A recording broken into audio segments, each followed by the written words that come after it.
I've been waiting for this.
Storm of blood, born from storm of our bloodstorm brothers.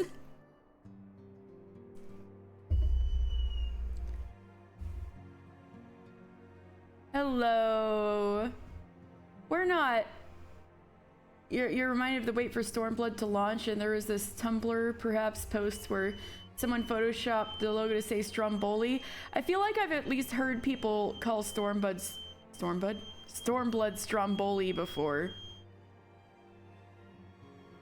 which is pretty funny. But yeah, we are not quite there. As you can see, Mr. is still a dragoon. However, today he'll finally be changing jobs. You guys better get a good look at this, because this is the last time you're gonna see this until I start Stormblood Dragoon job quests. Better take a good long gander at it, because it's going today. Mister's changing jobs. You remember where Shabingo came from? Probably people who like, probably the same way like Dang It Romba or it came from, or Damn Roomba. You know, people just start saying silly things to shorten long words. All right.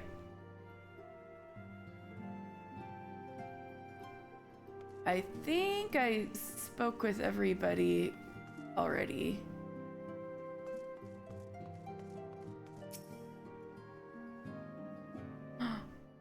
No, I didn't.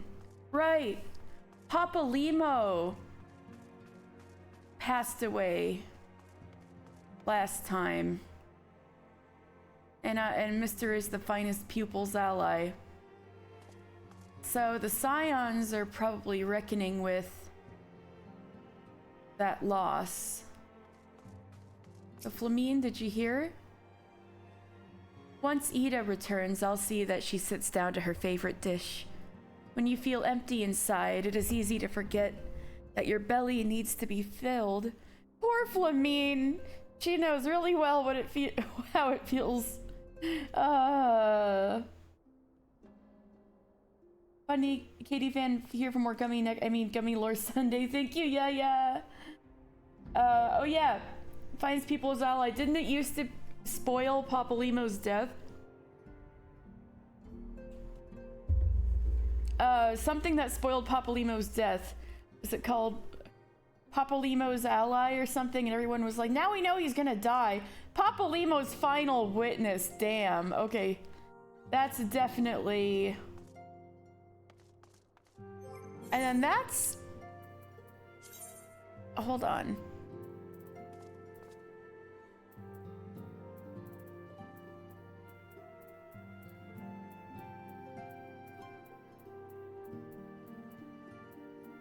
The final witness is what you get for seeing the truth of the calamity when you do coils. So you're like Louis Sua's final witness, and then it's like they're trying to be real slick by being like Papa Limo's final witness. And then Rabon's right arm is only really a spoiler in retrospect. Yeah, it could sound like, yeah, he's my bro, right? But that one's kind of like, I wonder what's gonna happen to Papa Limo.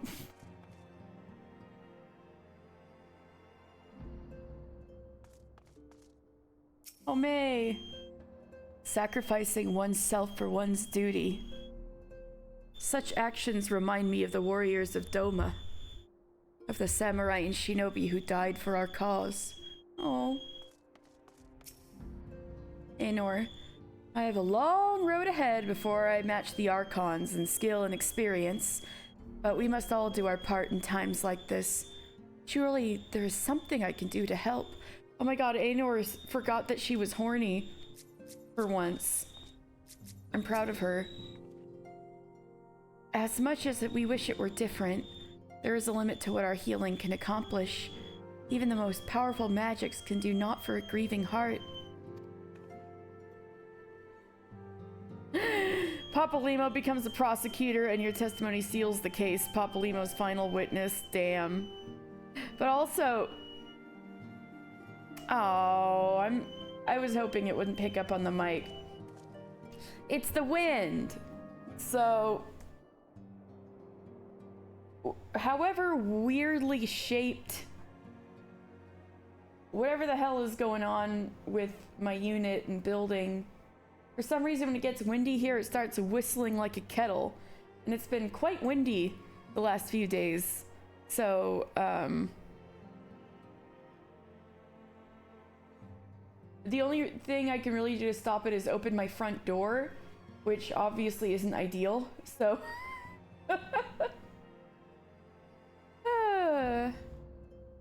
but it seems like it's quieted down now. It's fucking windy. It has been for the last few days. Yes. Shit, it's starting up again. I'm just gonna hope it's not too annoying.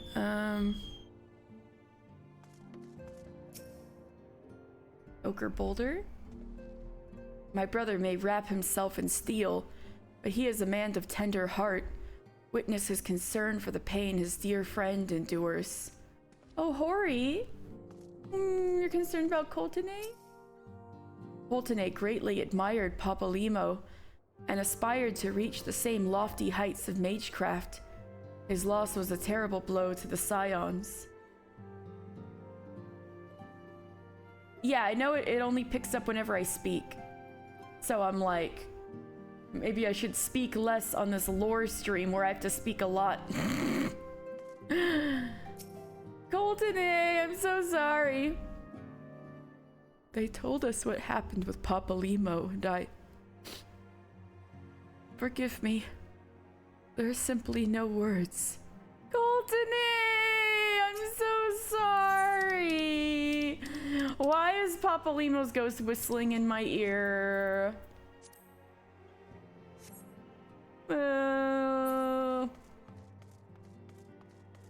We got Alpha No.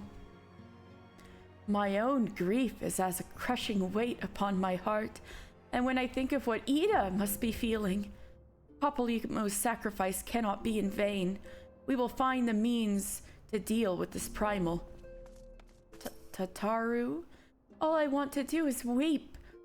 But right now we need to hold back the tears and do what must be done. The obvious solution. What are we getting this time? Oh.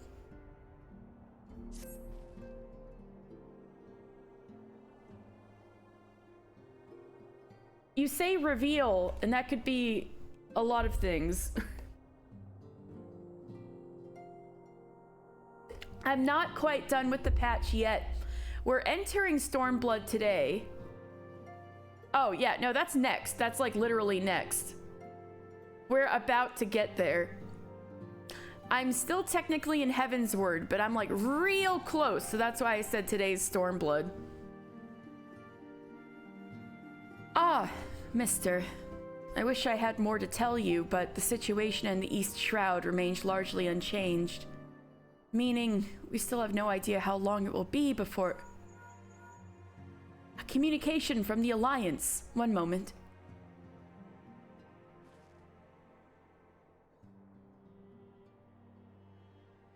Yes, of course. Our representatives will be present. My thanks. Alize, you're starting to sound like your brother. Ooh, you finished your pizza, so you'll be going to the store to prepare for Friday. Ah, yes. And, ah, yes. Ah, yes.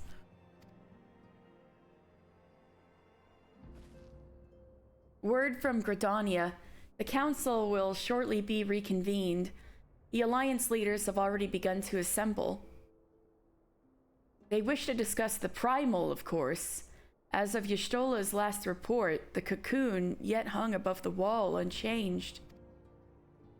So that's the cage Papalymo felt he had to sacrifice his life for. Which I take umbrage to. I want to, like, find his little soul down in the ethereal sea and kick his ass. Unnecessary. You didn't even know how bad it was going to be. Even though it was probably going to be pretty bad. Hello, Alexei. Hello, son. But yes, but the Elder Seedseer doubtless shares our concerns about how long it will remain so. Oh yeah, Alexei, how's year 14? I'm going to pick him.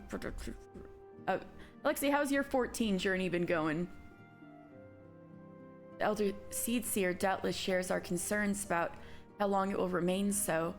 I am told that Sid Garland has been called in to add his expertise to the proceedings. Right! Alize, you're not too well acquainted with Sid yet. We're besties. I'm glad it's been going well. What level you at? A wise decision. The more minds we have working on this, the better. Well then, I suggest we leave the Rising Stones in Tataru's capable hands and make haste for the Lotus Stand. Oh my god, Sid from Toy Story?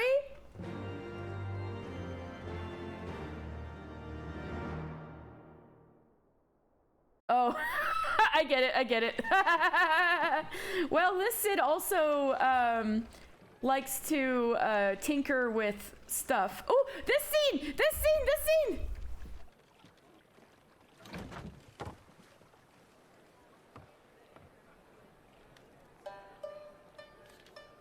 That's the symbol of Doma. A word, if you would, good sir. This place, it is within the realm of Eorzea. Mid-scene, but mids in Final Fantasy 16. No, I'm just kidding. You'll probably see her. Anyway. You're an odd-looking fellow, aren't you?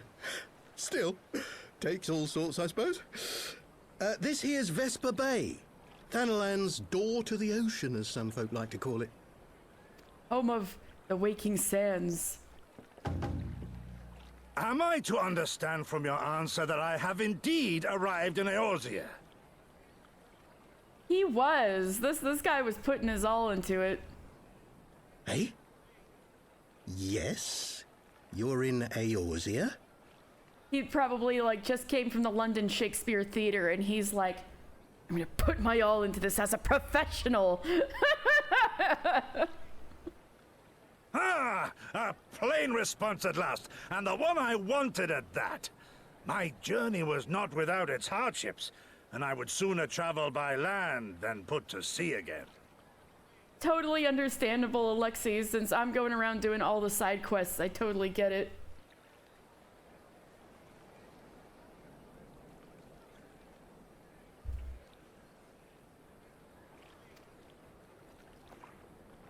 It's a little boat, dude. You do not believe that so small a bark could bear me across the ocean? Such timid little sailors. I had but to set my course and set my jaw till I made port. God, he really is built different.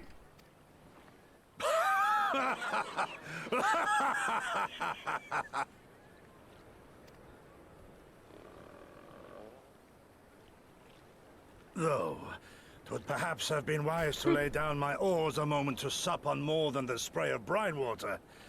By the trembling of my limbs, I sense a brief repast may be in order. Best Mako impression.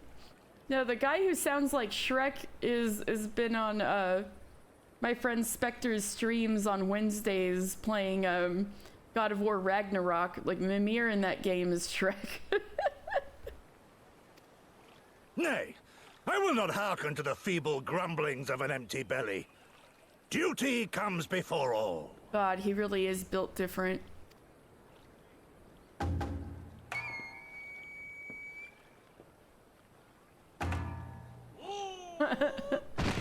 Oh no! Good man. Are you all right? Give this man some food.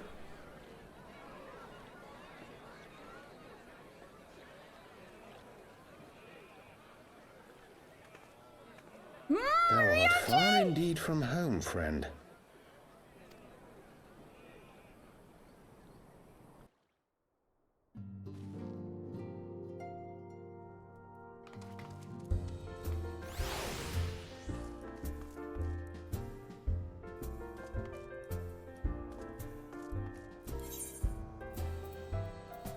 All right.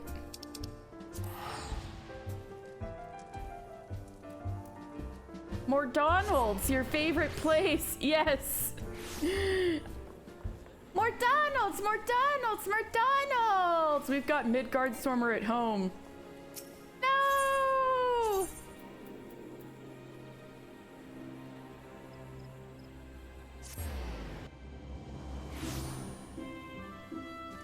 Next time I go back, we'll get a Happy Meal, I promise.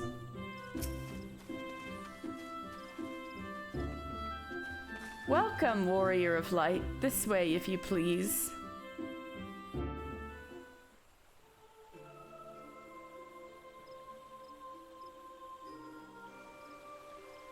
We have many good characters in this room.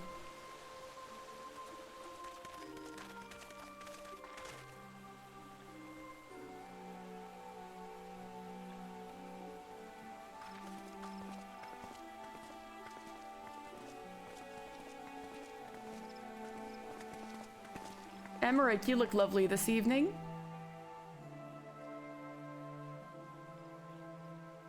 Dear friends, pray accept my heartfelt thanks for your efforts in defense of Gridania's borders.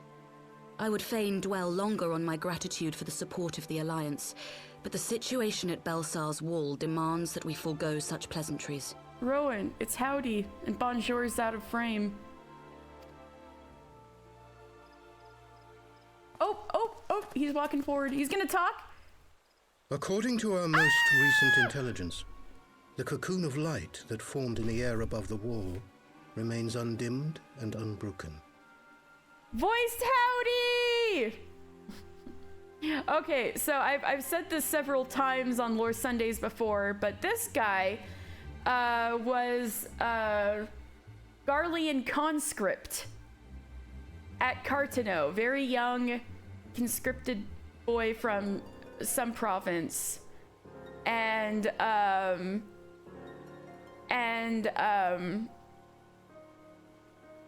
after Cartano, Kane found him dying on the battlefield and saved his life, and he's been loyal to her ever since, and so is now one of the keeper of the entwined serpents. So I'm so proud of him. He gets a voice line.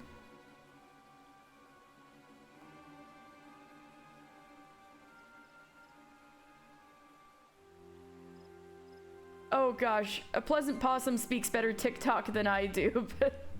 After measuring the cocoon's etheric concentrations, Archon Y'shtola has confirmed the presence of a primal entity.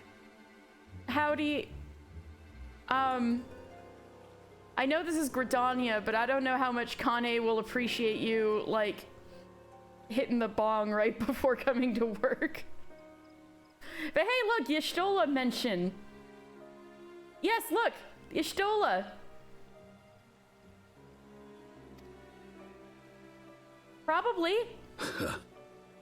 So we must assume that Ilbert's thrice-damned god is indeed trapped within. And what news of the Imperials? They're not like to ignore such a spectacle. Sir, a Garlean airship was observed making an approach, but the vessel was destroyed when it drew near. The Empire appears to have made no subsequent attempts to reach the object. Ooh. The soldiers who witnessed the incident spoke of a lance of light issuing from within the cocoon. Of an entire warship being reduced to smoking ruin in the space of a moment. Damn.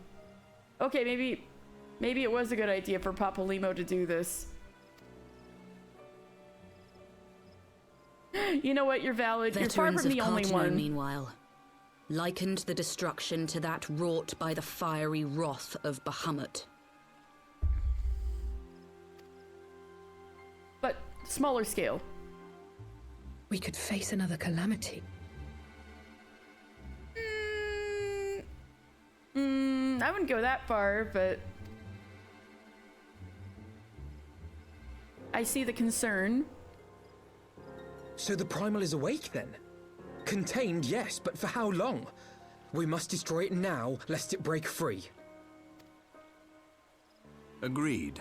There is, however, the small matter of how to get close enough to a being that swats warships from the sky as you would a bothersome gnat. Sid, it's been a while. How are you doing? There's just a lot of white-haired people. It's just the way it is. It's kind of funny. Those two on the left are related. They're twins, but you've probably met them already. Is this truly so complex a puzzle? Or have you no stomach for the obvious solution? I forgot about this. Let's go, Nero. What in the hells are you doing here?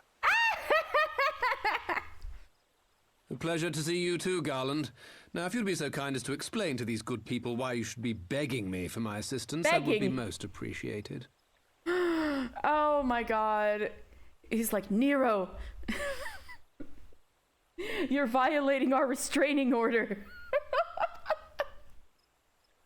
He's blonde. He's not white-haired. But close. White-haired person counter. Who is this man? It would get high. Like, Emmerich's like, who the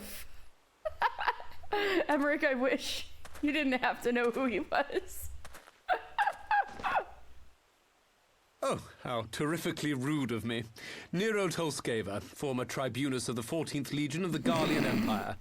These days, however, one might say that I'm something of a free agent.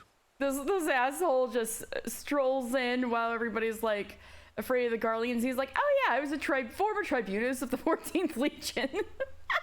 What do you want, Nero? I was getting to that. Although you already know what I'm about to propose, old friend. He does appear in a scene in the base game. You may have seen him before already, depending on how far you've gotten. As you have rather belatedly realized, within that frail binding lurks an entity alike in strength to the great Bahamut, and the only force in existence which might conceivably contend with such a foe is the very creation which captured the Elder Primal in the first place. I speak, of course, of Omega.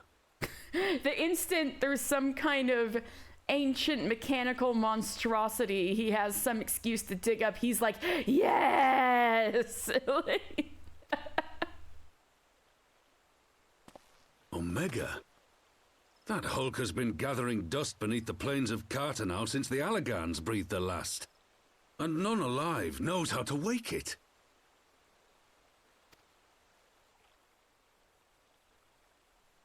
I'm sorry? Do you understand who it is with whom you have the privilege of speaking? Don't talk to Rapon like that. I'm Nero Tolskeva, Master Engineer, the mechanical genius who restored the Ultima weapon to full operational capacity. And as luck would have it, I am graciously offering you the use of my considerable expertise. Aw, Mr. gets to stand next to Yugiri. And what, you just expect us to accept? You're a fool if you think your deeds at the Crystal Tower are enough to win my trust, Nero. Trust? You wound me, Garland. All those years, studying side by side at the Academy, sharing both trial and triumph, we were countrymen once, you and I. Nero. But sentiment aside, have you a better solution? Or do you mean to send in your vaunted hero there, as you always do, and pray the world is not engulfed in flame? That does seem to be the usual solution.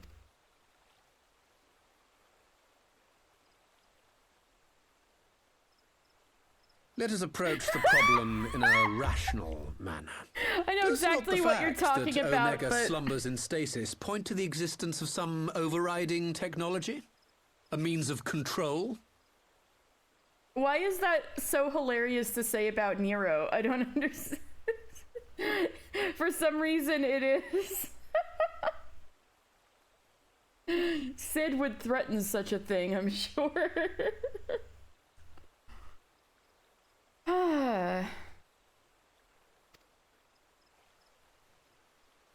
I would ask a question, if I may. Nero, was it not? In the event that we succeeded in using Omega to shackle the Primal in the manner you propose, what then would become of it? Do we not risk repeating the mistakes of the Allagans? True. Omega is but a tool. How we choose to employ that tool is entirely up to us. Of course, if you would rather leave it buried beneath Cartano while you continue your petty squabbles above, then I suppose that is also your choice. Words said before disaster. Spare us, Nero. The Seedseer's concern is a valid one. He who controls Omega wields the power of the gods, the very power which led the Allagans to destroy themselves. Let's just not... Yeah, Nero, let's ignore the fact that now something called the Omega Protocol Ultimate exists. I learned about that from Game of Thrones. And does it not fall to we engineers to prevent such misuse? What was your company's proud slogan? Freedom through technology? A creed you follow, is it? What say you? Do we take this villain at his word? Villain.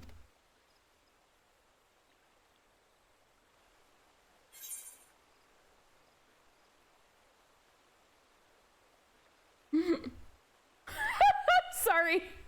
No, but I'll keep an eye on him. I'm gonna be mean to him.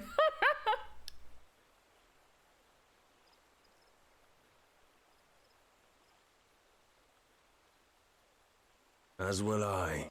I don't like it, but then it doesn't look like we have much choice. Oh, is there?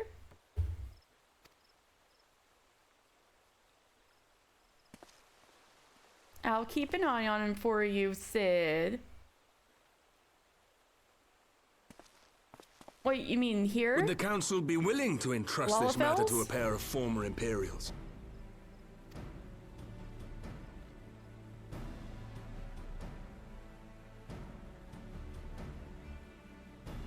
Yes. The task of restoring the Allagan relic will be yours. But the responsibility for its reawakening must remain with the Council. Do we condone this course of action?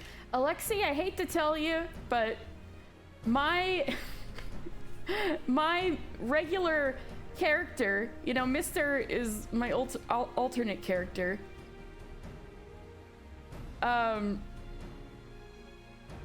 My regular main character is a Lalafell, I hate to say, so I can't. I get where you're coming from, but I'd be a hypocrite if I did so. You're gonna put my character in a canon, gotcha.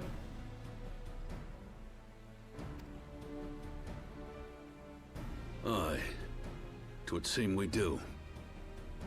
Let the record show that we invest this contingent with the authority to enter Cartano and take command of Omega. Yay, we got Cartano permission. Cid, I appoint you leader of the expedition. Scions, I would ask that you assign some few of your number to escort Master Garland and supervise the other one. Supervise the other one.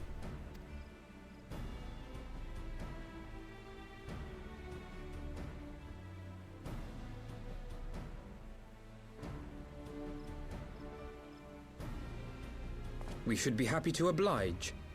The politics of Cartano being what they are, I dare say our neutrality will prove useful in avoiding any unnecessary entanglements. Yes, you do remember that. So, yes.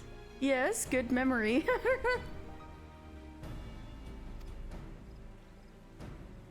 If I am not mistaken, Doma occupies a similarly neutral position. Might we not persuade you to join the expedition, Lady Yugiri? If you suspected any foul play from Nero, you would be welcome to kill him. There's more that happened, but I don't know if you want to be a little surprised. Kill him. Great. My blade is yours. Yugiri's like, all right, I will kill him. One toe out of line. That's great. I love you, Yugiri. Not a moment's hesitation, eh? You'll forgive me if I do not shake your hand. Funny, funny.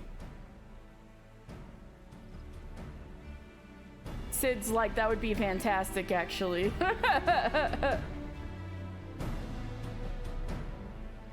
Well, the horns are her ears. That's how it is with Ra. It's weird, the horns are their ears. Well, that was a rather unexpected development, and one which raises a number of questions, not least among them. You know, Cid has invented a motorcycle, canonically, so he definitely could. He rides airships everywhere, but he's not above making a motorcycle. There is a Garland, he's Cid Garland, there is a Cid Garland long handle motorcycle you can get, but you're not going to be able to get it until you're basically done with the game, unfortunately. Well, that was a rather unexpected development, and one which raises a number of questions. Not the least among them how Nero chanced to learn of the council meeting in the first place. He's a sneaky bitch like that.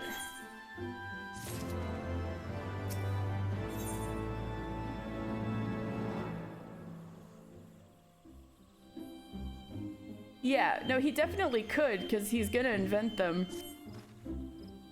Cid and the others are assembling in the airship landing.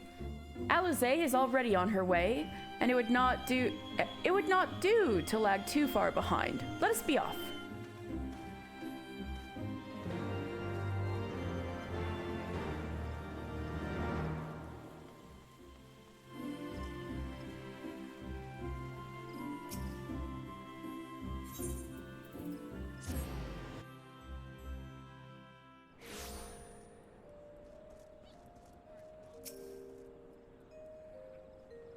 Where is everyone?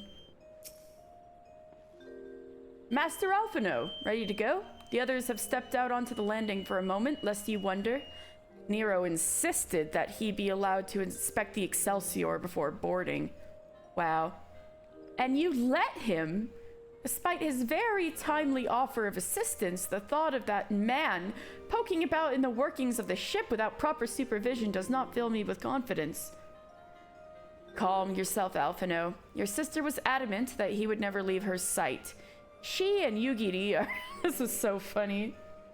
Ah, well, here they are now.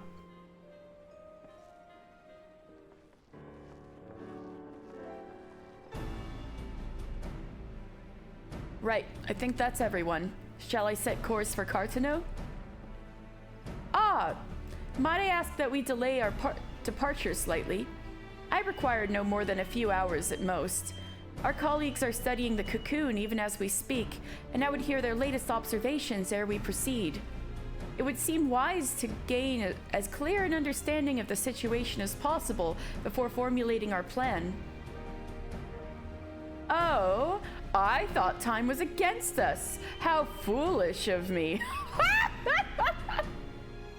Alice, hold your tongue. When we want your opinion, we'll ask for it. I love you, Alice. Forgive me, my lady. I shall keep my counsel until such time as you have finished procrastinating. All right. While Alphino speaks with his colleagues, I shall fly the Excelsior over to Mordona, and we can reconvene at the Rising Stones. My apologies for the trouble.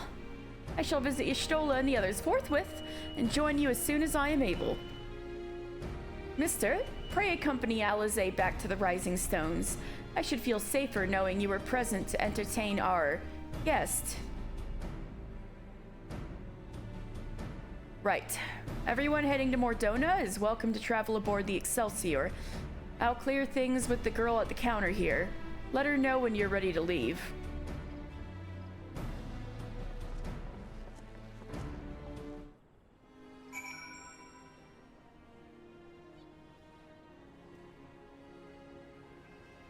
Hida, not Hilda. Hida. I'm ready to go. You are traveling with Mr. Garland, sir? The Enterprise Excelsior is right this way. We're going to Mordonald's. Let's see if we can find a Happy Meal here. Do you have a Happy Meal, Nero? What manner of airship has no private cabins? Then again, I suppose Garland had to find somewhere to stow his half-baked inventions. Yugiri, do you have a Happy Meal? I do not care for that man. Nero, you better watch your back. Alize, do you want McDonald's? Strange as though it may seem, Nero's former loyalties do not trouble me, but I can see why people are loath to lower their guard around him. Ha! No, I totally get it, Alize.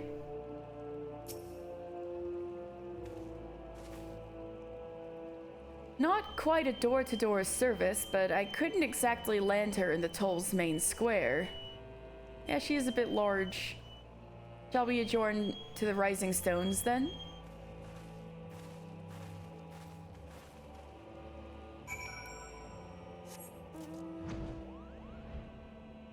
Wee! Happy Meal! A Happy Meal! In a sense. Yes, but not necessarily right at this moment.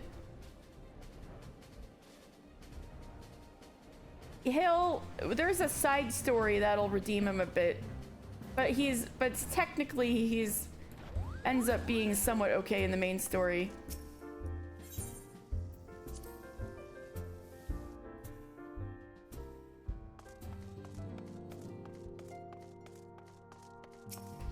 Taru? I know Nero's a guest here, but we don't exactly have the happiest history with the Empire, do we? So my question to you is, do I offer him tea? Sure. Fear not. I shall keep a close eye on our new ally. Alize. One was created to capture Bahamut and the other to surpass him. Which will prove the stronger, I wonder?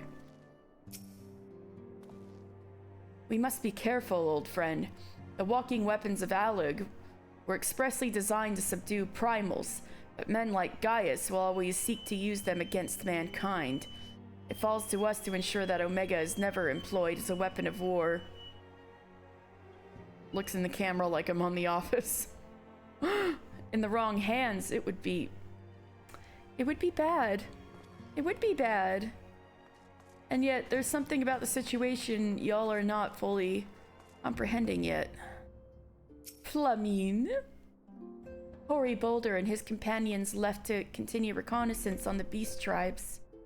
They were adamant about shouldering what burdens they could while the senior scions were occupied with this cocoon emergency. Oh, but Flamine's nice, keeping homemade company while his best friend is out. Ah, the determination upon their faces. There is nothing more blinding than youth burning with purpose. 5-stream streak. Thank you, Alexi.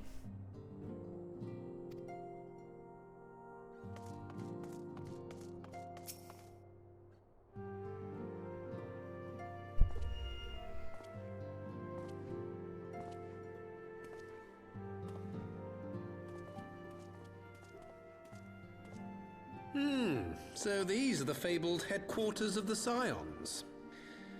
I confess I would have expected an order of self-proclaimed warrior scholars to surround themselves with the fruits of man's enlightenment. And yet there's not so much as a single piece of magitech in sight. We've got books. It never ceases to amaze me how primitive you Eorzeans truly are. Whatever, Nero. Also, one, Stella's kind of zooming everywhere. Second, I don't know why the audio's cutting out. So I'm gonna see if I can fix things for a moment. I'll be right back.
All right. Oh no, the colors reset. F. Just a second.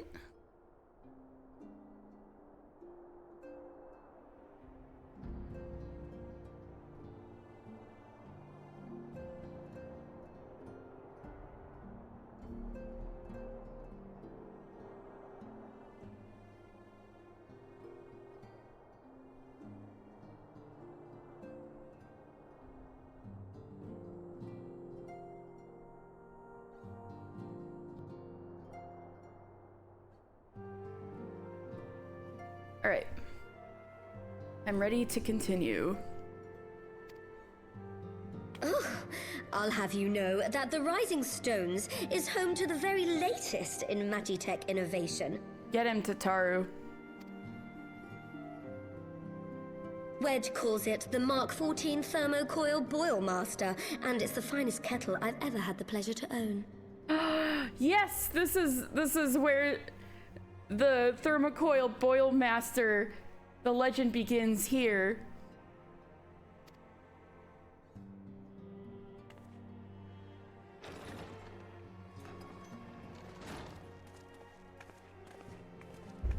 Also, Wedge and Tataru are talking, huh? We are returned. Well, Ida and I, at least. Ishtola and the others remain behind to continue their assessment of the binding magic.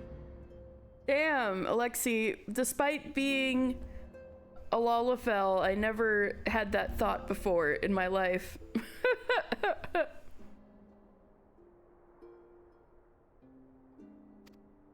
There didn't seem much point staying just for that, so I decided to come back with Alphino. Ishtola Apolima mentioned... bought us this time. We shouldn't waste it. Poor Ida.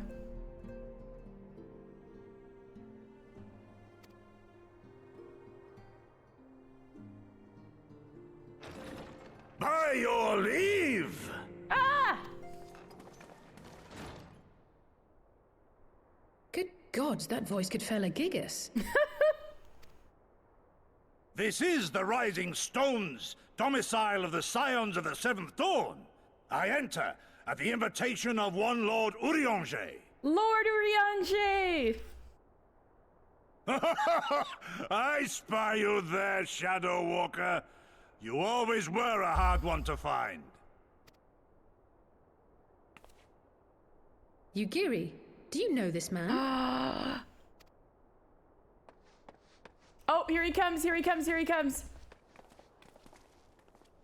Gosetsu, why are you come to Eorzea? In search of you, Yugiri.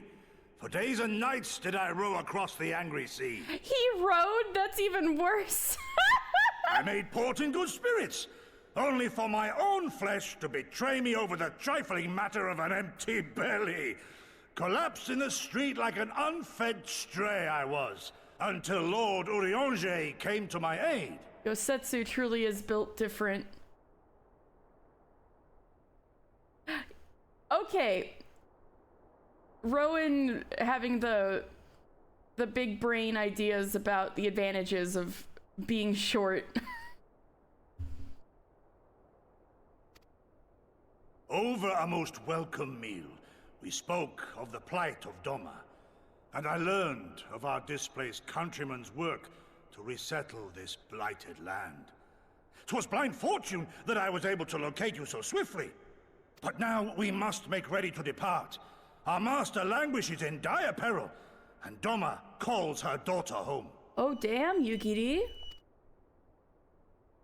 Oh, true. It is not so simple, Gosetsu. There are obligations which bind me here. I never noticed before that Yugiri has limbo rings. You refuse? Did you mislay your oath during your flight from our homeland? The laws of hospitality must be honored, but surely the vow to defend your master demands the greater obeisance. And, considering the ninja quests have taught us how freaking seriously Domin Shinobi take, their oaths, this is kinda... It was our master who bid me guide our people to safe haven by any means necessary. And it was the scions you see before you who provided us succor and sanctuary when all others refused. Dire peril or no, were I to return without first repaying such hospitality, our master would cut me down at the threshold. Mayhap that is so. There is more. A crisis threatens all within this realm, Eorzean and Doman alike, and I go to play my part in its resolution. I will not bring shame upon our liege by abandoning my people or my duty. How very noble of you. Now, in the name of honor, kinship, and, yes, practicality, might I suggest we get this expedition underway? Or would you rather debate the finer points of duty and leave Omega to the Empire? Nero, this man who just burst in doesn't know what the fuck you're talking about. It's just how he is. He was born with like 80% smarm in his body. The Empire! Also that. Yugiri, you draw steel against the curse of Garlemald? Then why did you not say so? My blade is oath-bound to fall upon the ranks of the Imperials wheresoever they march. Oh no, I just remembered Lead something. on, Shadow Walker, and may the enemy tremble at our coming. Wait, I just remembered something about Gosetsu that just made me incredibly sad. Fuck. We'll get to that bit of lore when we get there. I'm not going to talk about it now. Mister, wait! Could I speak with you for a moment? Do you remember when I had you meet me at the Diamond Forge and we, ambushed you? Yeah, you took my measurements.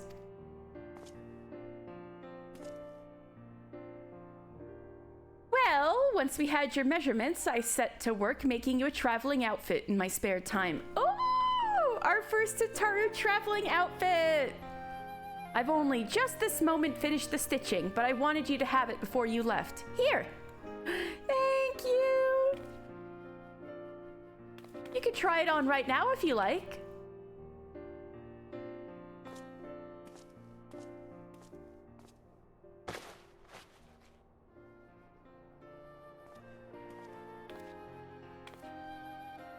They should add next. Hey! You know, they should add next for an update. Abs for the female characters.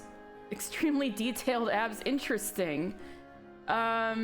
I think if you play a Highlander here or a Rugadin, you have a bit more ab going on, as far as I know. But anyway, oh, wait. Alexi, did you see that there's gonna be female Hrothgar? There's gonna be the cat ladies. And they're gonna have serious abs. Not cat girls, but like beast ladies.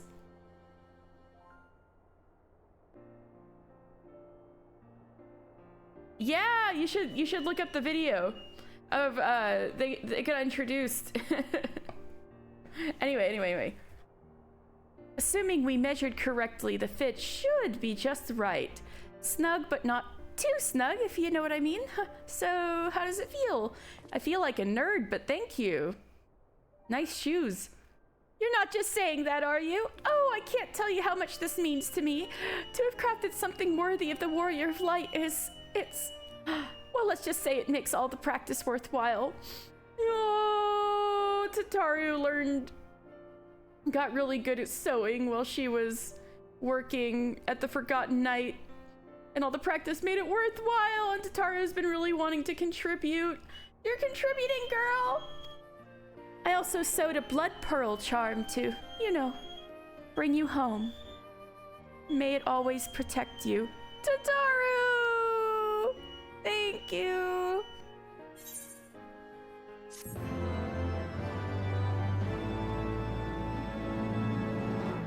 It may make Mister look like a nerd, but I'm gonna glam it on anyway. I'll just glam it real fast.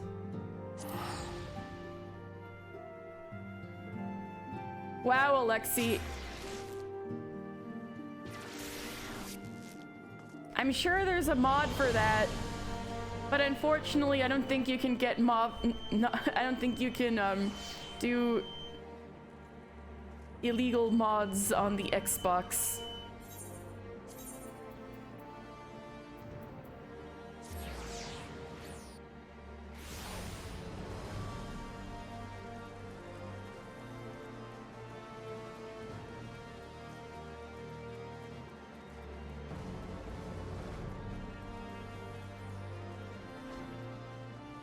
Yeah! No! Wait, I'm not playing on PC either. I'm playing on PS5. I don't have any illegal mods. Go to one of my friends' houses instead and do it. Anyway.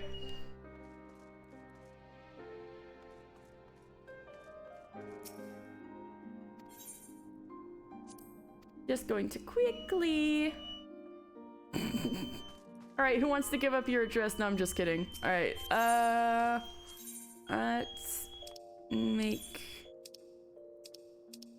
let's use this.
All right. How does visor look?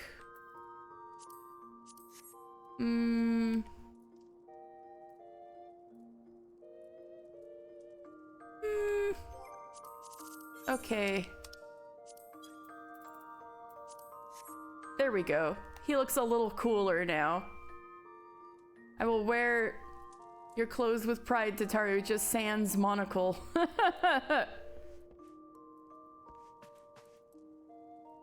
Oh, you know, Alexi, you do make a good point. You did try a game that I recommended, so it is only fair that I try a game you recommended. All right. I'll look into Warframe. I'll see how much it is. All right. That's what I wanted to do. All right, let's go back to more Donald's and find a Happy Meal.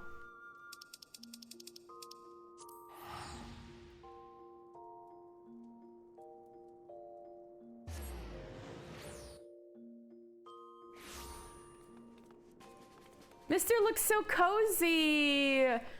Wow, you made such a cozy little nerd fit, Tataru. Thank you.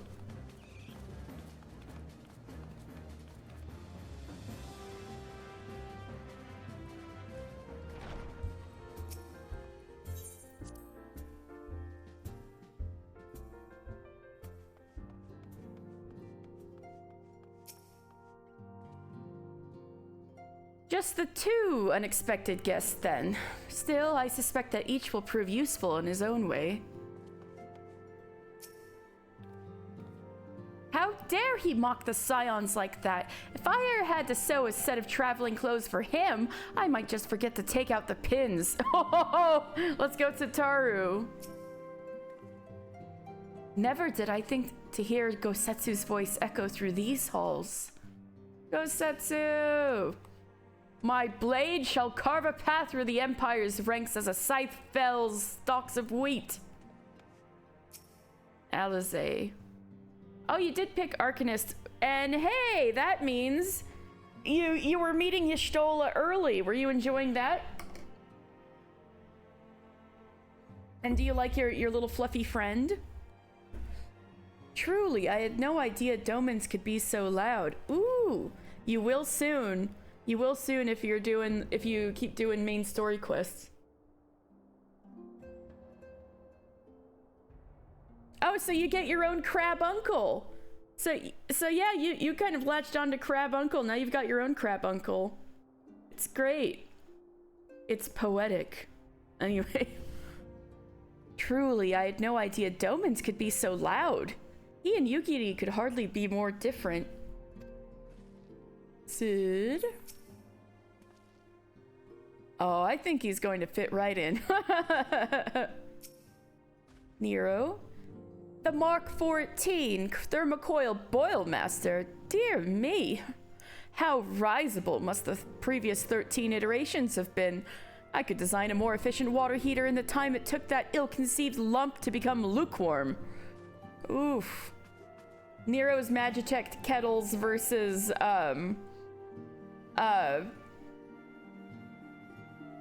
versus Geralt's, forged kettles. Who would win? Yeah, also, it's a crazy distance that he rode across the sea. Like, an insane distance. Fly free, my pretty. Oh my god, we're meeting him already? Ida's eyes shine with rekindled determination. That sounds so One Piece. That's amazing. So we have to wake Omega up, right? When do we start? Wow, Ida. Okay. Ida, are you sure that's... I'm sure, yes. I won't lie and say I'm completely fine, but I'll feel a lot better if I'm doing something useful. Very well. I will remain here and continue coordinating our efforts with the Alliance. Alphino, mayhap you could return to Gridania and assist Y'shtola and Kryl? A fine suggestion. Oh yeah, no, I bet. That's amazing. The rest of us will form the Cartano Expedition Party. Nero and I will focus on rousing Omega. Nero's staring at him. While Mr. Ida and our Doman friends take care of security. Whoa!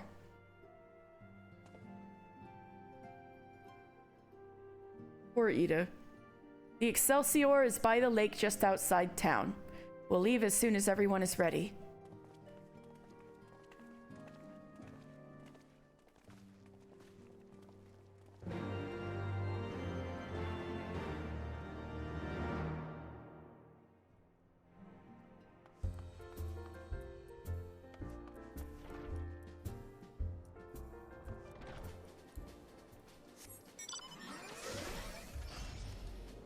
Ooh, beautiful day in Mordonald's.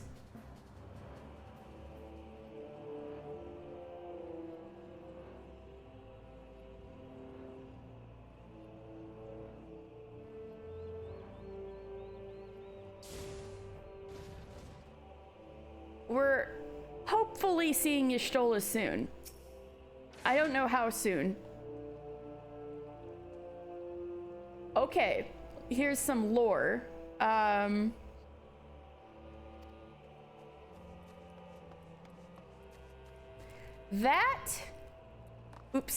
That is the corpse of the father of all dragons. So, a few decades ago, so this is Silvertear Lake. This is actually an incredibly important lake. There's a lot of ether here. And Midgardsormr had a pact with Hydaelyn that in order for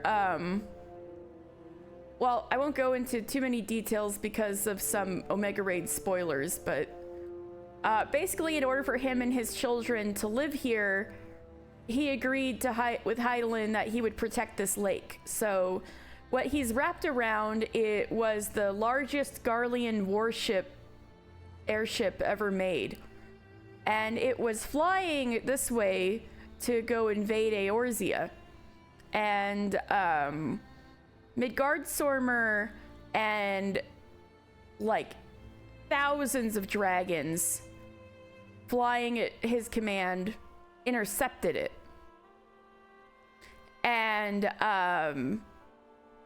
And he took it down, but I think the engine or reactor exploded.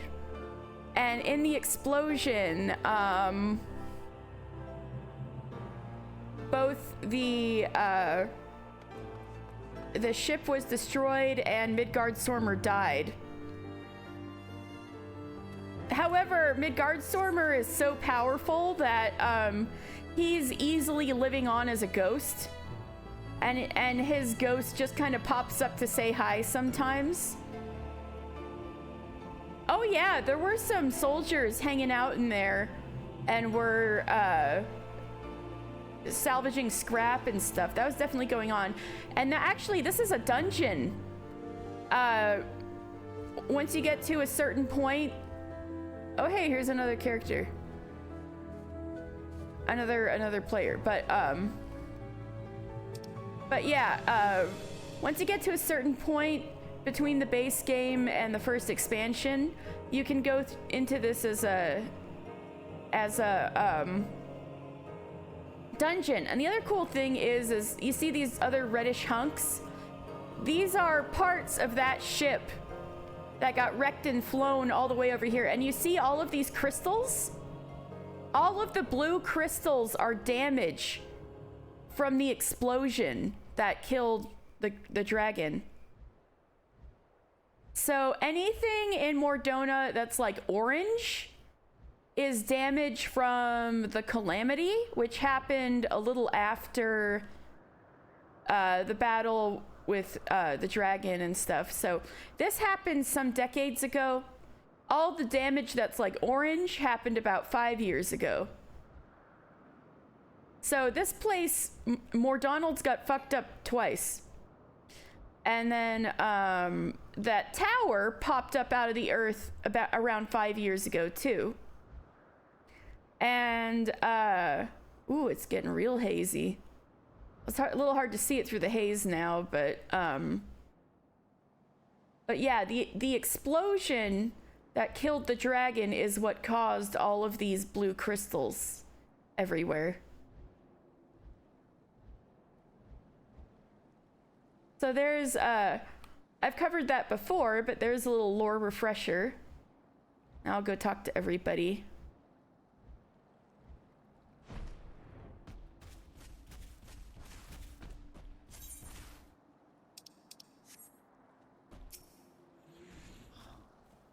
Oh yeah, you can see the Calamity if you let the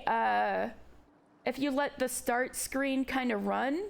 Or if you've got like a movie option, you should be able to watch it, I think. Oh yeah, lots of people lost their memory. So, oh, Alexa, you might find this cool. So the reason why people lost their memory is because they didn't lose their whole memory. They just lost memory of what happened during the Calamity. And the reason for that is there was an original 1.0 version of Final Fantasy XIV that does not exist anymore. Like, the release was really bad, went very badly for many reasons, but there were players who stuck with it, you know? And so basically, they brought in Yoshi P, who's the current director-producer, to fix it, and he decided to relaunch the game from the ground up. But in order to, show their appreciation for the players who stayed loyal to them despite the bad press, they kept updating the old version of the game. And while they were still working on the main version of the game, the old version of the game, they were developing the new game at the same time. And then when they shut down the old servers, the Calamity happened. So the Calamity, in a real life sense, is the shutdown of the old servers and then a few months later, I think, the implementation of the game as it currently is. That's why it's called A Realm Reborn, because the game was literally reborn. Hey! Your cool horse art's done. Great. Your guy named Horse with his horse named Barbie. Great to hear, Tao. And so because there was a 5-year time skip, and they wanted So basically, between, even though we can't access it anymore. Oh no, Alexi, I saw what you said. I'm addressing what you're saying. It's just taking me a while to get there. So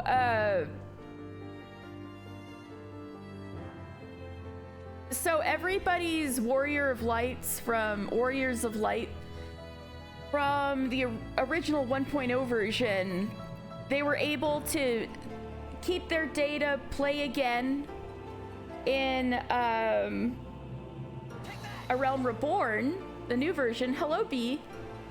And stay as the same character. But in game, everybody will have forgotten about them to kind of take care of the inconsistencies a little bit, but about whether you're a new player or you played before. Oh. The ones that they forgot about, the ones that people forgot about, yeah, they were the OG players, yes. The Warriors of Light they mentioned are the OG players, yes. Do I still got the crazy eyes? I got a open Gumi. Do you really want to see them, B? You want to see them? You want to see them? You want to see them? Oh, you guys are gonna get some of the behind the curtains. You might as well see all the cursed stuff if I'm gonna do this. Yeah. Okay, come on. No, did I not save it? No! Don't do this to me. I didn't save it. Shit. Wait, yes I did.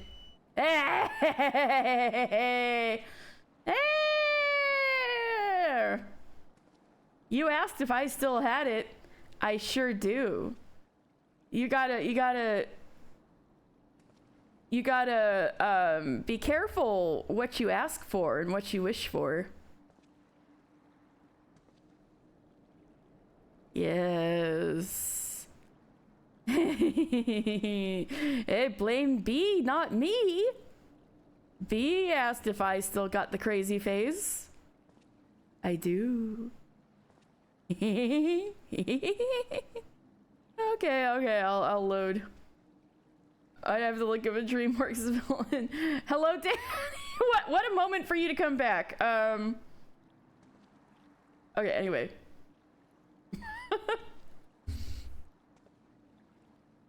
All right. Gosetsu is an accomplished swordsman. Should it come to battle, he will prove a staunch ally. Would that I could say the same for Nero. Yugiri and Alize are like giving Nero so much shit. It's so funny. No! I'm sorry to hear that. Nero's food. Gosetsu.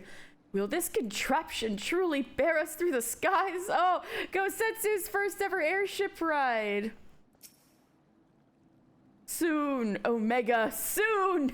I will see you rise again. All right, calm down, Nero. Calm down, Nero. I was a bit lost for a while back there, but I'll be fine. Trust me. We haven't far to go. With any luck, we'll be in Cartano before Gosetsu graces the deck with his dinner. Once there, however, we had best be on our guard. Given that Olinuayu was still active when Omega was discovered, we can be sure that the Empire has long been aware of its existence. And if Nero deemed it the obvious solution to the threat posed by this new primal, it is not impossible that Garlemald might do the same. Have your weapons ready and your wits about you. Something tells me we're flying into a fight. We should let Gosetsu drive. We should. Oh, thank you, Tao. Ooh, and you got Chips Ahoy for $2. Nice. Did your local grocery store have the cat food?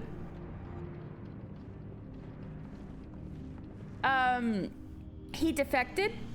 He was like, yeah, fuck this noise, and he just left. He's more into technology anyway, so he was more... Where was that? He was more looking at, like, technological kind of stuff. So, like, there's a Crystal Tower raid. He was really interested in the Crystal Tower and wanted to unlock all those technological secrets. So he was, like, pretending to be with us for his own, you know, selfish wanting to know about this, about these technological marvel kind of reasons. And he's doing the same thing again. The only reason he's with us is because he really wants to unlock Omega, which is this giant ancient machine. And he wants to see its capabilities and wants to control it. He does want to date technology almost as much as he wants to date Sid. You have to go back. Mostly need to get a small bag of litter for your parents. Oh, yeah. Now, where was the... Oh, wait. It's voiced. I shouldn't say anything. I've enabled the teleporter. One brief jump and we shall arrive in Omega's control room. How convenient. You've been here before. Of course. It was no easy task threading a path through all the skirmishes. But how could I ignore the existence of such a fascinating toy? You may trust that my preliminary examination was suitably thorough. Trust? Aye. I trust your appetite for technology. Who? I chased down a suspect airship, and who should I find but the traitor, Sid Garland. And we meet Grinawat. Yes, he is very Albert Wesker-like. He even gets sunglasses. Searching for something, engineer? Something big? It's close, isn't it?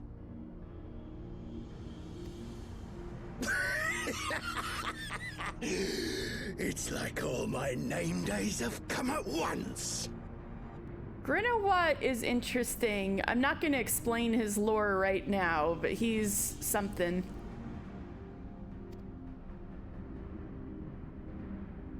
All the scouts. It's like all his name days has come at once. Brute, will you? Wait, you know him, Nero? God damn it. Can't let Nero tinker around in there by himself. I'm sorry to leave you to it, but I dare say you'll manage without me. I think this clod has no idea who he's dealing with. I think people do associate Wesker and Nero a lot.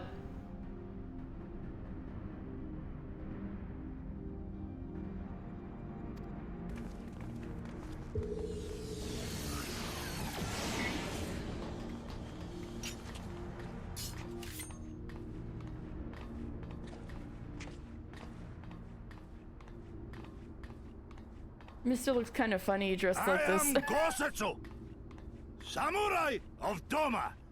You will rue your choice of opponent this day. Ooh, introducing new job? Introducing new job! Samurai, let's go! Well, except we've already done Samurai, but you know, at the time this released.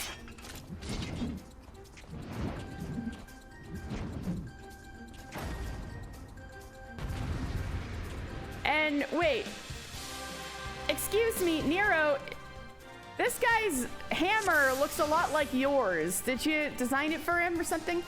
Gosetsu Everfall.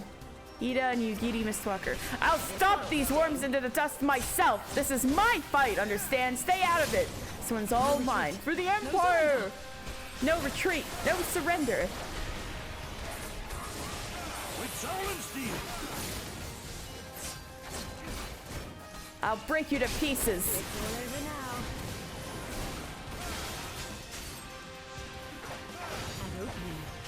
Slay those savages. An opening. I may have misjudged the enemy. They should have been staining the soles of my boots by now. What are you fools doing? Gopping at. Don't just stand there. Your captain's in danger. Into the fray. Predictable. Damn glory seeker. I didn't sign up for this. Leave this to me.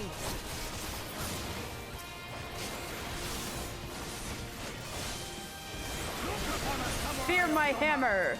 Look upon a samurai of Doma. You watching, Papalimo? You watching, Papalimo?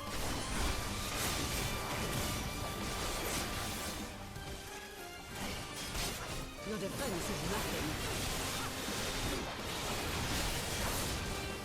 For every yapping cur I strike down, another takes his place.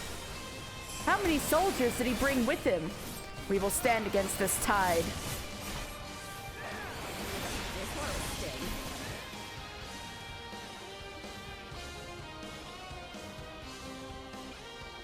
My dedication to voicing everything. I do my best, thank you.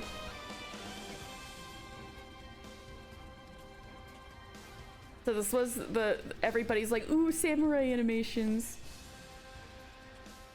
Yes. Because they're so obsessed with themselves, right? And they'll see themselves in each other. I think it makes sense. Surrender! We have you outnumbered!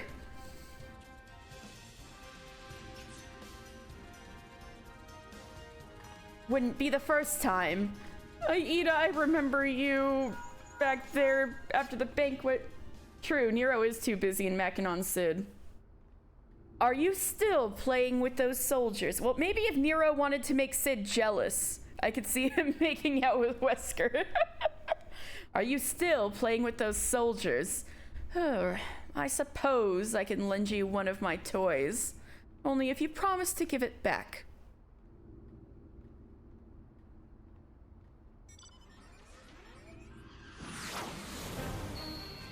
Yeah, the Red Devil, yeah! Behold, the Red Baron! Now end this nonsense. Oh my god, Mister's face. What the? No one told me they'd have Magitech armor. Forward! For the Empire! Alexi, I think you're right.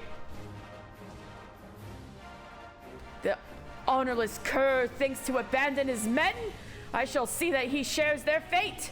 Pray attend to the rest of his minions. Aw, yeah.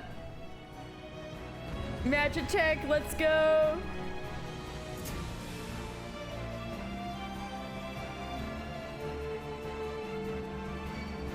Ooh, this one has improvements. Woo!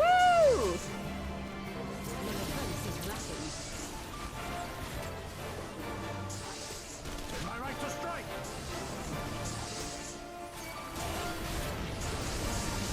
You watching, Pavelino? Oh, I fucked that up. All right. Leave this to me.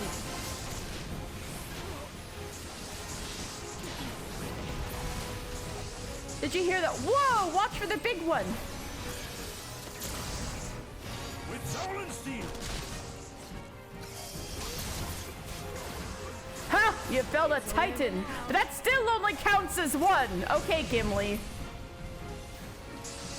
No retreat. No surrender. I will handle these soldiers. Pray dispose of the giant. Well, this is fun. Why didn't we do this again? Well struck. My thanks, mister. This one'll sting. Let's help Ida.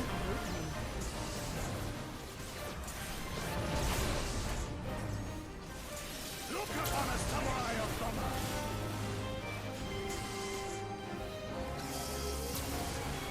I'm holding back.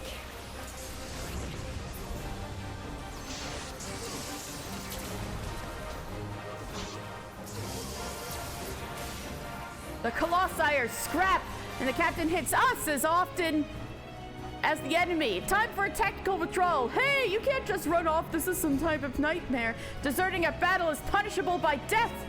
I order you to stand your ground. Come back here now, please. No, that's just embarrassing.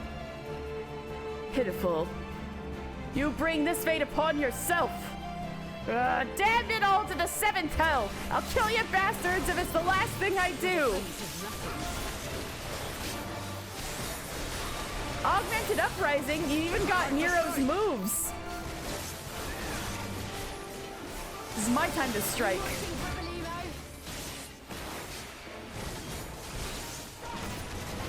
Leave this to me.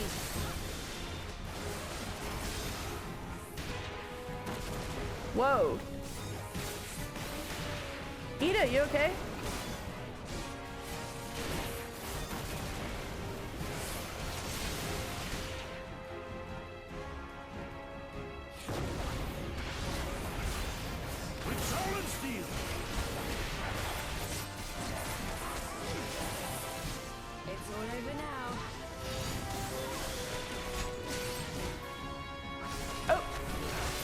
There we go.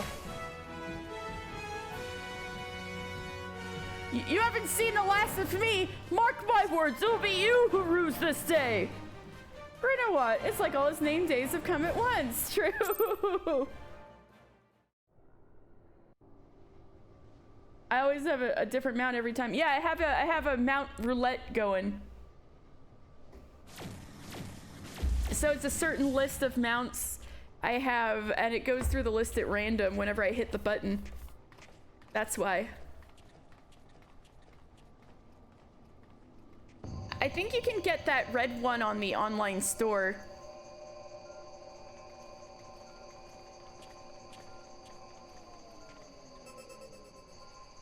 Temporal stasis disengaged. All systems operational. Garland? All clear on this side. It's waking up. Omega's waking up. What hath these two wrought? Uh-oh.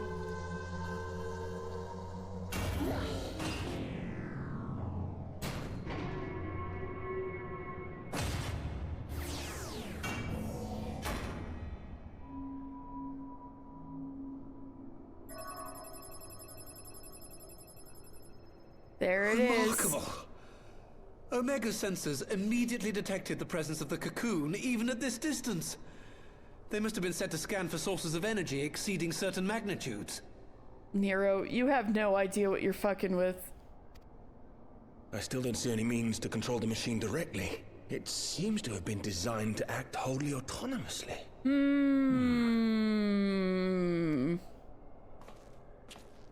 Once we release Omega, we can be fairly certain it will attempt to capture the Primal at Belsar's Wall. Assuming its mission is successful, our only option at that point will be to re-engage its stasis system and put it back to sleep. Ideally, however... And should the machine happen to misbehave, we'll simply initiate an emergency shutdown. I confess, we don't yet have a complete grasp of its capabilities, but I'm certain the details will not elude us for long. Nero! Well, I understood less than half of that.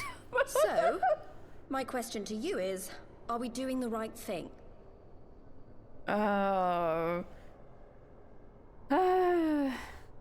He's going through it. Well, what do you think?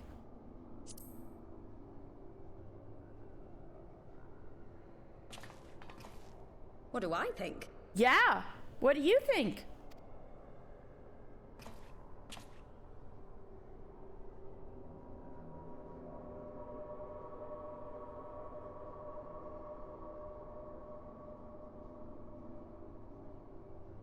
All right. Step aside, Sid. Is this the thing I need to press? Oh, God. Yes, that's the one. The big red button?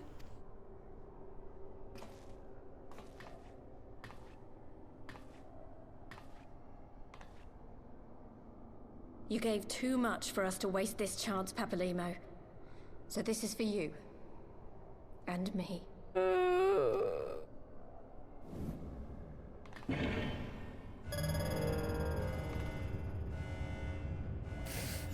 Oh my goodness. The amount of events this is gonna launch. Yes! Fly free, my pretty! Show us what you can do. Okay, Wicked Witch of the West.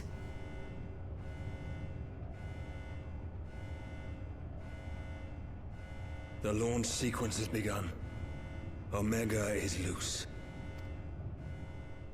That would be pretty hilarious. There's Papalimo's cocoon. Ooh, epic shit. Oh! That's the Omega music.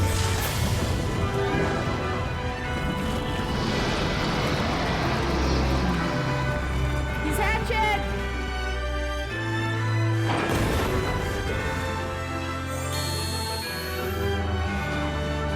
There he goes! No, Omega's the machine. The dragon's the primal.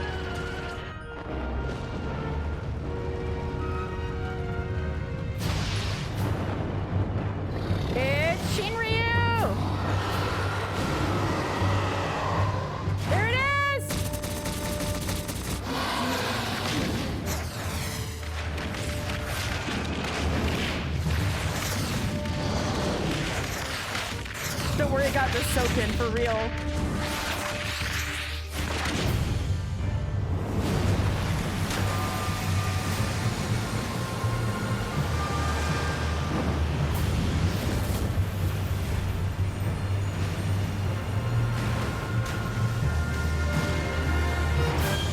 Ah yes, Shinryu tidal wave.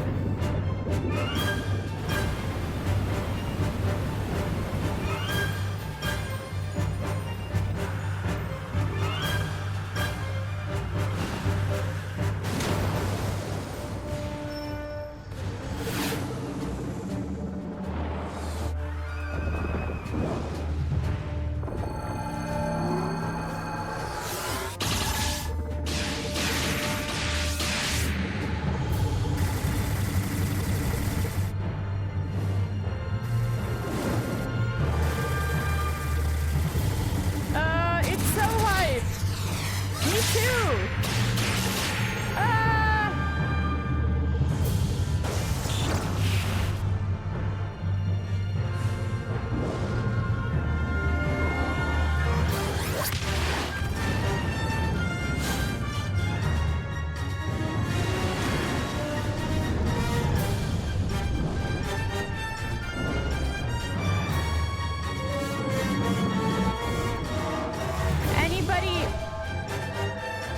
Anybody with prayers and a lot of ether can summon these things.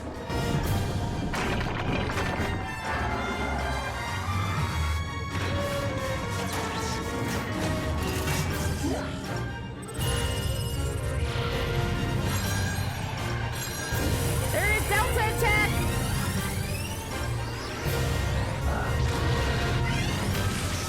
Here we go! Anime battle, let's go!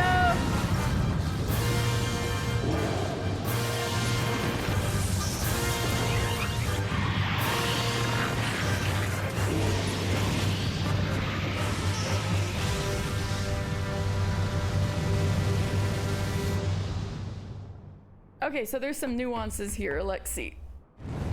Which I'll explain in a moment. Damn! This was Soken's application to work on 16, I know, right? I don't think he needed to apply, but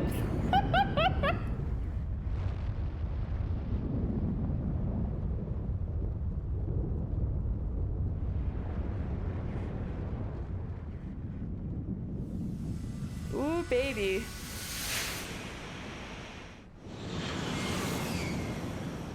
And they both go crashing off in different parts.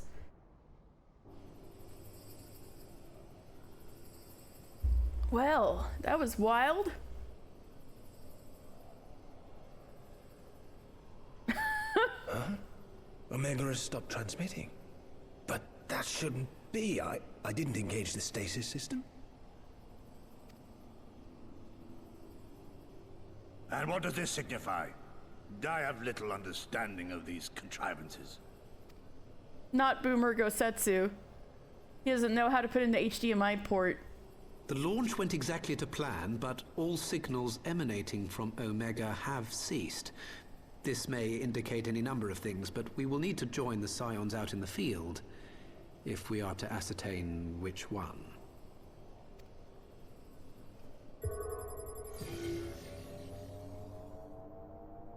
Right. I've ordered a malfunctioning beast to go to sleep. That should prevent any unfortunate mishaps. I suggest we make our way back to Gridania.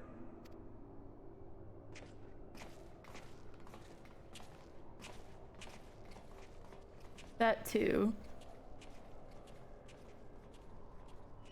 Ah! Omega destroyed the cocoon. Girl, your tattoo just vanished. Girl, I thought you needed a procedure for that. Papalimo's spell is fading. It was bound to his ether, you see. And if the connection is broken... You stole Ida, your PhD! Oh, and it was Papalimo's ether putting the cocoon together. So the cocoon's gone, so his ether's passed. There's a lot going on, Alexi.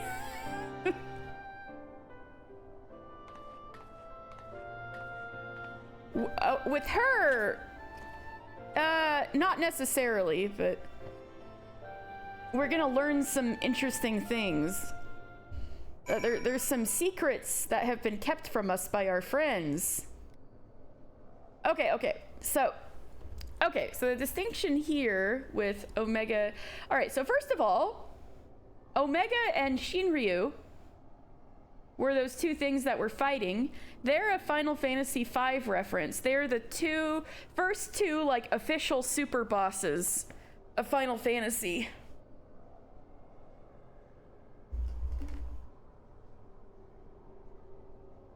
So, and the lore in Final Fantasy V, Shinryu and Omega apparently were having like an epic battle and were like fated rivals and stuff like that. So anyway, so the difference between a carbuncle, like you're summoning as your Arcanist Alexi, and a primal is that carbuncles are summoned. Okay, so in order to use magic power, you need ether, right? And ether isn't everything, and ether makes up everything, pretty much. So most people's spells are used with the most modern spell casting techniques that are not like the crazy shit you can do in jobs, like the standard everyday kind of magic that people do. Use the ether within their own bodies. So when your character makes a carbuncle, she's using the ether in her own body and following a whole bunch of like diagrams and geometries in her book to be able to summon the carbuncle. However, in order to summon a primal, your ether is not enough. You'll effing die. And that's not even going to be enough. You need a shit ton. And the way people usually get this done is they gather a bunch of crystals. Because crystals are made out of different elements of ether and such. So if you grab enough crystals and you kind of wish for this god to come really to like show up and save you really, really hard, and there's enough a source of ether around, like enough crystals, for instance, then the primal will be summoned, and then you can't control it any longer. Rather, it controls you, because primals can brainwash people, and now that it needs a tremendous amount of ether to sustain itself. So the primals will start sucking the ether out of the earth around them. And this is part of the reason why when you meet you're gonna meet the Scions of the Seventh Dawn eventually. Like that's who Y'shtola is working for when you start your game. And they're dedicated to destroying primals because they are terrible for the environment. Sucking all that ether out of the earth unbidden is very bad and can cause all sorts of disasters and mass die-offs and things like that. If you made the primal smaller, then summon it, would you be able to control? People have...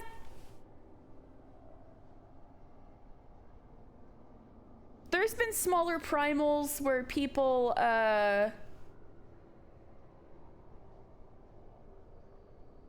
don't think you can control it per se, but people have tried, there's smaller primals that have been summoned with a person as the host. And those primals tend to be able to think better, I think, because there's a person inside of them, right? They usually are able to reason a little better and maybe could be talked to, but I don't know about controlled. There are the Alligans, who were the people who built this facility we're standing in right now and had sealed Omega, the Alligans were able to capture primals and use them as batteries, pretty much. They weren't able to control them, but they were able to catch them. But the closest thing you'll be able to get, Alexei, is when you get to level 30, and I think get a certain amount through the game, you'll be able to, oh, there is that. Summon a creature on his own without outside ether, but he didn't have the ability to control it. He just had a pet chicken now. Yeah. But Alexei, since you have an Arcanist, you'll eventually be able to become a summoner. And so summoners can summon Eggies, which use the, which are kind of like more advanced carbuncles that you can use after you've been exposed to a primal's ether. So let's say theoretically you fought that big dragon we just saw, which is a primal. If you fought that big dragon we just saw, or were just happened to be nearby, it's theoretically possible that you could be able to do the rituals to summon a little dragon, a little mini dragon that's your buddy, and you can control it. So basically you can control anything that's like a carbuncle, but you can't control the really huge powerful things. In fact, they're probably going to control you, I guess is the best way to think of it. The best way you could control it, I think, is if you summoned it within yourself using your own body as a vessel. Then you could control what the god is doing because you summoned it in your own body, and you can become really powerful that way too. So could be pretty sick, I guess, even though your existence would still be bad for the environment. Like, I hope that makes sense. Yeah, I think who the fuck sent me a free company invite while I'm walking around in here?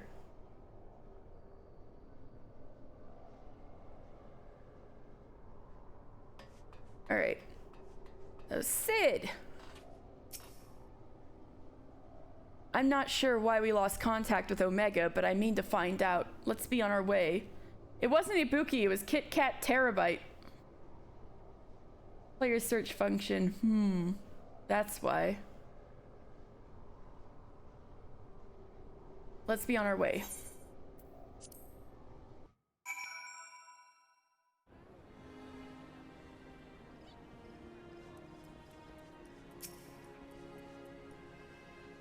I came as soon as I heard the Excelsior had been spotted on its approach. Well, thanks for being here on the dot, Alphino. One moment, everything was functioning perfectly, and then it wasn't. It makes no sense. We need to see what happened for ourselves, and soon. Oh, I got so many orchestrion rolls. Look at this. Look at this. So many. So many of them.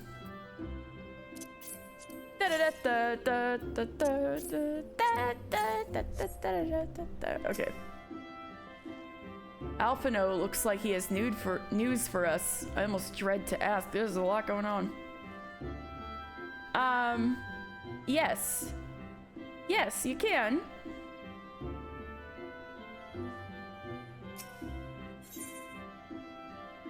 The far edge of fate. It's happening, guys.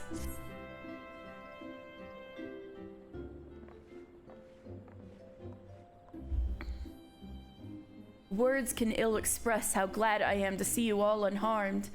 When Omega came hurtling towards the cocoon, everything dissolved into chaos.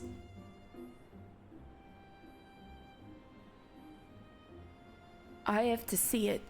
I have to see it with my own eyes.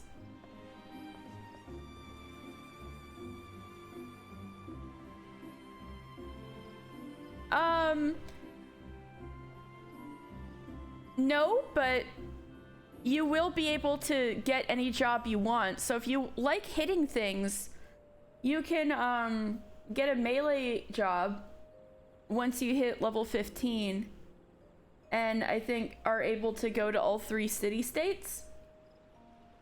Yeah, after a certain point, you'll be able to start any job you want. So if you don't like the book, you can try out other classes. Ito, wait! We must first... the Elder Seedseer is expecting us.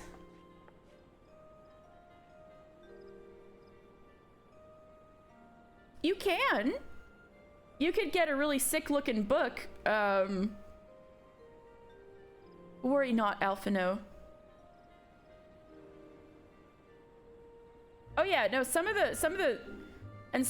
when you get like Bahamut moves, some of those look pretty sick. Like you blast things. Worry not, Alphino. Go Setsu and I will watch over her. You may safely attend your meeting. My thanks, Yugiri.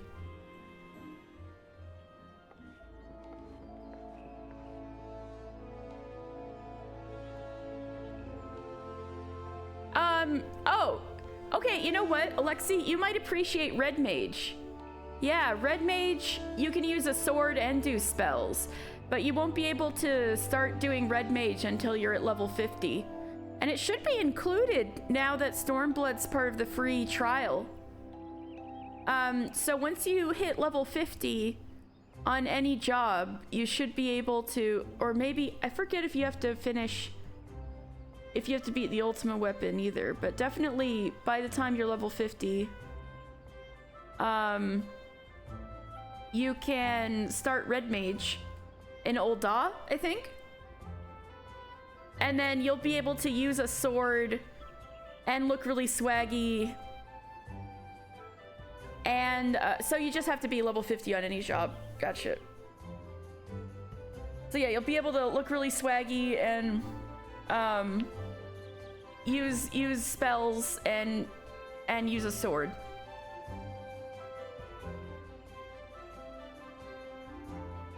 True, true.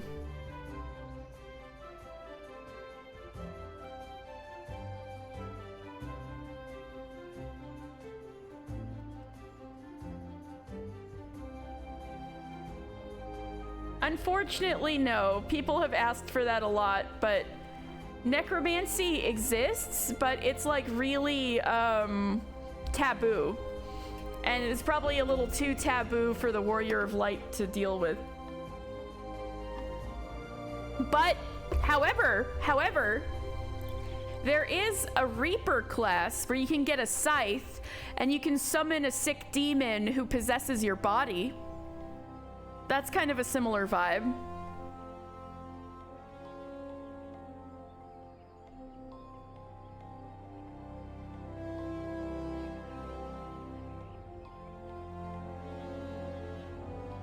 I could show you Evans, because Mister's got Reaper. True. The council reconvened a short while ago. Let us make haste for the Lotus Stand. All there are eager to hear your testimony. Not the same, aw.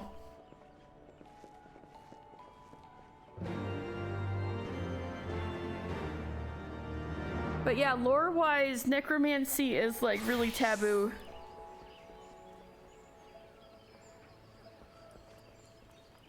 It's probably like, there are some pretty edgy jobs that the Warrior of Light can do, but necromancy I think is just maybe a little too far.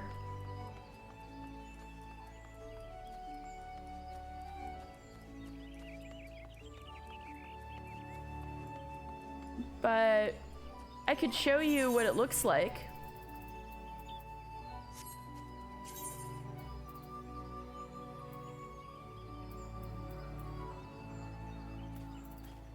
Reaper.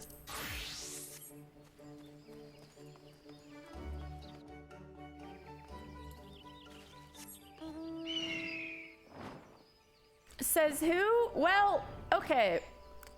For example,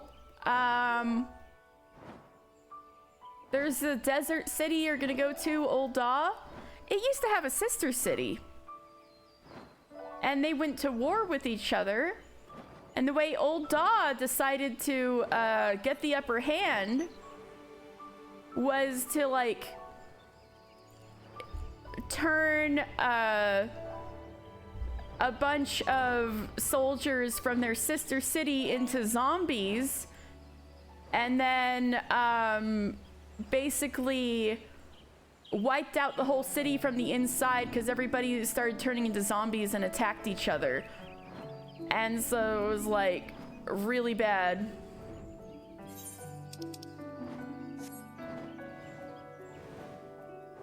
Stuff like that.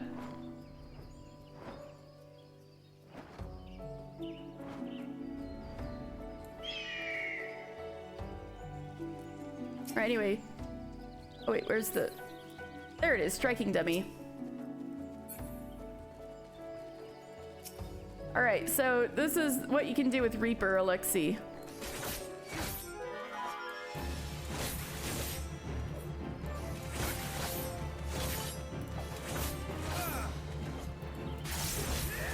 Alright, so now I've got...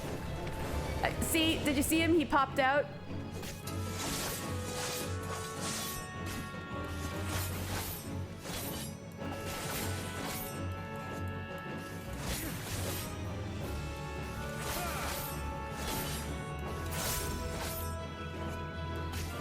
Kinda.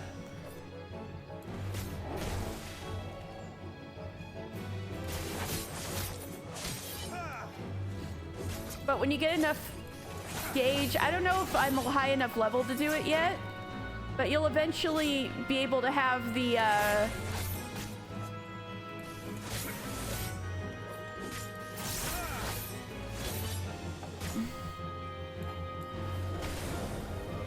you'll eventually be able to have it possess you and become like a spooky, evil version of yourself. But I don't think I'm quite enough high level to show that off yet.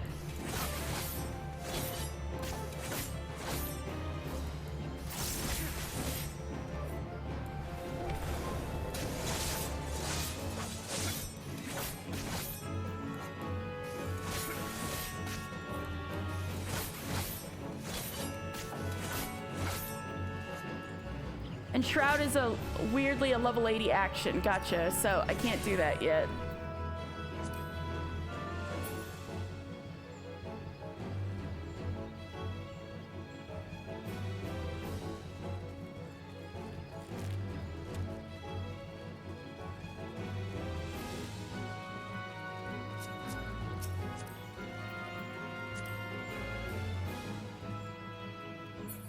Okay. Let's go back to Dragoon.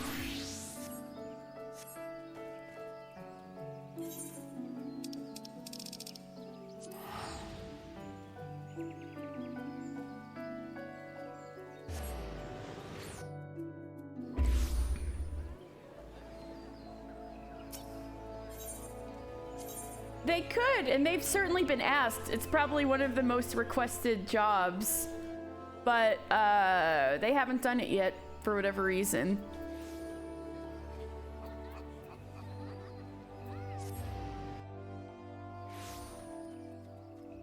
You can get a title. You know how I have this title called the Finest Pupil's Ally? You can get a title that's called the Necromancer. So you can walk around being called the Necromancer.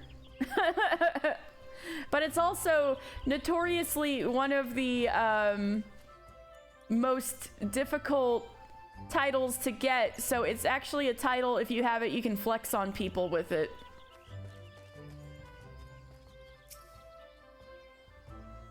The Elder Seed Seer awaits you within.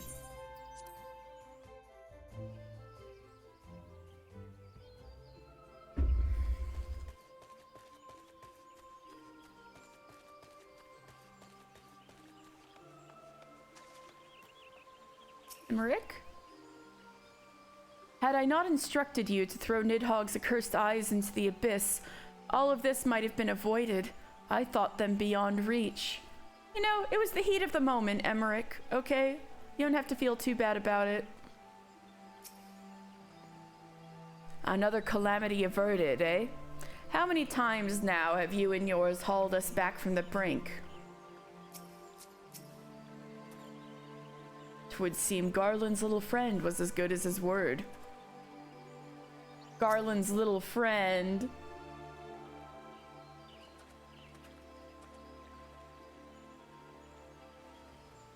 My friends, full eagerly have we awaited your return. You indeed could have discharged the duty entrusted to you, and most humbly do we thank you for seeing it done. You were too kind, Elder Seedseer. As I recall, we as good as demanded the right to try. But tell me, how did the battle unfold? We succeeded in waking Omega, aye, but we lost contact with the weapon shortly after it launched. From our position in the control room, we were blind to all that followed. What words could do justice to such a scene?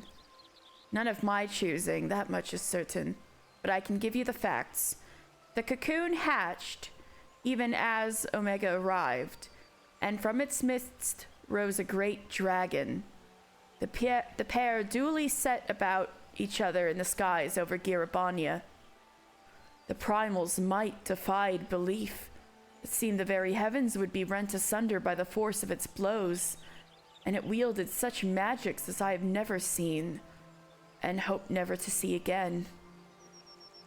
The battle raged on with no end in sight, until both combatants were engulfed in a blinding flash of light. When the radiance faded, I saw the pair fall motionless from the sky, coming to rest somewhere on Alamegan's soil. I will not speak for the rest, but to my eye, it seemed that each had landed a fatal blow upon the other. While most among us could only think of Bahamut when looking upon the primal form, the Domans were heard to whisper the name Shinryu. It would appear that the being resembles a creature of Far Eastern legend, and we have found it convenient to refer to it as such. This Shinryu's fate, and indeed that of Omega, is yet unknown. We have, alas, no eyes on the Girabanian side of the border. Aye, which is why we have sent our main force, under the command of Marshal Tarupin, my son, to capture the wall. With the Imperials in disarray, we have the perfect opportunity to secure Gridania's border and assess the aftermath of the impact. I myself will join the Marshal and his men when the council is adjourned. Well, that explains a few things. I'll wager that flash of light coincided with our loss of contact. Lest you wonder, we quickly re-engaged Omega's stasis system, so even if it has fallen into the Empire's lap, it will be of no use to them, save perhaps as a statue. Y'all... Marshal Tarupin, my beloved, yes, he's so good.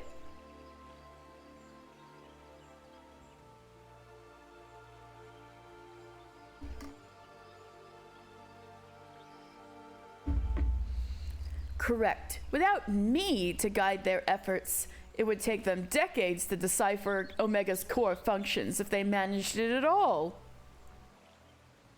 Such reassurances do much to calm our fears, yet the relic's fate is but one of several concerns.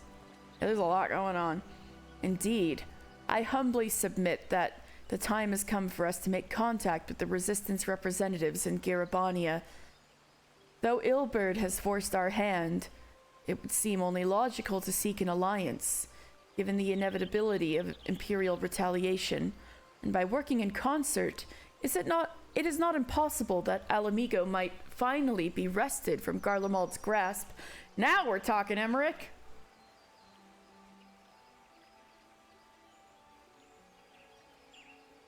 Freedom! Pray accept my humblest and most earnest thanks once again, warrior of light. Had Shinryu been suffered to roam free, the 12s would surely have been laid to waste. Oh yeah, and I guess we do have to thank Papa Limo for keeping contained while we were looking for a counterattack, because it probably would have fucked up the 12s would. This operation to take the wall will be Ishgard's first military action under Alliance banners, though I have no appetite for bloodshed. A part of me is glad of the chance to begin reparations for our past inaction. Oh, Emmerich. I go to oversee operations at Balzar's Wall. You have done your part. Leave us to handle the initial Imperial reprisal, and rest while you may. Oh, well thanks. Someone's thinking about me. When the Primal emerged, I was for an instant transported back to Cartano. The moment the Black Worm made an 8th hell of the battlefield. Gladly would I live out the rest of my days without seeing such a sight again. Sid? It seems likely. If, as seems likely, we put Omega into stasis after, what'd they call it? Oh yes, after Shinryu was defeated, we should have little to fear from either one of them. I should very much like to see this Shinryu creature for myself. Uh-huh, I'm sure you would. Alphino, you must be exhausted. I would ordinarily suggest that we retire directly to the Rising Stones, but I wonder if we might first make a small detour. Y'shtola and... Hey! Alexei, Y'shtola is gonna show up. Y'shtola and the others have gathered at Amarisai's spine. And I imagine that you too would be interested to see what has become of the wall now that the cocoon is gone. It is decided then. Lead on. We're gonna have a little side excursion.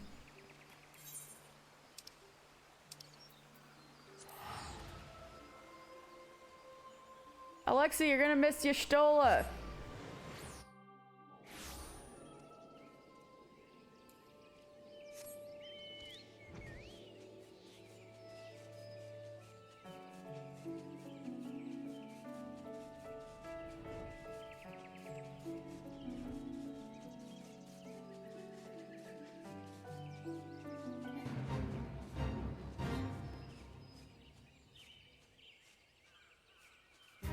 Ooh, I can talk to Ida. She's dotting me. With Castromorians to the south and the Sylphlins to the north, we must remain vigilant for any signs of aggression. Every sentry that patrols the East Shroud knows well that we are surrounded by enemies at all times.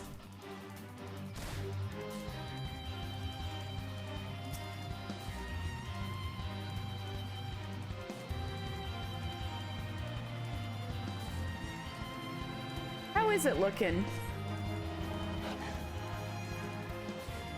Doesn't look that different. Cryo! Oh, thank the 12. After witnessing Omega's single-minded onslaught, I had visions of you being trapped between it and its target. Hardly the most rational concern, I concede, but if you had seen what I saw... Dan, it's Cryo. No trace of the cocoon remains. 'Tis as if it never existed. And here's Y'shtola.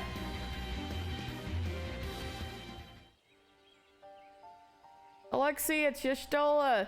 Oh, you're back in time for Y'shtola. My friends, I cannot well express how glad I am to see you both unharmed. They say that Omega's clash with the Primal shook the very firmament. Yes. You need not have worried. The battle took place far above the ground. We were able to observe in relative safety, though I'm given to understand that there were casualties on the far side of the wall.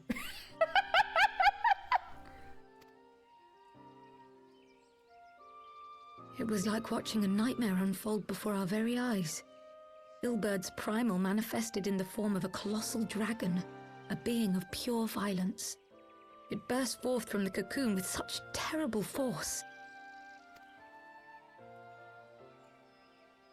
That such a horror should spring from the eyes of Nidhogg comes as no surprise. Nor do I wonder at its form. Ilberdal but announced it in the moments prior to his death. Plainly, it was his dying wish to visit a second calamity upon the Empire. And I am quite certain the abomination would have obliged. That's a had it not Lalafell. found itself She's a grown outmatched by woman. Omega. Gods, I am no stranger to the works of Alad. Alpha but even knows the I was child, unprepared true. for the machine's furiosity. It beggared belief.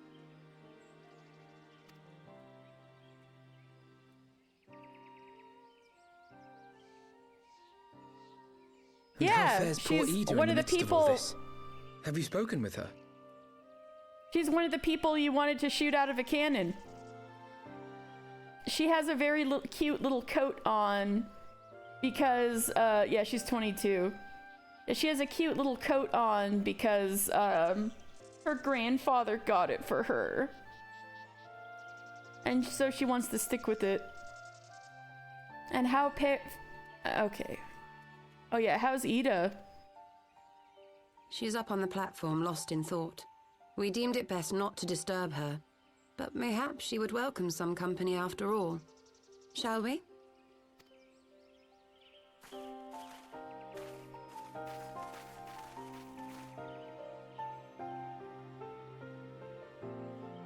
Possible.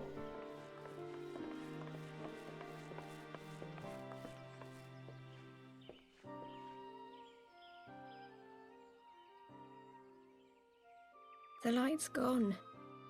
It was all we had left of him. Ida.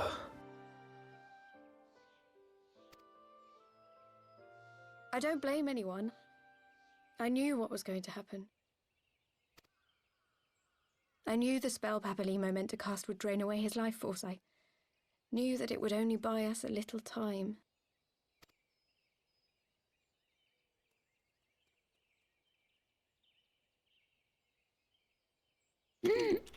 Reveal!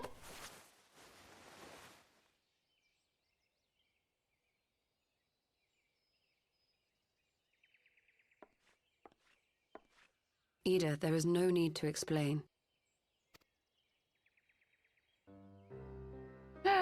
There she is! But there is. I can't hide in Papalimo's little shadow anymore, and I shouldn't hide behind my sister's mask. Little shadow. And your sister's mask. Ah.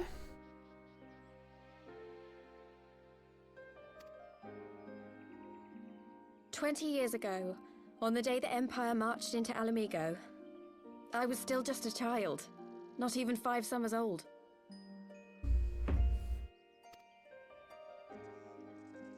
My father had been one of the leaders of the revolution.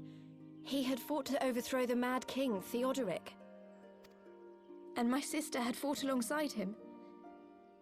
But she was strong and kind, and always knew what to do.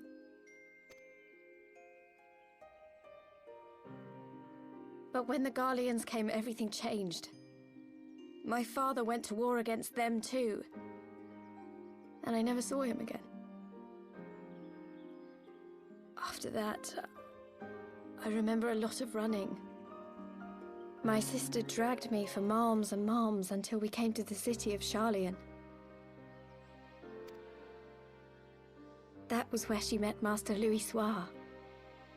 He introduced her to the Circle of Knowing, and she eventually became an Archon. She was your inspiration. Is that not why you took up her mask and her name? Or did you simply mean to continue what she had started?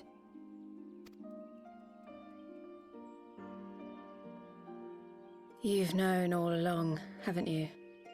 That I wasn't Ida. Yeah, Y'shtola's not an idiot. Of course. We all recognized you at once. 'Twas Papalimo who persuaded us to maintain the charade. It was silly to think I could fool you. I knew that even then, but I sort of decided not to know. Ida's... Well, you'll see.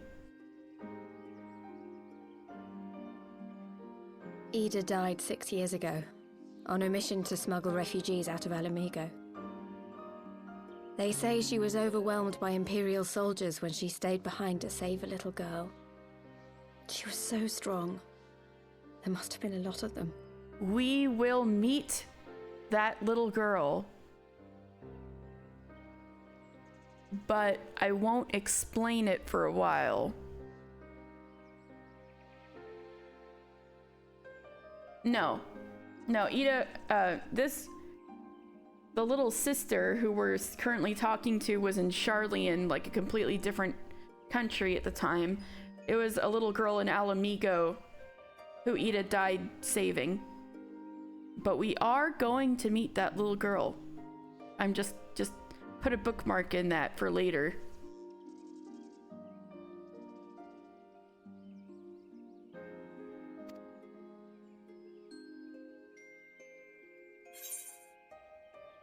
Why did you never tell me?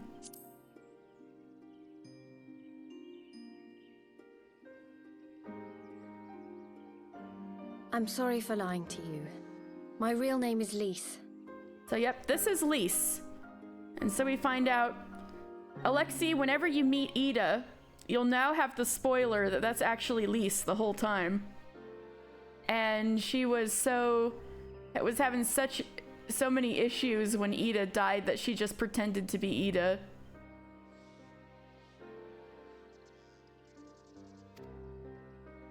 When Papalimo brought me Ida's mask, it was meant as a keepsake, but I decided I wanted to be his new partner, to keep alive all the good that she had done. Okay. That's why she did it. It's like, Papalimo, I'll be your new partner. And keep her spirit alive. Oh. I didn't want to become Ida, exactly. At the time, though, I still didn't know who I was myself. And it almost seemed easier to play the role. Papalimo agreed to help, of course, but it was never what he wanted for me. He wanted me to walk my own path. And those were his final words to me.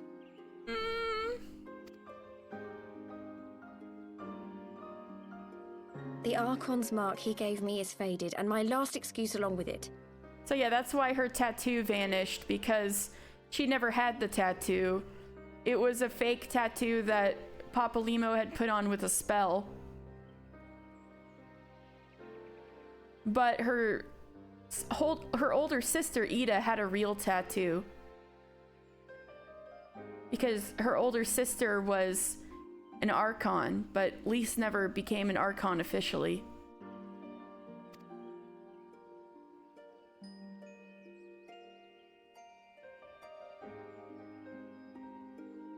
So this is it. Whatever I choose to do from now on, I do as Lise. And I choose to continue my family's fight. I want Alamigo to be the country that Ida and my father always wanted it to be. Oh.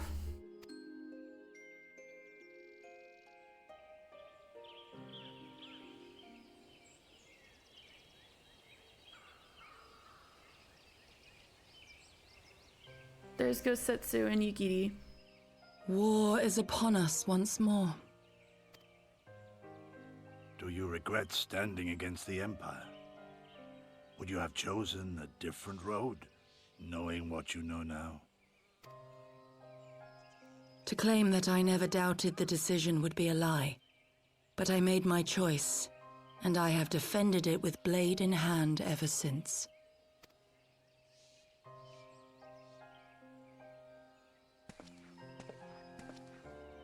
The battle continues, and our steel is needed. Come, Shadow Walker, we leave for the east, for Doma.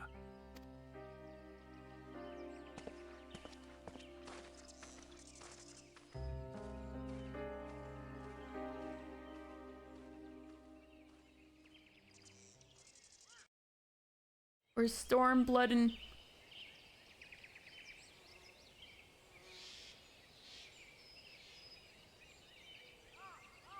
It was brave of Lise to remove her mask after so long. Though she has scarce begun to come to terms with Papalimo's loss, That one act made plain her determination to move forward. Yeah, that is pretty funny. And a race, right? She was teasing Aura and Ninja. And then the buddy who shows up to grab her was also introduced to tease the job. That is pretty funny, now that you put it that way.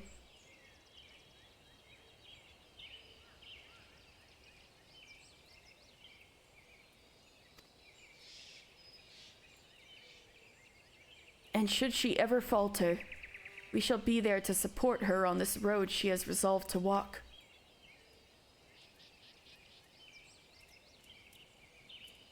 Let us return to the Rising Stones. We have quite a story to tell to Taru and my sister.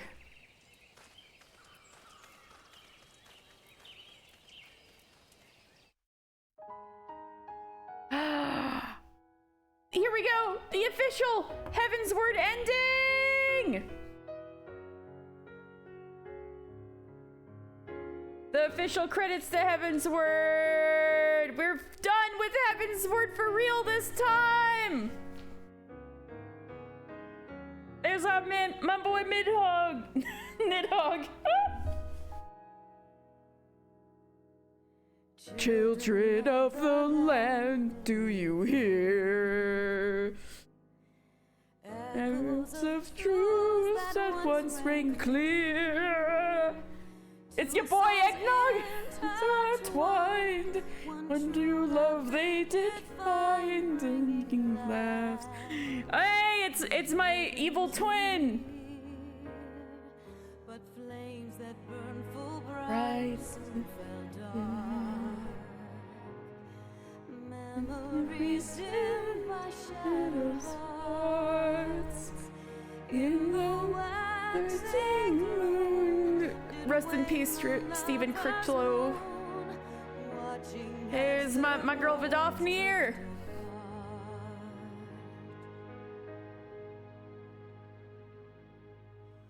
One soul's cry, Urianche!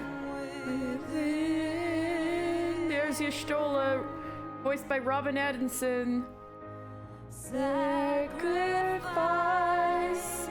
unfinably to birth again. They showed her voice. Yet this one oh, when he smacked Thancred. Blunt Y'shtola, true.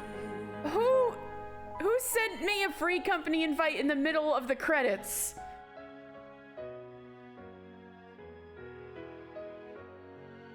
A 2 expansion spoiler. Da da da da da. Da da da da da da. Joe Dempsey. Da, da.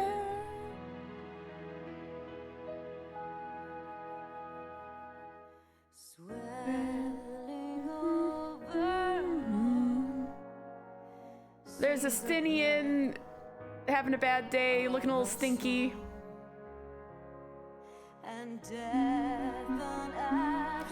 That hot cocoa hit different. Maria, you say goat, true.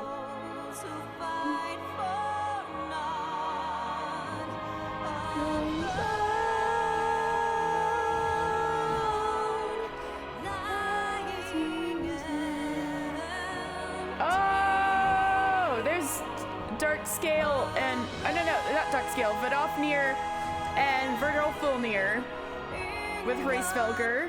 Or Chiffon! They gotta give him the sad last freaking thing.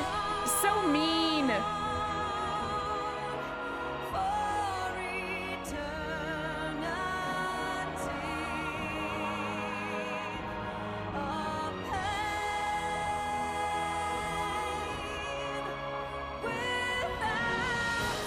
We sure did Heaven's Word. We were Heaven's Wording for like basically a year. We're looking back on it like almost a year of Lore Sunday.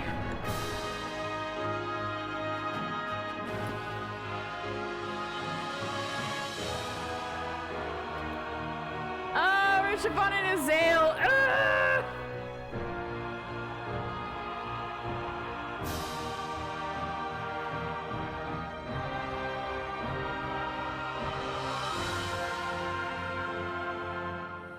Children of the land.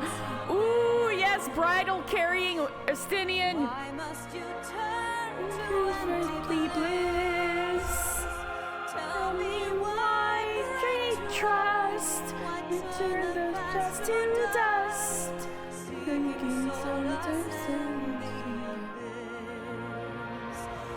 me why create. Oh, there's. He left his helmet behind.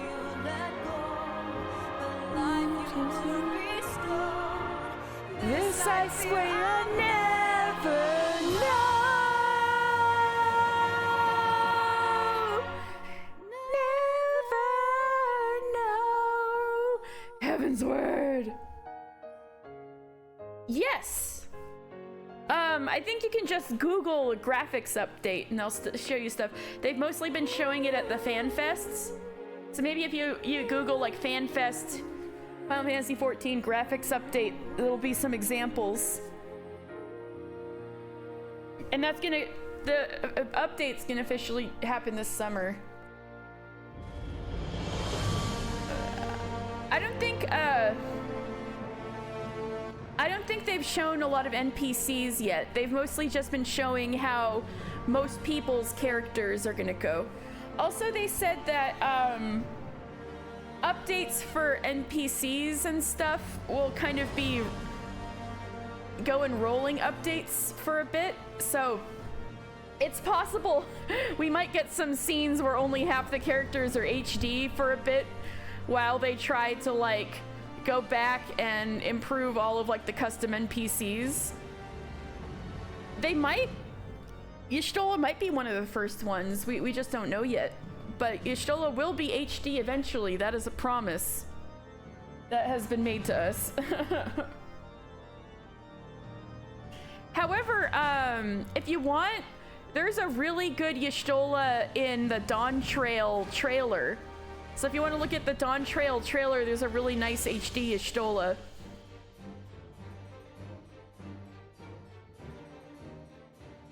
Even though she's only there for like a brief moment, she looks really good.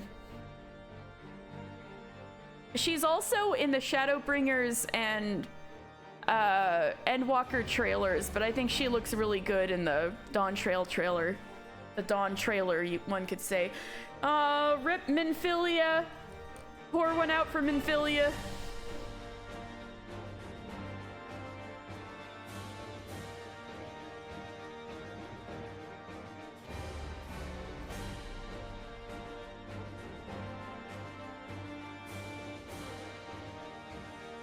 Oh yeah. While the credits run, I should go feed the cat. All right, so I'll just let this run while I go feed the cat. Papalimo! Okay. I'm gonna go feed the cat.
How did Y'shtola survive again? Good question. Also, which time? Because I like to joke that Y'shtola gets 1 free death per expansion. She's just built different. She can survive anything.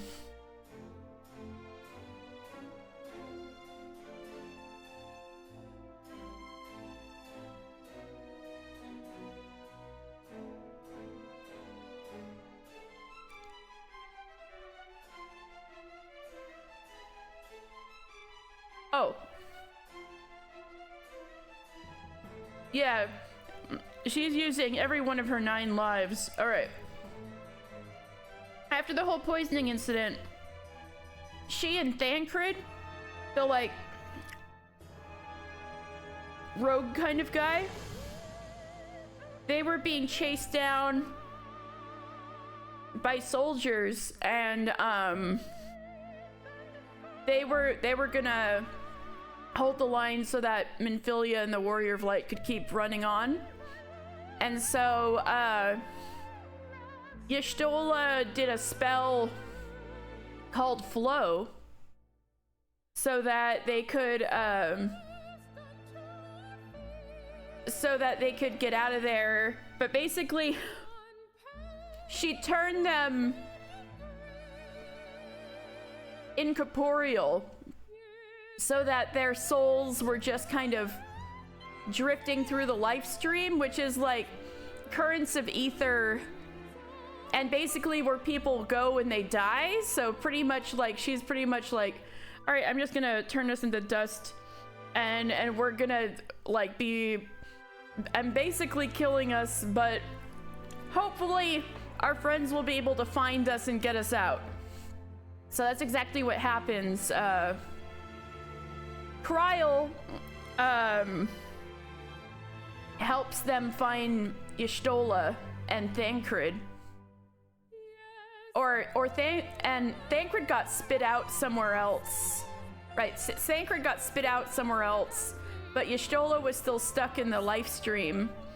So they yanked her out of there. And that's where the blunt Y'shtola thing comes from, because when you re-emerge from the life stream, you're naked because it's just your personal ether.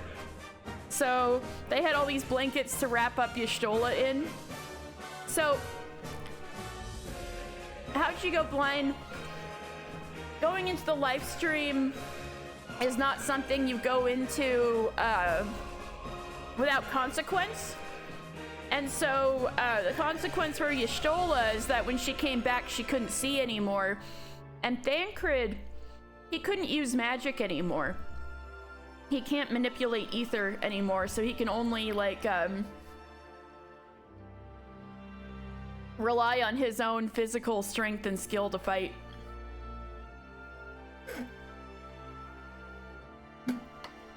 So going blind was a consequence of putting like basically doing the magical escape button and almost dying.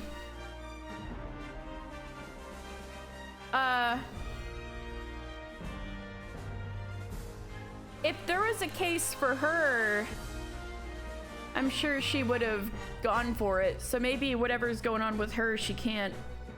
But yeah, exactly what Dan was saying. If there was, she would have healed herself because she's good at healing. But what she's done instead is she's using, like, you know, have you ever seen like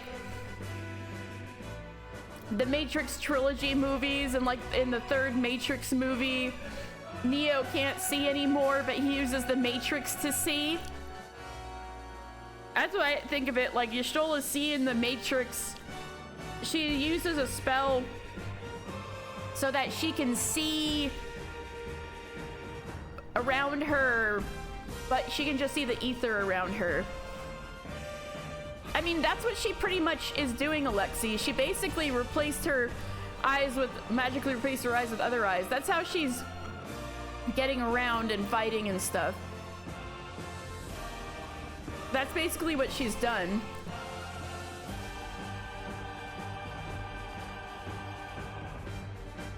But she can't see the same way other people see. She got those Shinigami eyes, yeah. She can't see exactly the same way other people can see. It's kind of hot, not gonna lie, nice. But yeah, she can't see the way some people can see, and there's pros and cons to that. Like, she'll be able to see stuff going on with ether that people can't see with the naked eye. But on the other hand, remember this for next X-Pack, that she's got the Shinigami eyes? Yeah. And,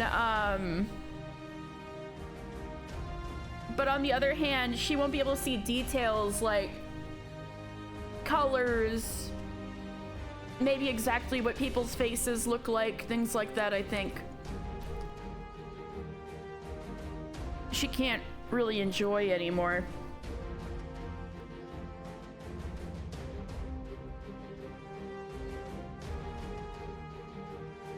Yeah! I can't wait for that scene. Ooh. Suffering. Okay, Dan. That seems a bit extreme. Also, whose eyes would it be? I wouldn't say it's impossible, but you'd have to think, whose freaking eyes are those?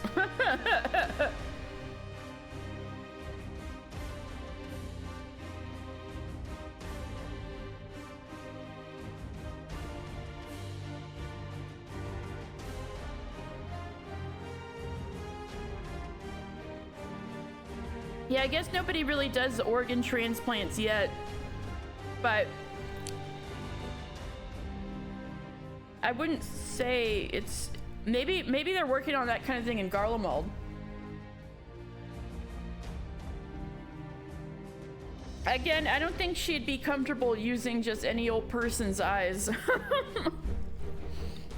But I'll go, maybe it could work, but I don't know. It seems a little extreme. Anyway, I'm gonna go refill my water.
Okay, I'm back with my water.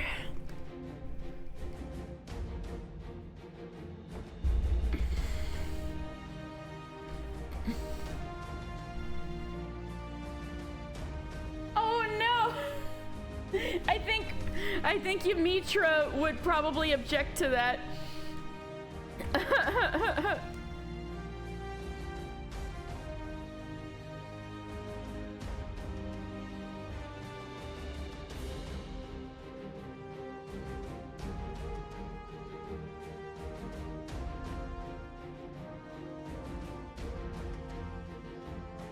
And I just thought of something to say. What was it?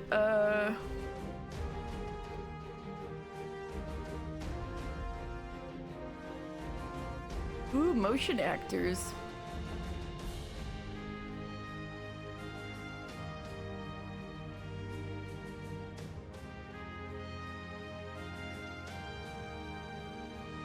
That's the most anime shit I've ever heard in my life. What is this holic shit? We each have one eye of the other. That is like the most anime thing I've ever heard. You were gonna ask, you were gonna take them and bring them to Y'shtola. She'd probably kill you for hurting her sister.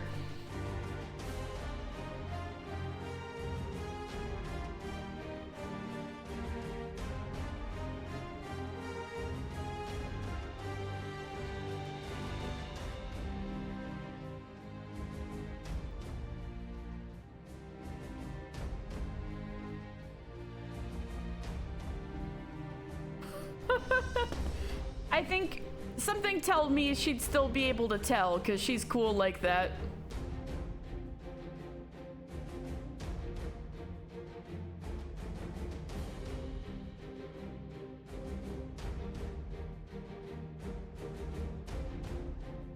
God, what was I gonna say?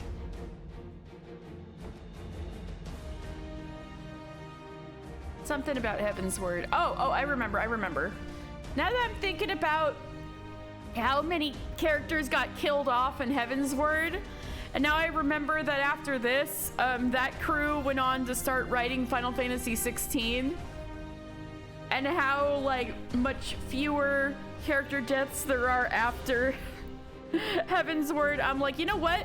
And then I think about how the plot of Final Fantasy 16 went, and now I'm like, you know what? This makes perfect sense. Heaven's Word writers like, we'll kill you off, and you, and you, and you, and like so many people die in Final Fantasy 16.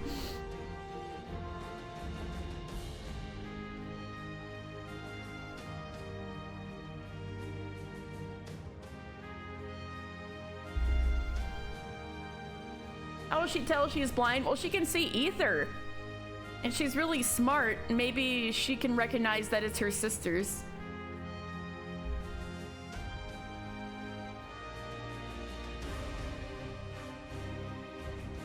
Also, she's smart, so if her sister was like, ooh, ouchie, sister, ow, my eyes, and then somebody comes up with her with some eyes that seem familiar, whose either seems familiar, and she'll be able to put two and two together. You know what I mean? She can Sherlock Holmes your ass to death.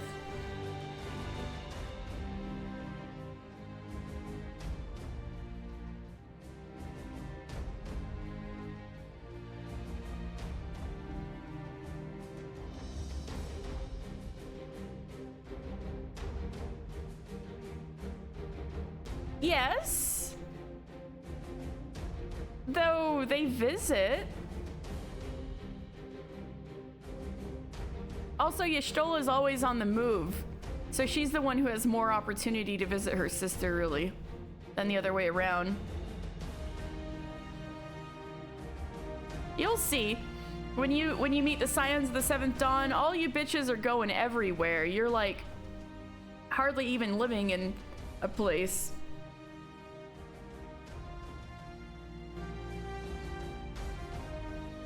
Grave robbing. No, I think she won't accept those eyeballs. I'm sorry, dude.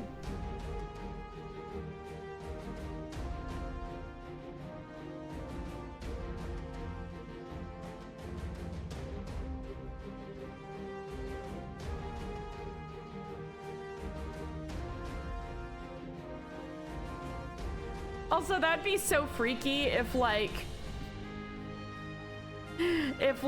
you just gave her another species eyes and then she just didn't have cat eyes. That would be so creepy. Oh no, not the Thancred eye. His perfectly good eye he's been covering up. I think his eye was a little injured. He just was super dramatic about it.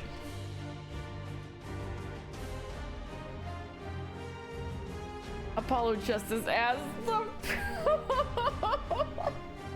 You're right, but also ouch. That you're gonna make fun of our son like that?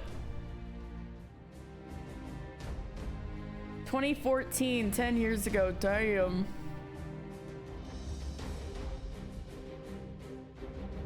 Anchored in Heaven's Word and Stormblood is like when a man gets a cold and acts like he's dying. It's so true.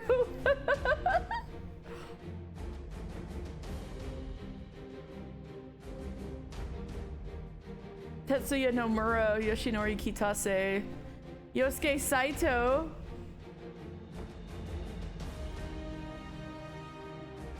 I like how they thanked Yosuke Saito and they're like, fuck you, Yoko Taro, until Shadowbringers.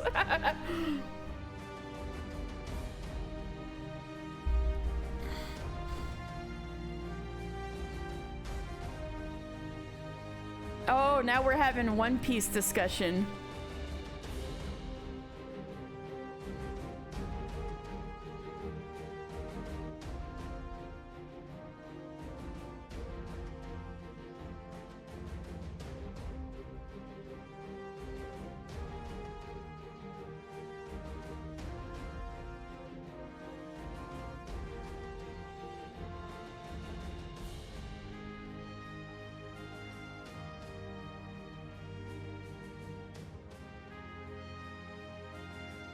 Thank you, Lenovo, for the computers.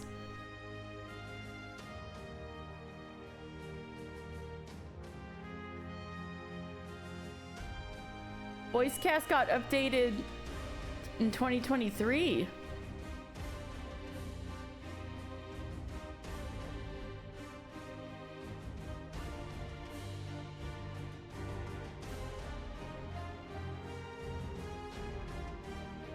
Oh, a lot of those, man, there were a lot of,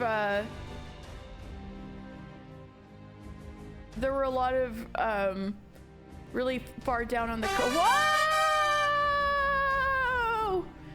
Nostradamus 88, thank you so much for the raid. How are you? Hello, hello. Nosegang wants to whiff what you've been cooking. Beast not afraid. Nostrils and word spills further. Ruler of Pride, thank you so much for the raid. Oh, Rowan, can you shout him out? Or I can get it. I can get it. You cheered? You're cheering? Oh, you're so nice. Thank you. You were playing Umineko and then cried. Question marks. Oh yeah. Have you been playing? Oh god, here it comes. Have you been playing a takeover? It is. Oh my god. Hello. How is Umineko? What episode are you on? Did you find me through my Umineko streams?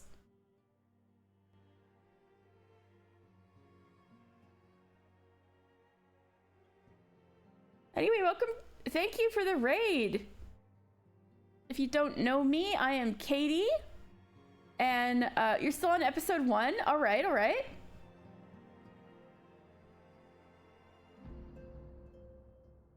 I'm on episode 3, but I'll have to take a look, especially if you're streaming when I'm streaming on Thursdays. But all right, I hope you're enjoying it. Episode 1 is real spooky. But anyway, I'm Katie. I'm usually a Gumi, but on Sundays, I'm a Corpiker. And I stream story-driven games. Umineko's on Thursdays, and Final Fantasy XIV lore on Sundays. And I also do some Neil Felton craft streams, too. You're so nice for the... cheering for the finest fantasy. Ruler of Pride, you're so nice, for real. Thank you.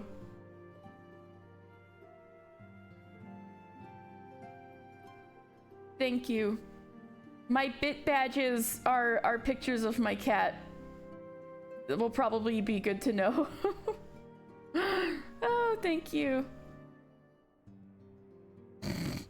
Yeah, Alexi's been trying to get me to play Warframe, and I should, because Alexi's been cool enough to try the free trial of critically acclaimed MMORPG Final Fantasy XIV. You're looking for suggestions? Bad words! Thank you so much for suggesting the raid. So how's Nostrils Umineko journey been going? Bedwards, thank you so much. That's so sweet of you. Looking for suggestions and who to raid, and I was like, oh, Katie's on. I really appreciate it. That's so sweet. And so if any of you like Final Fantasy XIV, you have actually arrived at an incredibly good time. We literally just finished the Heavensward credits, and we are about to start Stormblood. And so I have been doing this lore stream with like the guy from the trailers week to week, slowly chronologically getting through the game and trying to squeeze out as much lore as I can. And so it's taken me 2 years to get to freaking, or I guess maybe like a year and 3/4 or so to get to freaking Stormblood, the second expansion. It's fun, lots of nose jokes. Good. So let's but before we like officially start Stormblood, and let's check in on our friends. Isildur is back. Home is getting reunited with his bestie. Isildur, how are you? At last I was able to rise from my sickbed, but the pain when I tried to take up my axe. Oh, what a sad old man I've become. You're so sweet. Thank you for cheering. Chocobo? Oh yeah, I got a chocobo. I'll show you when I go outside. I got 2 chocobos. Oh May, hello. Your friend is out of bed. Back in the Far East, we treat back pain with a long soak in a hot spring. What say you to a short journey, Isildur? I'm told the waters at Camp Bronze Lake are famous for their healing properties. That's a fantastic idea. You're such a good friend. They're such good friends. Tataru. Rial! Rial, hi! Things are heating up in Alamigo, but we can't afford to lose track of the trouble what might be brewing in the rest of the realm. Don't you worry, though. I'll be keeping an ear to the ground. Me nose in the air. Uh-oh, nose puns. And one eye on the horizon. You're the best, Riol. I love you. Hello, Tataru. You guys having a lively conversation. Did you know about Lise? I had no idea. We only met after the calamity, and her sister must already have been. Well, you know. It's a surprise for Tataru, too, because Tataru was originally part of the Path of the 12. He wasn't part of the Circle of Knowing half of the Scions. FME, hello? Lady Flamine. I sent her outside to enjoy a quiet cup of tea. You know, good for her. Much has happened these past moons, and we all can use a rest every now and again. Yep, Flamine could use a real rest. Some tomfoolery's going on over here. What's going on, Coltone? Though it might be simpler to surrender to despair, I've chosen to resume my studies in the arcane. I received much wisdom from Papalymo, and I would put his advice into practice. Okay, so Coltone is still sad. Clemens, what's going on here? My sister has the most curious ideas about courtship. Oh, she's flirting? Alright, what's going on? I made a fool of myself on our last mission, but I will show him what I've made of. Come on now, Hori. Oh, is this the best you've got? Should the Archons be called away to Girabanya, it will fall to us to deal with the Scion's usual obligations, and thus, we must remain in peak condition. And then Ochre Boulder, a fine showing, brother, but you have yet to outpace Aenor. Interesting. Okay. How are you doing, twinsies? Alphino. You should have seen the look on Tataru's face when I recounted Lisa's... I realize in retrospect that I should perhaps have waited for you to return. I, also told Alize, apologies. Alphino was like, did you know Ida was Lise? I was like telling everyone. Wow. He may have mentioned, but Alphino has surprised me of all that came to pass in Gridania. Your only task now is to rest. This is the calm before the storm. The storm of blood, born from blood of our fallen brother. Yeah, Alphino slams the door open. Alize, holy fuck! Yeah, exactly. Lise has chosen her path, and as her friends, we must do what we can to support that choice. We are fated to join the conflict in any case. Once the Alliance has taken the wall and opened the way to Garabania, we will have little choice but to fight. Which is not to say the cause is unworthy. After all, ignoring the plight of those whom one might conceivably save is not wisdom but indolence, correct? Quoting your grandfather. I, for one, look forward to joining hands with the Alamegans and striking a blow against the tyranny of the Empire, as I rather suspect, do you? The far edge of fate. Glam father. Ooh. They're taking Balzar's wall. Pippin! Quick march! The Imperials will soon come to their senses, and we must be ready to face their retribution.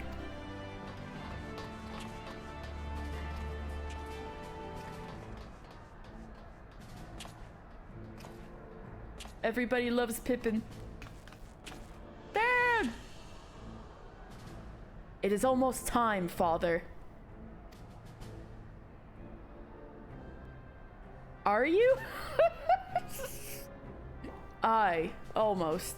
Stand firm, Pippin.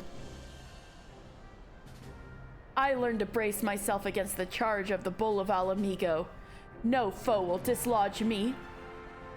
Ooh! This is the kind of energy I wanted to bring with you, Coco. Raubon can full-on charge him, and he can hold his ground. Damn. Pippin the goat. I know, right? No foe will dislodge me. You're so cool, Pippin! You're the coolest! Flame salute. Let's fucking go.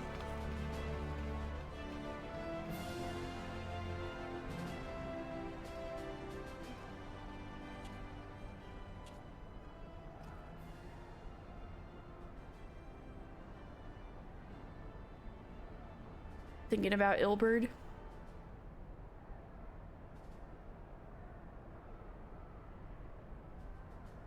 Very well, Ilberd.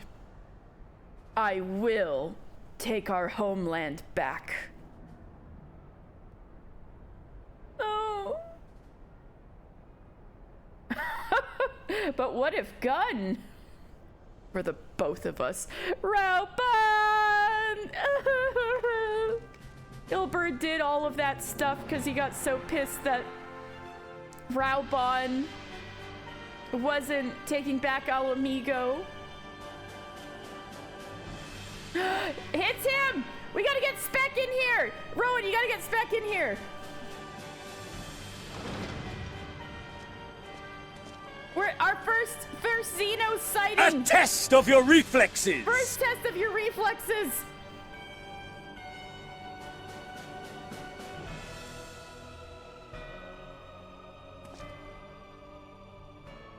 My Lord Viceroy, our scouts have confirmed the preliminary reports.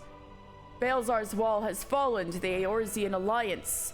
So the many statues of griffins in this throne room suggest this is an Alamigo. So this is very likely the Alamegan throne room. This is the Imperial Viceroy on the throne. The hunt for Omega and the unknown icon continues. Though both yet elude us, my lord, Their battle caused considerable damage across the region. Should we perchance divert some of our forces from the search to undertake necessary reconstruction work?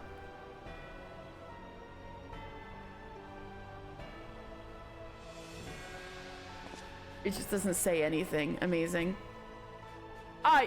Forgive me, my lord. I did not intend, your will be done. Doesn't say a goddamn thing. Good for him. Unknown. Oh, I gotta pretend to have a Xenos voice. Unknown. My spies tell me the Domans call it Shinryu, and that it proved a match for Omega. Yes. The coming days promise to be most interesting. Most interesting.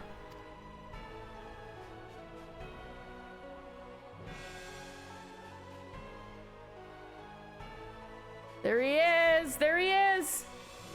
First sighting!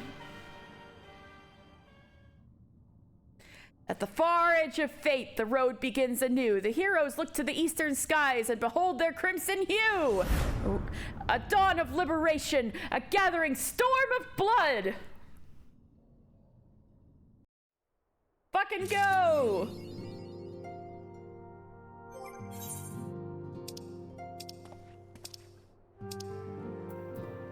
Oops. We got a new title. Fate Walker. That's sick. Let's do it. Fate Walker. Yeah. And you know what this means? You know what this means? We're going on. We're Stormblooding. We're Stormblooding. You know what we're gonna do? Mister is going to change his job. This is the last time we're gonna see MSQ Dragoon Mister. Everybody, say goodbye to Dragoon Mister. Bye, Dragoon Mister. Bye. Bye, Dragoon Mister. Bye, bye, bye, bye, bye. We've been with you for a year, almost, but. Oh man.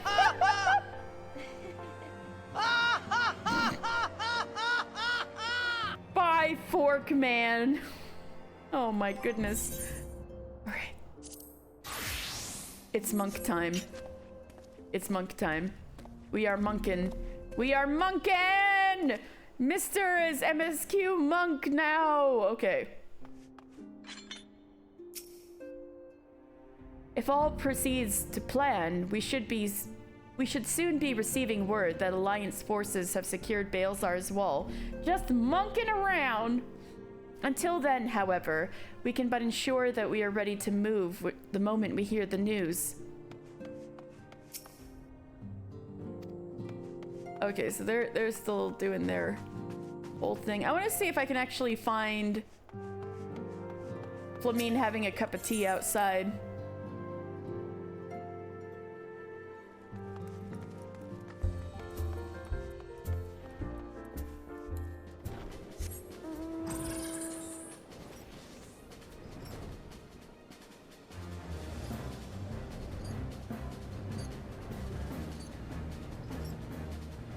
Yozan, what you doing up here? That's dangerous. Mister, I'm playing hide and seek with the others, and I'm it. You're gonna fall. I'm gonna tell your dad you're up here.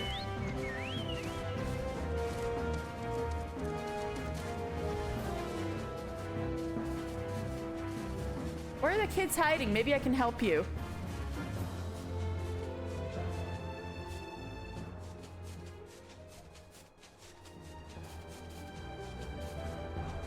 Where's the cafe?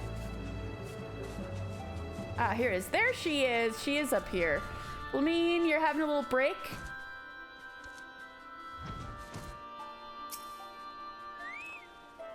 Revenant's toll has expanded so quickly. My, how the days do roll past while our minds are focused on other things. Real. Okay. So... you wanted a chocobo. Right? Ruler of Pride? So here's one chocobo. I got a cool little armored chocobo here. And then I also have a black chocobo.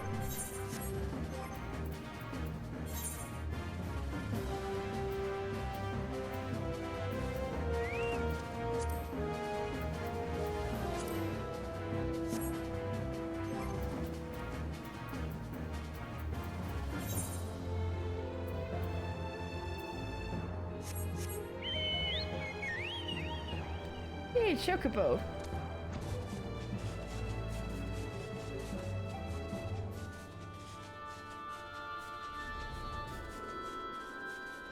Slaftborn.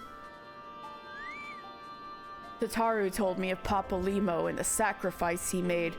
Unfortunate doesn't even begin to describe the travesty of his passing. I feel it.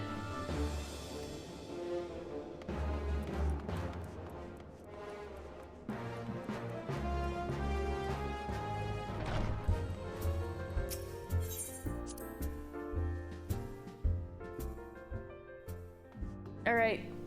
We are officially Stormblooding. Alphino is a man with a great deal on his mind. The question is, how will the Empire respond to the disappearance of Omega and the Primal?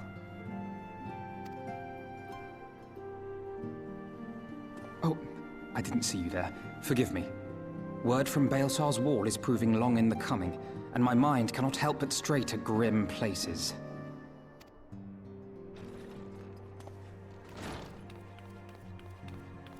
Alphino, a message from the Alliance. It's about time. Pray summon the others at once. Yes, sir.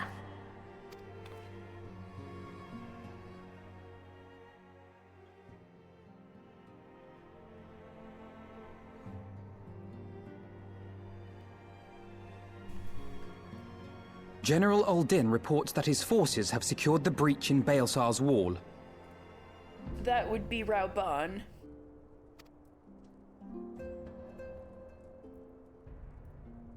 And what of the Primal and Omega?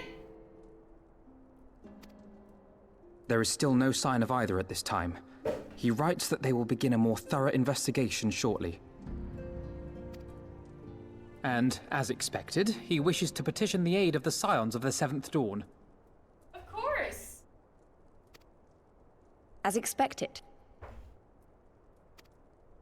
The Alliance's decision to capture a part of Baelsar's wall is open to interpretation.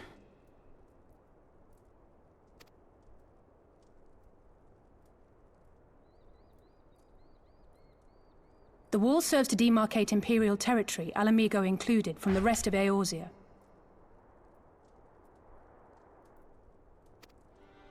To an observer, the Alliance's actions could be seen as a prelude to invasion. Indeed. And the Alliance leaders have no wish to be branded invaders. You're saying they won't fight for Alamigo? Even after everything that's happened? Not without the consent of her people, no. Make no mistake, Lys. The Alliance is in complete agreement that the Empire must be purged from Eorzea. However, they will not set foot in Gyr Abania until they have formally secured the consent and cooperation of the Alamigan opposition. My voice from so far away is hilarious. Sorry. Yeah, I was setting up a light so I could read the lore because it was getting dark in here. Mr. is ready for the club.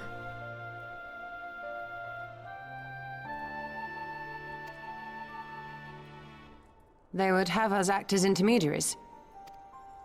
Precisely. The Scions are uniquely qualified to serve in this capacity. That is to say, Lys's, given her personal connection to the Resistance. Who better than you to broker an agreement between the Alliance and the people of Alamigo? Assuming you are willing, of course.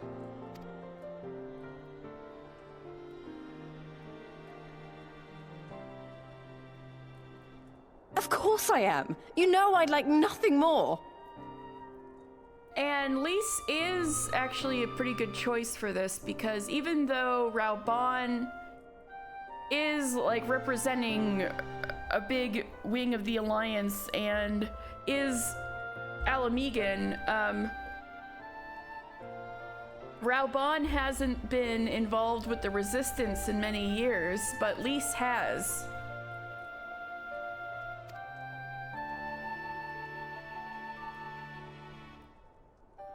As for who should accompany you on said diplomatic mission, I had a mind to volunteer myself. Well, that covers the talking part. But you just know there'll be trouble along the way. Are you available? Fuck yeah. As if you have to ask.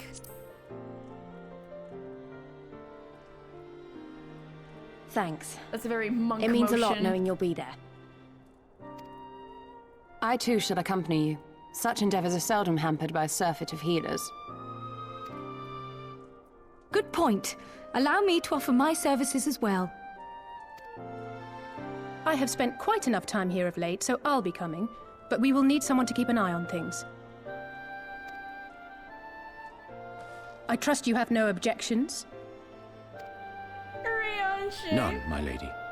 Gladly shall I continue to serve as caretaker of the Waking Sands, and there keep watch for signs of primal and Ascian activity both. As capable as my learned friend undoubtedly is, there are some troubles that may prove too much for a single scion, on account of which I mean to stay.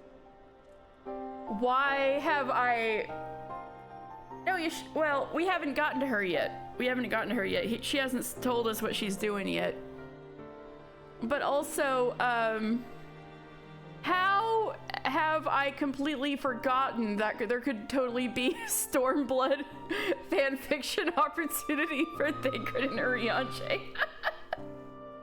They're staying behind, huh? No, I'm just kidding. It is settled then. Let us each see to our preparations. Stola, what you doing? Ryle, what you doing?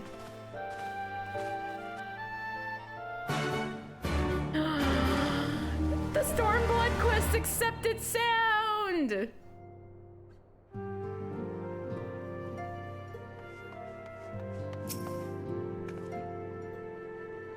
So it's finally happening.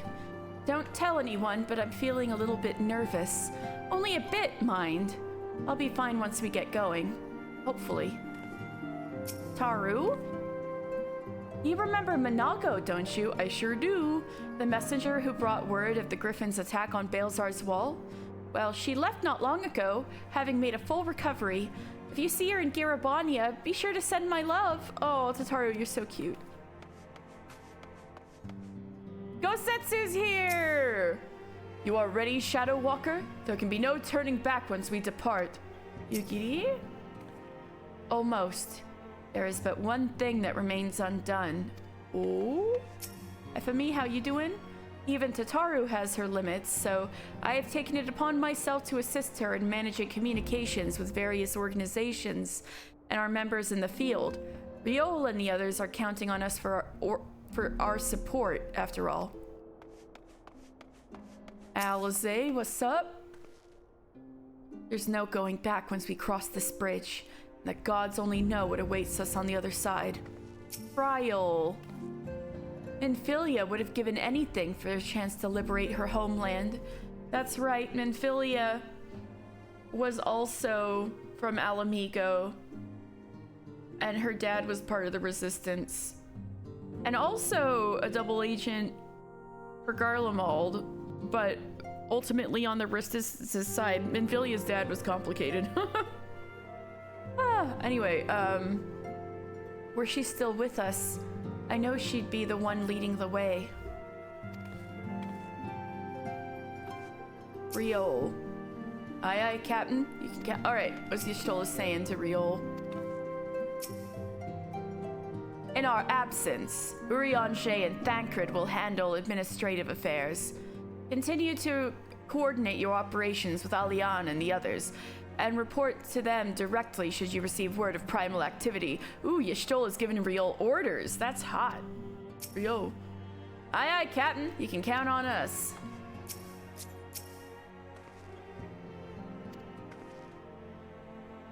Inor? Even as bit players, they show such passion, such fervor. Oh, what I wouldn't give to be a bit player too, or better yet, play with their bits. Aenor! Bonk! Bonk for Aenor! Bonk! Bonk! Clement's sister! Please! You never know who might be listening. I was listening. Me. And more importantly, we have our own mission to attend to. Yeah, bonk for Aenor. And if you're too busy thinking such thoughts, you're liable to get us both killed. Coltene coolly leaning against the wall. Papalymo's absence will be keenly felt. Oh, he's still sad. Hydrate. Thank you.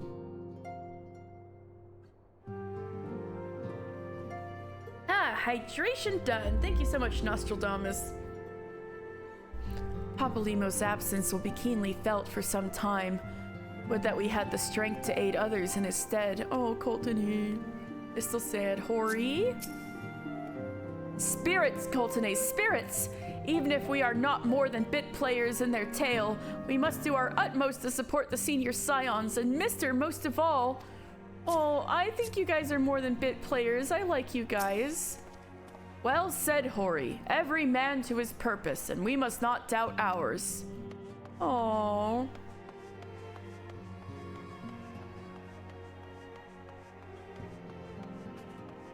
Naomi and Isildur are having the cutest friendship ever over here still. What will become of our homeland? I know not what to think of this endeavor. Oh. Believe in us, okay? Were I 10 years younger, nay, 5, I would not hesitate to join Lady Yugiri and Lord Gosetsu in their fight for freedom. Ooh, okay.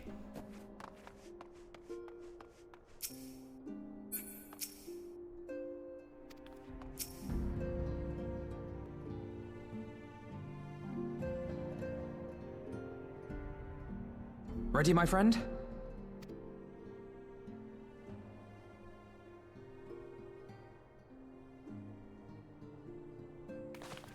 Well then, Tataru, I leave the rising stones in your capable hands. Don't worry, Alphino. I'll see that the place is still standing when you come back. Holding down the fort.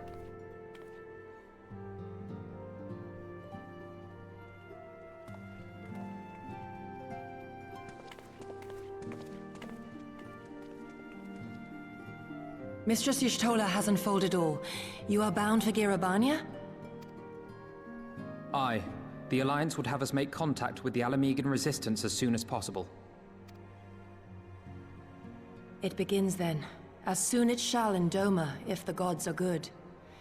'Tis but a pity it must be now. I am sorry that we shall not be present to fight beside you in the battles to come. It's okay. You have stood with us countless times, Lady Yugiri. Pray do not apologize. You paid back your debt, don't worry. Then let us thank you instead. You and yours stood with us from the first, when we came to this land as refugees in search of sanctuary. Yes, I remember it well. Loath am I to think what might have become of my people, had you not extended to us the hand of friendship. We will never forget. This I solemnly swear. Of course, Yugiri. Much has changed since first you set foot on these shores. Revenant Told stands as a testament to that. I'm sure your people will manage in your absence. Indeed. They have built a new home for themselves and no longer need me to shepherd them. The time has come for Gosetsu and I to return to our master, to our home. They'll be okay without you. Ah! I know how you feel. It's time I went home too. Though our battlefields be 1,000 mounds apart, our purpose is one. That all men hearken to the clarion call of freedom, of liberation, from Eorzea to the far east, that they may rise up and cast down the curse of Garlemald. Let's go, Gosetsu. Take care, you hear me? When all of this is over, we're going to celebrate. Together. Just you wait. I should like that very much. Fare you well.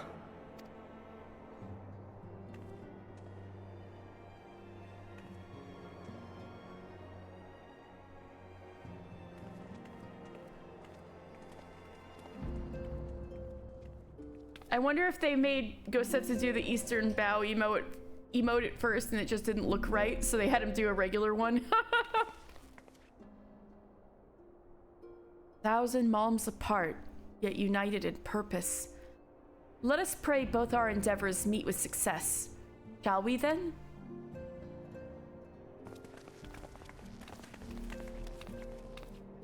Wait, not just yet.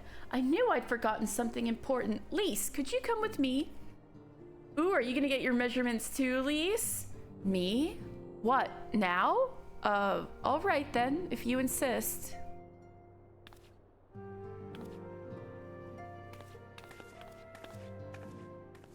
He's gonna get attacked now. Yep.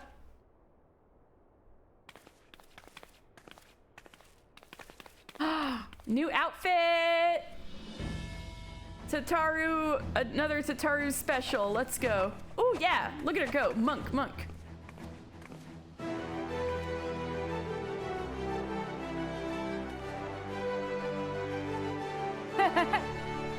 What do you think?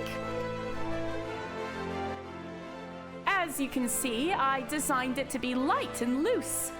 An outfit tailor-made to the needs of a skilled fighter like Lise. Your work never ceases to impress.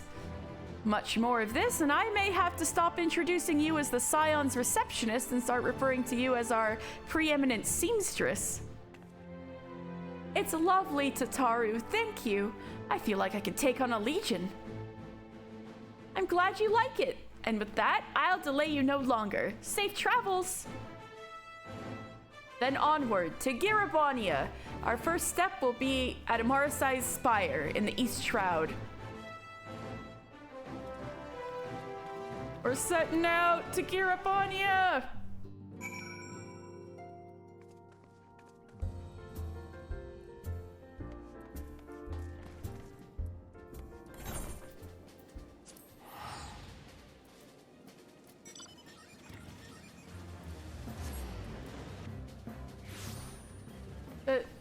Going straight into a battlefield might be a little dangerous for Gigi.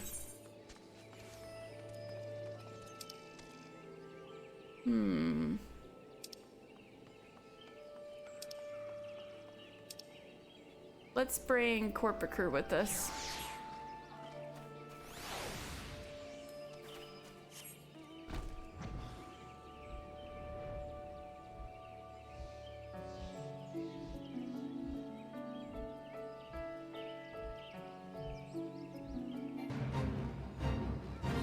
Not again. Alright, Kryl. See? Y'shtola did come with us, Alexei, look. Was it always his plan to sacrifice his life to complete the ritual? To bring forth the arbiter of his vengeance, but not remain to see the aftermath? Bilbird? Maybe. I won't let you down, Papalymo. I promise. Papalymo had to know it would only be temporary. If Grandfather couldn't contain Bahamut with the power of 1,000,000 prayers, then what chance did his disciples stand armed with only a broken staff? Oh. Though it may not be apparent to the naked eye, the ether here is in turmoil. Not since the calamity has this land been subjected to the forces of the magnitude unleashed by Shinryu and Omega.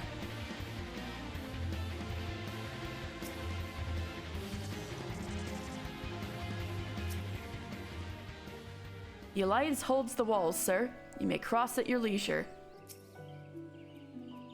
All are present and accounted for. When you are ready, my friend, pray inform the officer that we wish to proceed into Girabania. Ah, the Scions of the Seventh Dawn. We were told to expect you. Shall I summon someone to escort you to the wall?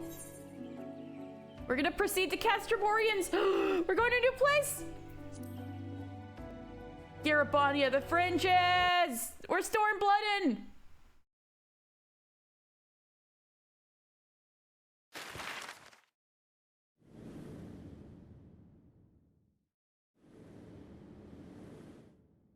We're going east. Going east, we're in Garabania.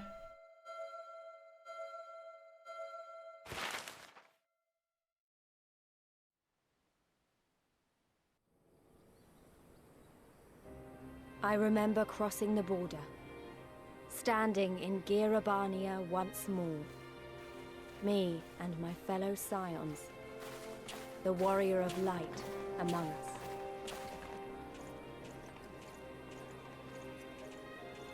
We got Temple Knights here too. Behind us, Baelsar's wall cutting the land in two. Freedom on one side, tyranny on the other.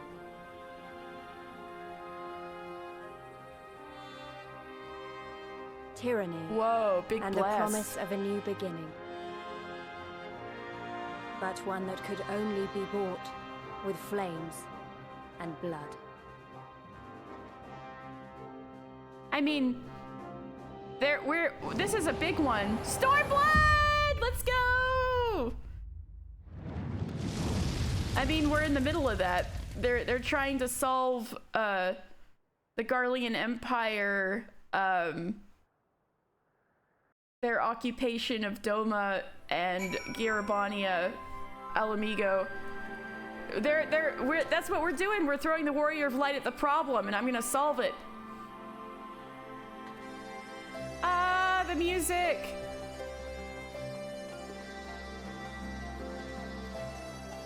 Here we are in Castrum Oriens. We were technically kind of in here for the Baelsar's Wall, No, that's what we're gonna do. We're gonna send the Warrior of Light to go kill the source of the problem. That's what we're doing. We're just a little geographically far away from it, that's all. We just gotta get there. So, Castrum Oriens, we were kind of here before, when we did the Baelsar's Wall, dungeon.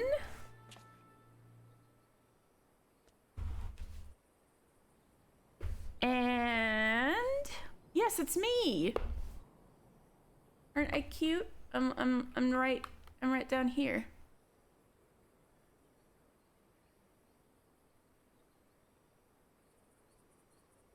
All right, so Castrum Oriens. This Garlean stronghold had its beginnings as the construction base for Baelsar's Wall.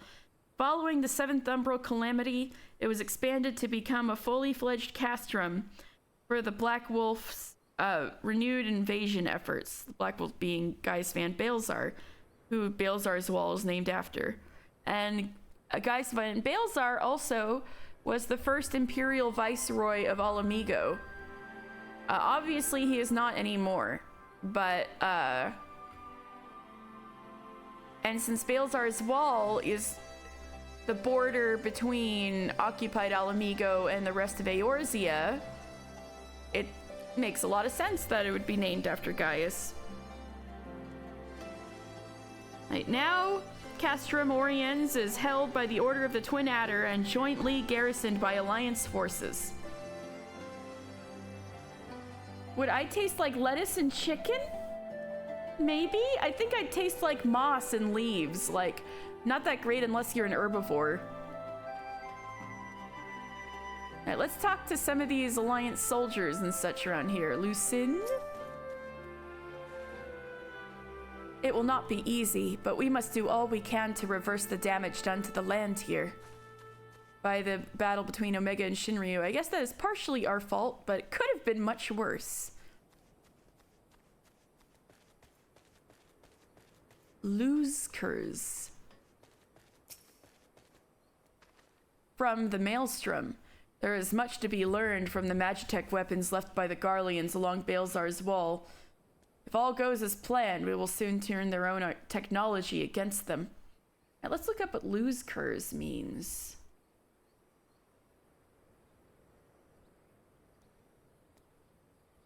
Gotta get my Rugadan dictionary out. Alright, lose means...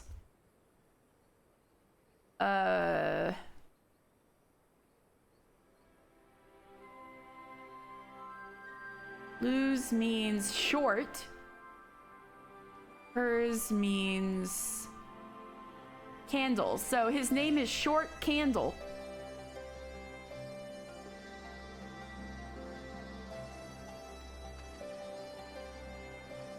Is he actually short for Rugadin? I'd need somebody to stand next to him for comparison. We have King Comply. Hi. It's been no easy task distributing provisions with so many soldiers. I shudder to think what would happen should our supply lines be cut off. There's barely enough to go around as it is. Ooh, so it might be kind of gnarly holding this place up, huh? Your home girl? Which one?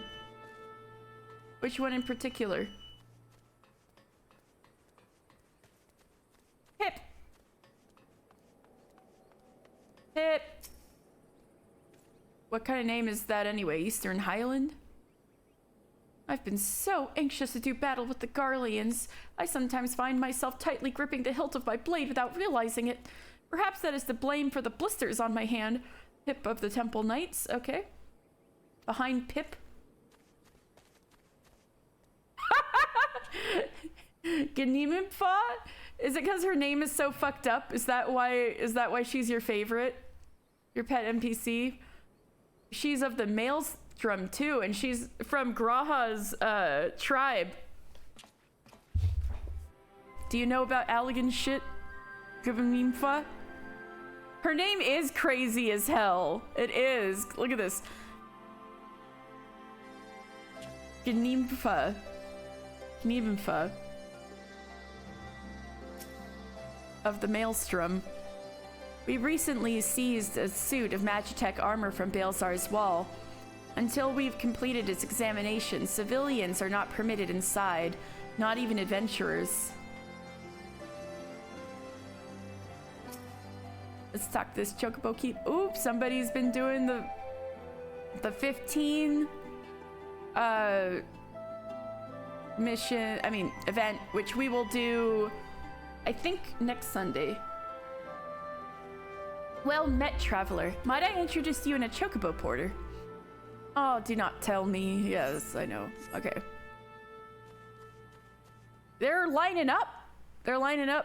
They look like they're about to race. Midgardstormer versus Carr. Oh, yeah, I gotta do it for Mr. But I think next week, because this is our Stormblood day. So we have Sonstello. I won't break first. I won't break first. Well, if it isn't Mr. Final Fantasy of the Immortal Flames, what can I do for you? What do you do here? After securing the wall, a number of soldiers from the Alliance were posted here in the event of retaliation by the Imperials. Each of the nations, including Ishgard, has sent in troops to support our efforts here. As one might expect, military procedures and protocol differ from one army to the next, which has admittedly caused problems from time to time. Still, the Garleans have yet to prove a match for our combined forces. What kind of place is this? Castrum Oriens was originally built by the Garleans as a garrison for their troops to maintain Baelsar's wall. When they first arrived, the people who once occupied the nearby hamlets were forced to flee, most seeking sanctuary in Gridania. Sadly, this isn't the first time these lands have borne witness to such bloodshed. Nearly 100 years ago, the King of Alamigo attempted to expand the nation's territory. His attempts to encroach on Gridanian land escalated into what came to be known as the Autumn War. We talked about the Autumn War a little bit with the monk quests, but we're gonna learn more about it with the bard quests this time around. In the end, with aid from Limsa Lominsa, Ul'dah, and even Ishgard, Gridania dealt Alamigo a crushing defeat. It's almost hard to believe the Alliance now works to save Alamigo rather than fight against them as they did so long ago. And this is, the shadow's over his face right now, but this is a fairly important guy we haven't really gotten to see much yet. Serpent Marshal Brookstone. This is the guy. This is like the equivalent of like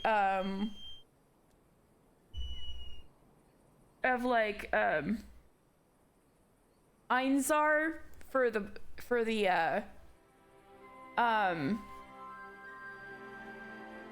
the Maelstrom, and then Pippin for the Flames.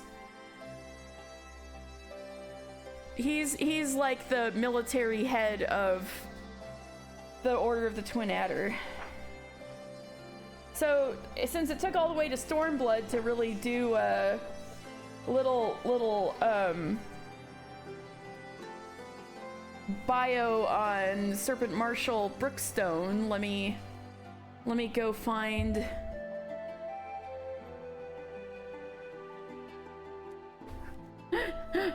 Oh yeah, remember Stormblood Bard quests? I like them a normal amount. So you can own houses. Yes, you can. I have a house. Yeah, it is a rough-ass lottery system, and you need millions, yeah. So, there used to be an insane system where people would stay up for like 12 hours at a time, clicking like mad to try to be the first one in to get a house, but they've made people be more normal about it, but having a higher failure rate to,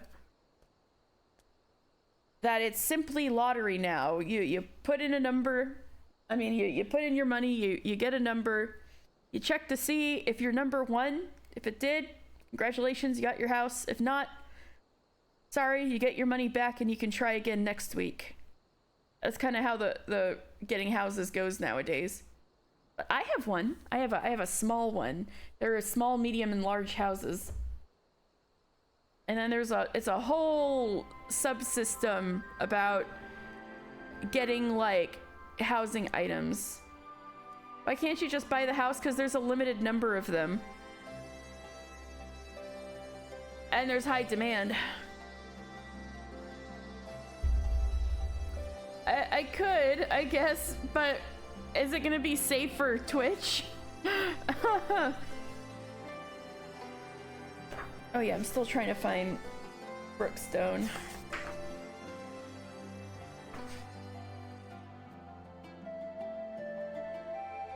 There we go.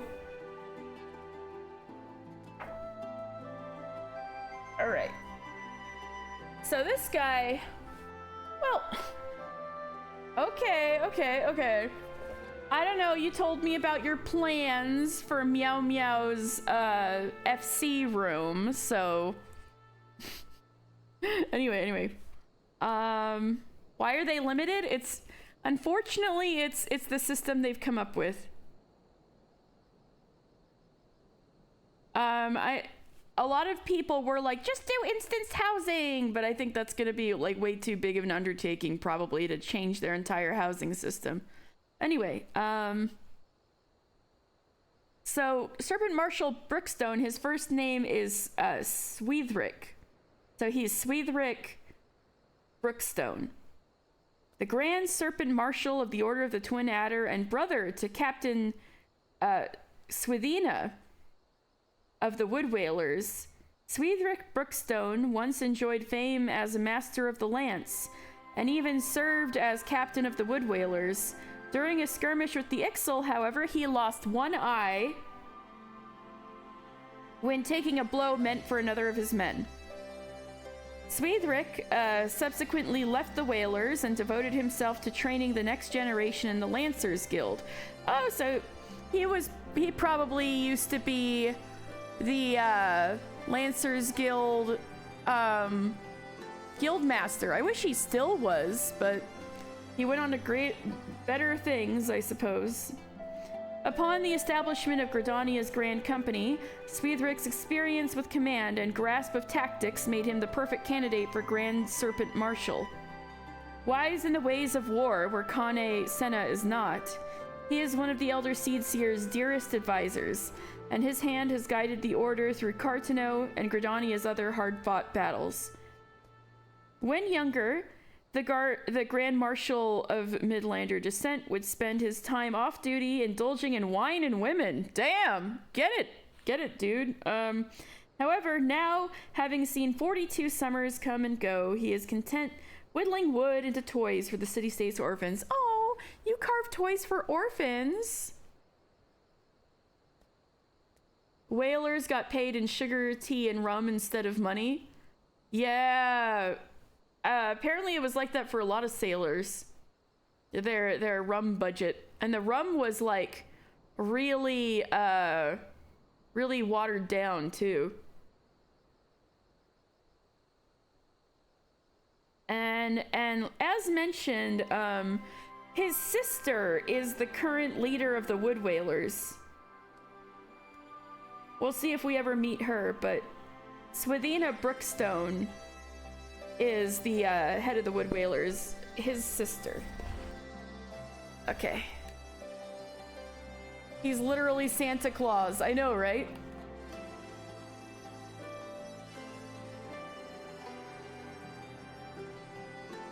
Alright, I think we pretty much covered... Oh wait, we haven't talked to Kakalai over here of the Immortal Flames. I'd be careful out there if I were you. There are beasts out there big enough to swallow a man whole. Well, a man my size at least. I know, you're small. Alright, we got Lys Y'shtola. The Alliance has done well to repurpose these Imperial facilities for their own use so quickly. Trial. Quite an atmosphere here, isn't it? Everyone seems to be on pins and needles, although one can hardly blame them given recent events. Lys? The General's in high spirits, don't you think? I know the feeling. Yeah, Raubon, how you feeling? Alize? So this is East End. Not too different from the rest of the Shroud, is it? Though, truth be told, I'm not sure why I thought it would be. Yeah, but it's got all these nice autumn colors and stuff. Alphino? See the colors of so many nations. Limsa, Lominsa, Gridania, Ul'dah, now Ishgard. Well, nigh brings a tear to my eye. We have much to be proud of, mister. I know the little diplomat in your heart is like so happy right now.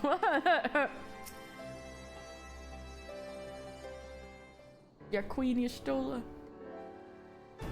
Greetings, Scions. On behalf of the Eorzean Alliance, I welcome you to Castrum Oriens.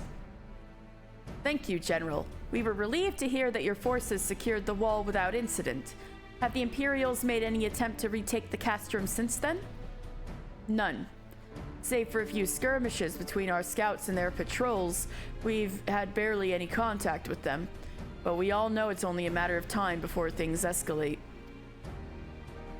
As if attacking Baelzar's wall weren't enough, Ilberd summoned a primal right on their doorstep, and Garlemald does not like to let such shows of defiance go unanswered. 'Twas a declaration of war, even if it was not Ilberd's to make.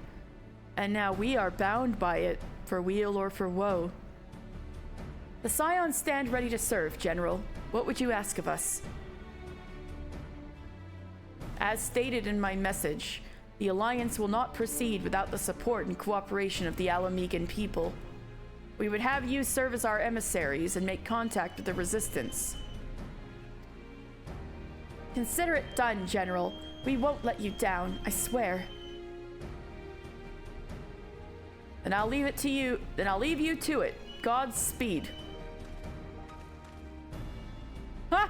Of all the Castra in the world, you walk into mine. Oh, you set up shop here? Master Garland, what brings you here? A certain missing Allegan weapon and a draconic primal. Omega and Shinryu, I think the shinobi called it. Anyway, we've been studying their trail of destruction, hoping it might lead us somewhere, which it has singularly failed to do. Then 'tis like Omega fell to Earth in occupied territory, meaning it may already be in Imperial hands. Even so, it bears repeating that we engaged the stasis systems. Assuming the command was received and executed successfully, the weapon will be of no use to them. Assuming. We should hurry up and find it, regardless.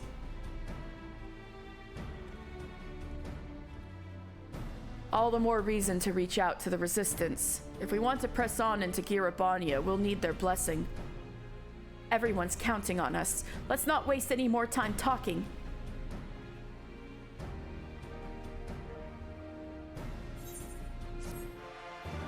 Da, da, da, da.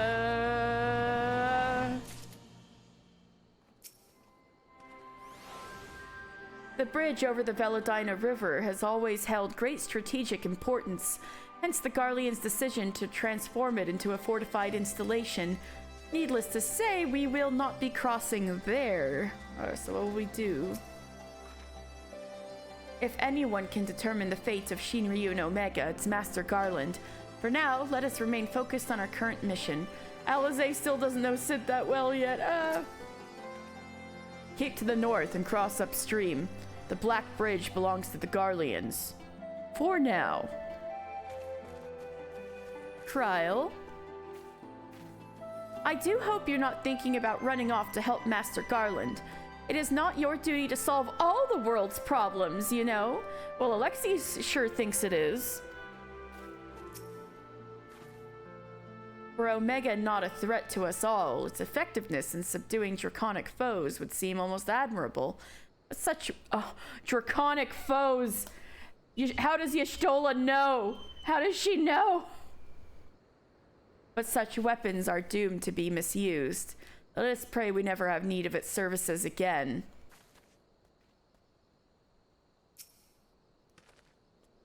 Alright. Lise? As you probably heard, there are plenty of factions in the Resistance, so I'm taking us to see the one with the most influence. Their headquarters are located in a place called Ralger's Reach, an old temple to the east of here, across the Veladina River. I learned a route that should allow us to avoid Imperial patrols. Stick with me and we'll be there before you know it.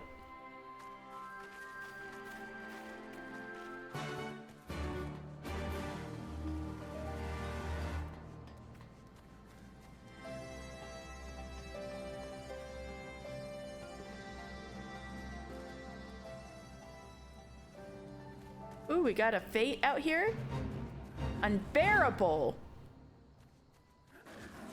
We're gonna fight some bears.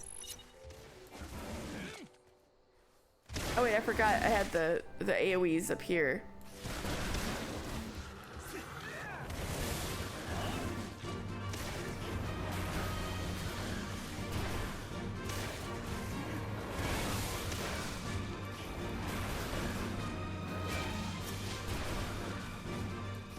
Got a Stormblood battle music. We have not.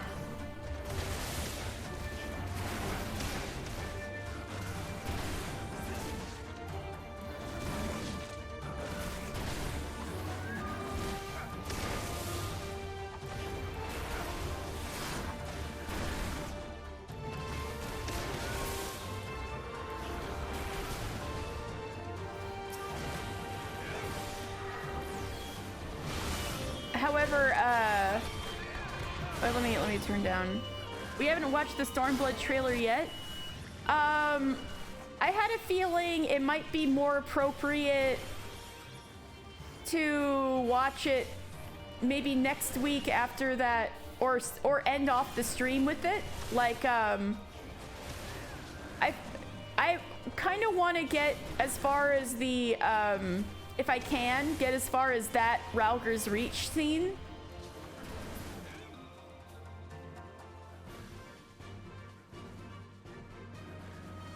Oh god, my healing. I need my chocobo.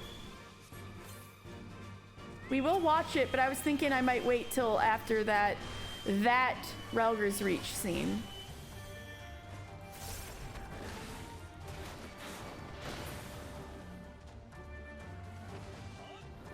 Let's try one at a time. I need to practice monk anyway.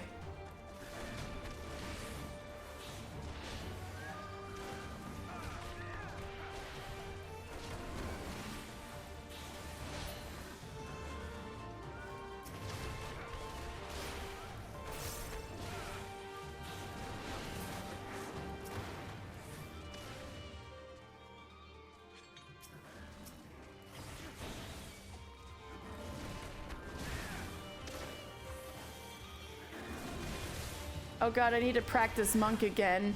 I don't know what I'm doing.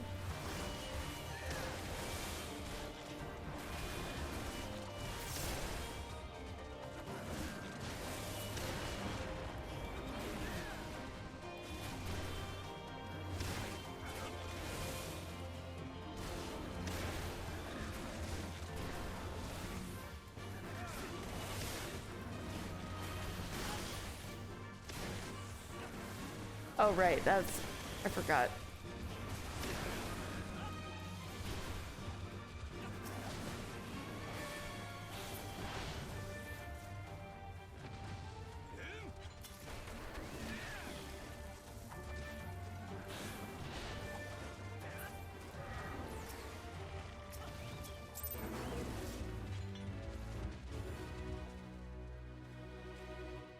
Right, okay.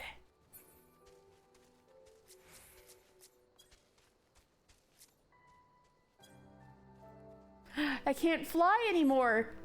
I can't fly anymore. Fuck, not the fucking Leshy. Those Leshies have killed me too many times on my other account. I'm getting away. Fuck the Leshies. Okay. Also, look. I'm on me. I'm writing me, and Mr. looks so composed.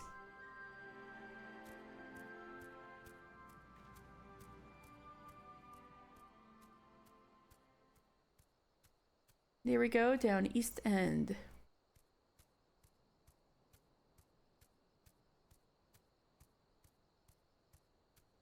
So this is still technically the Black Shroud. Let's see what they have to say. Alizé? So quiet. Almost as though the Imperials haven't been here for quite some time. Stola? On your guard. The Imperials know these lands better than we. Alphino? They call it East End because it marks the end of the Black Shroud. Note the sparser vegetation. Slightly. It still looks pretty foresty right here.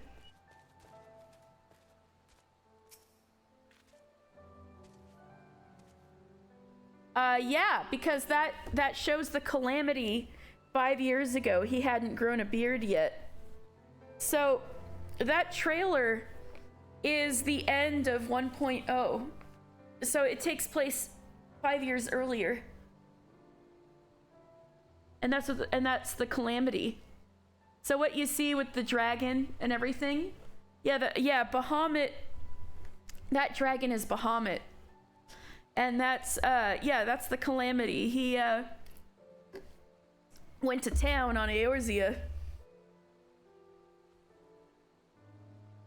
He hadn't made out with the old man in the cemetery yet. Not quite yet. At the risk of upsetting the cartographic fraternity, I can't help but observing that East End depends entirely on one's perspective. I mean, people don't even think of it as Gridania anymore, do they? True, since this is pretty much Garabania, isn't it? So I guess you could call it West End. But then we'd have to like do plays here and stuff.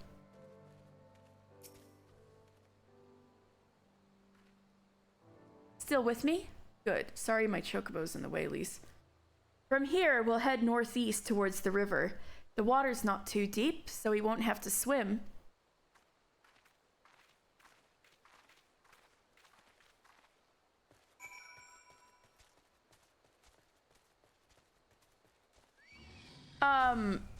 The ones...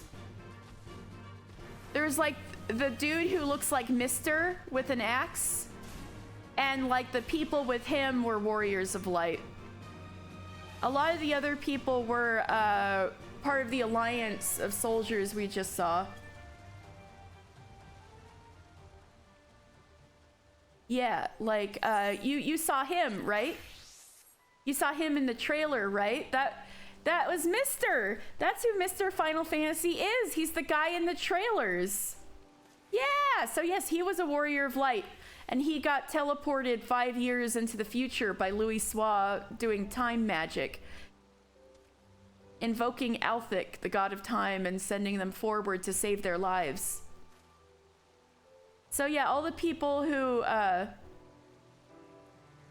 who were in the original version of the game, their canonically, their Warrior of Light got sent 5 years into the future.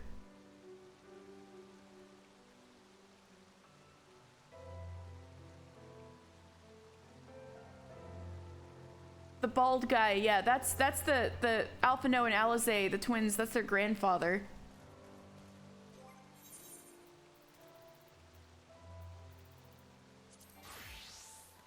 No, not my glamour. Not my portrait.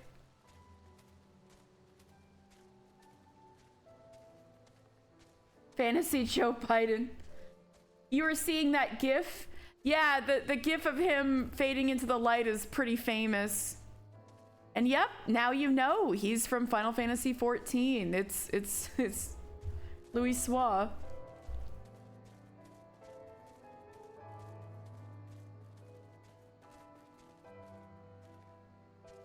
Maybe I should get up on this rock or something and have a good gander at East End so I can say its lore.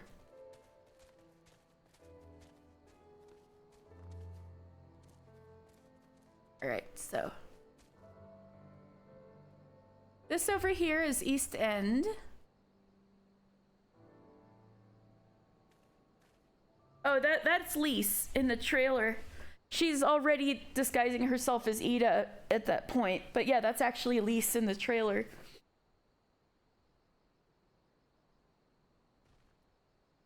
Yeah, surprise! It's Lise even way back then. Alright, so East End. A forested area on the Girabania side of the border, East End is a continuation of the Black Shroud, and thus shares much of the latter's species of vegetation. Once a part of Gridania, trappers and botanists alike would often wander beneath its boughs. The place is better known to historians, however, as the bloody stage for the Autumn War. There were battles fought here.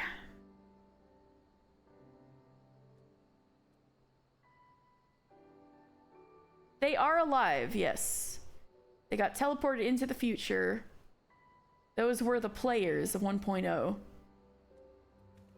But probably everybody thinks they're dead. Ah, not the Leshy. I hate the fucking Leshy. Fuck it. I'll kill it. I'll kill it.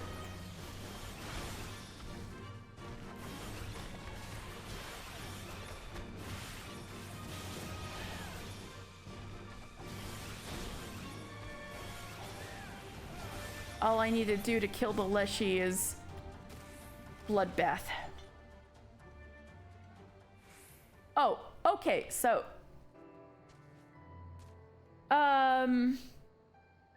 no, in that case they're kind of official stand-ins. And they actually get reused as characters in the game later, but from like a different world. It's kind of cool. But no, those are kind of like canonical stand-ins for player characters, a player character party. It would have been cool. However, they do bring back those designs as characters, which I think is cool in a different way, but that would have been neat, yeah.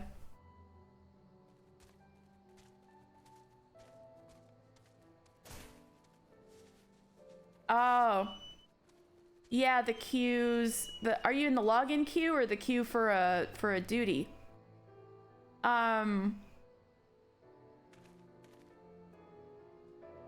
If you there's a lot of things you can do as a DPS waiting for the queue, but if you want short queues, tank and healer is the way to go. If you want to pick up any tank or healer jobs down the line, you'll have short queues. Nice, you're in. Oh, the world's full. Yeah, it usually doesn't take very much. Unless it gets into like the hundreds or thousands, it usually takes around the same time to get in. Oh, good. I'm glad your queues are short. We should not linger out here in the open.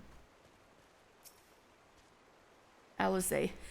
See, brother, nothing to worry about. Though no one would blame you for donning your buoyancy aids, just in case. Buoyancy aids! We gotta get Alphino his little Alexei Novikov is gonna get super strong. Amazing. At a glance, it certainly seems shallow enough. Oh, Alphino, don't you want to dip in a toe? Alphino, don't you want to dip in a toe? Do you need your little floaties? Do you need your little floaties, Alphino?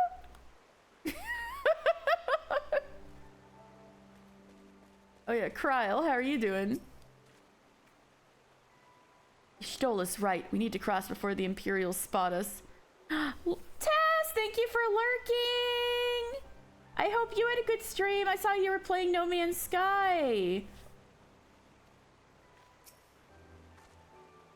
We should not linger out here in the open. All right. It's time to make fun of Alphino.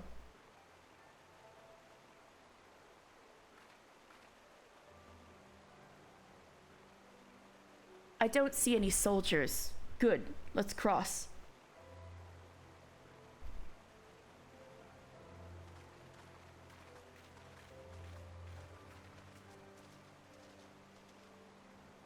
Oh, in the middle of D&D? Nice! I hope you have fun.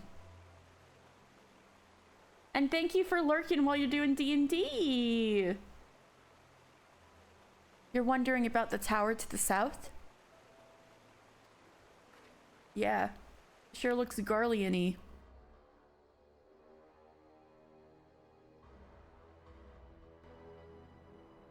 And it's got the Garlemald flag right there. It's part of Castellum Veladina. That's what the Imperials decided to call the old bridge after they fortified it.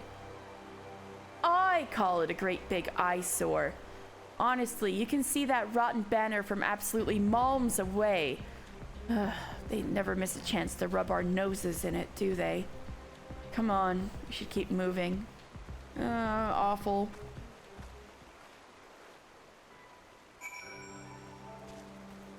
So here we are crossing the Veladina River. Reminds me of catching some Veladina carp. And there's a Sarcosuchus in here too, damn.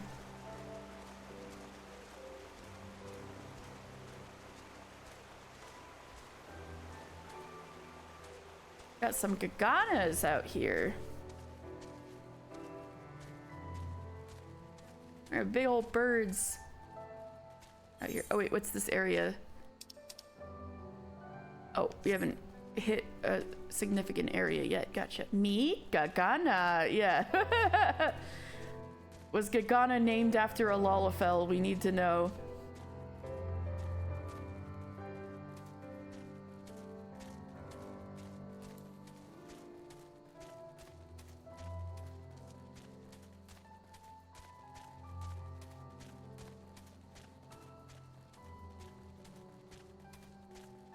Oh yeah, I should be on a mount. What am I doing? So when my runs out. We're starting to see some rubble from Alamegan buildings.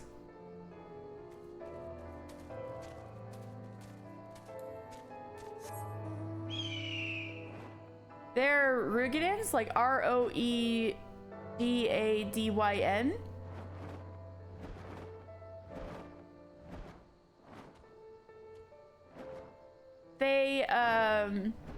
They're like a really big seafaring people.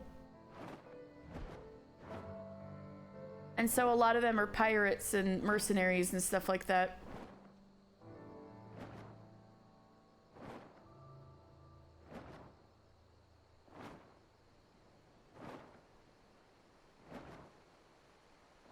Yeah, Lonvord. Yeah. I've met him. His name means long word.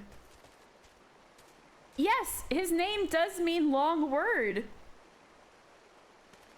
Okay, so Seawolf Rugadins use the old language from their own old homeland for their names. So I have a Rugadin dictionary open in another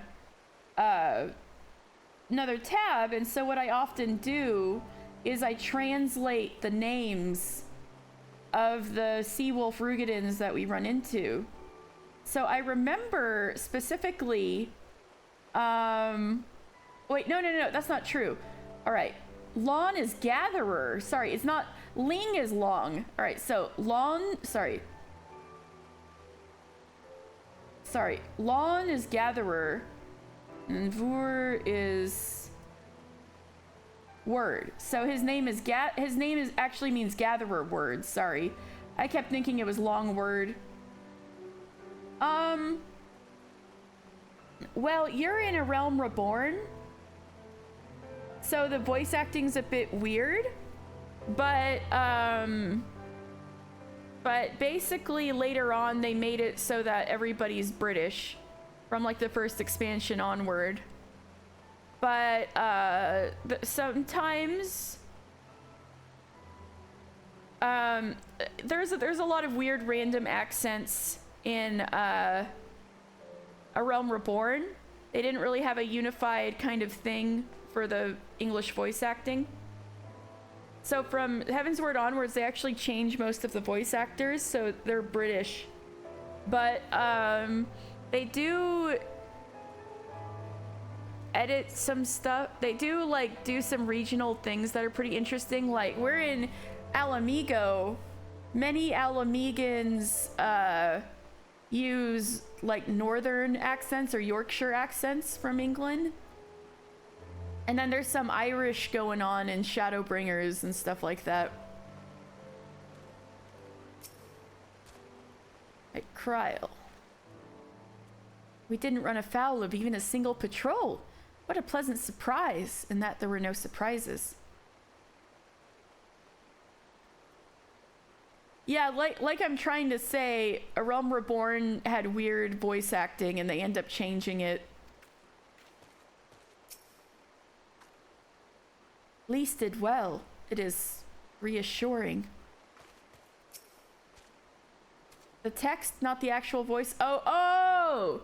Yeah, they have, so that, yeah. So Koji Fox, one of the,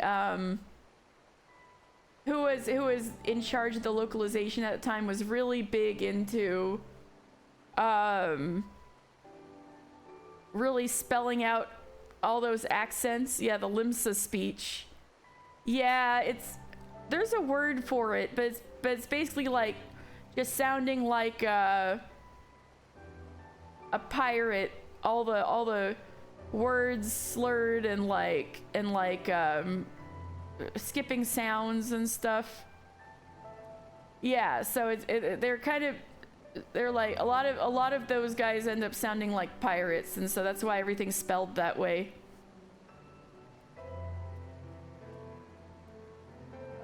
So the reach lies beyond, but I do not see a path.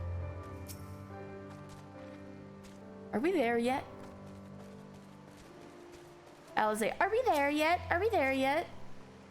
Lys did well. It is reassuring. So one thing I want to reiterate, this does not come up often. I've iterated it before, but I'll iterate it again, is Y'shtola and Ida were really close. They were good friends in Charlian, and so now we can kind of retroactively apply that to what we know now, in that Y'shtola was great friends with the original Ida. How close? That is up for speculation.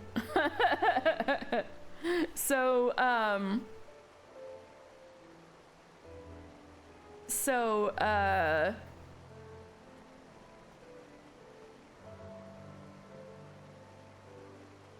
since they were close, and then Y'shtola, I guess, was also looking after Lys pretending to be Ida.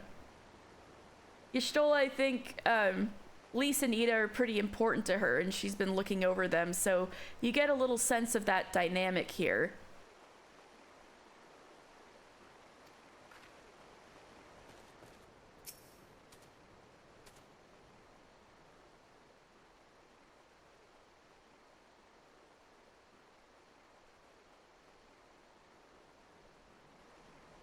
We're here.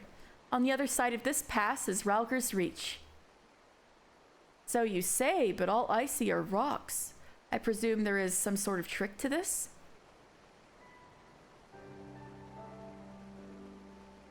Indeed, a glamour.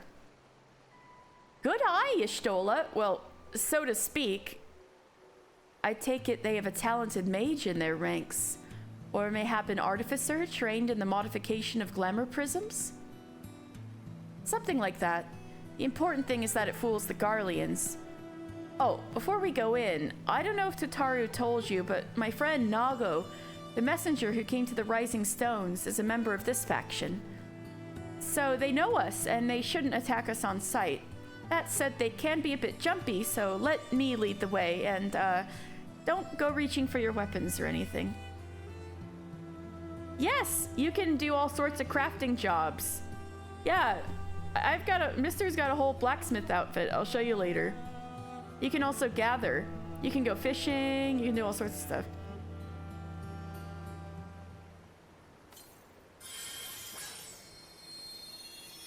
Ooh, glamour prism. And with that sprinkle of demasking dust, all is laid bare. Oh, so we got the way forward. All clear. Let's go, let's go. Impressive or no, 20 years is a long time for even so complex a glamour to escape the Empire's notice. Damn, Y'shtola cutting through with the truths. Let us pray they are amenable to our proposal. United, we stand to accomplish so much more. Seeing it now, I feel rather foolish for not having deduced it earlier. Oh, calm down. I suppose you could disguise almost anything with a glamour prism if you really wanted to. Have you ever used one? Why am I asking? Of course you haven't. I have, actually. I'm using one right now, actually, Alize.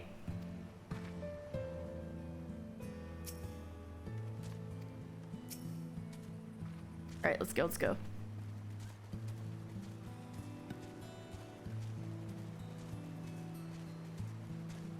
Here we are in Ralger's Reach.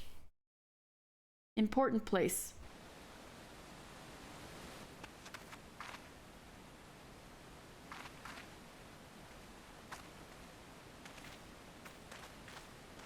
I remember the old stories. How the Breaker of Worlds came down from on high and cleft the earth with a single blow. There's Ralger, the Destroyer. Ralger's Reach.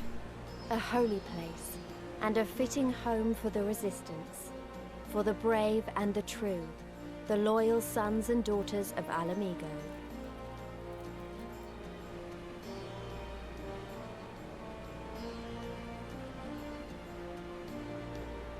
They were waiting for us there, men and women whose souls still cried out for what was lost, for what could be ours again.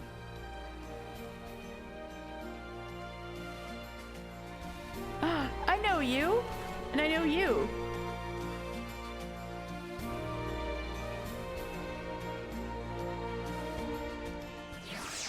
You should be able to, as far as I know, you should be able to do another combat job after you get past a certain point in the main story. But can you not be a crafter unless you have the full game? I didn't know that. Oh, interesting.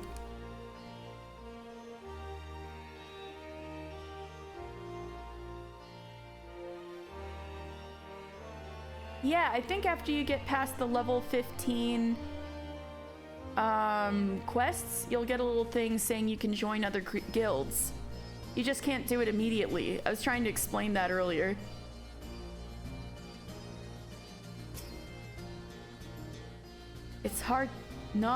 It's hard to feel at ease with that giant statue looking down on you. This temple was once home to the Fist of Ralger, as I recall. Yes, there is no mistaking that statue. The Fist of Ralger. Did I? Oh, there's certain jobs where you need one. But these basic ones, you don't. Just the ones that were added in later expansions that you need to pay for, is what I mean. Yeah. Like, let me go through my gear sets. So, Warrior, Paladin, these are part of the base game. You can do this. Your Dark Knight is from Heaven's Word, which is included in the free trial, so you can get Dark Knight eventually. Oh, yes. Yes, you do need a subscription. Oh, you mean that kind of guild. Oh, sorry. Sorry, when you get these different jobs and like crafting, they're called guilds. Like you have the Blacksmith's Guild, Armorer's Guild, so that's why I got confused. So you mean like a WoW guild kind of thing. Yeah, unfortunately you do need a subscription. Sorry, that's still true.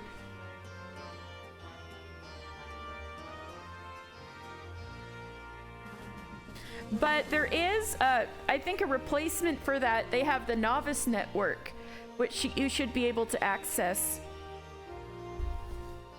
That, where you can be in kind of a chat room with other new people and, like, people who are trying to help out the new people. I'm so sorry, Alexi. I misunderstood.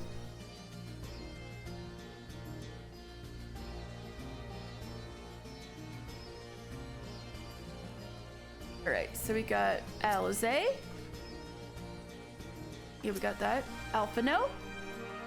This temple was, yes, home to the Fist of Ralger, so that means my teacher, my monk teacher, he used to live here.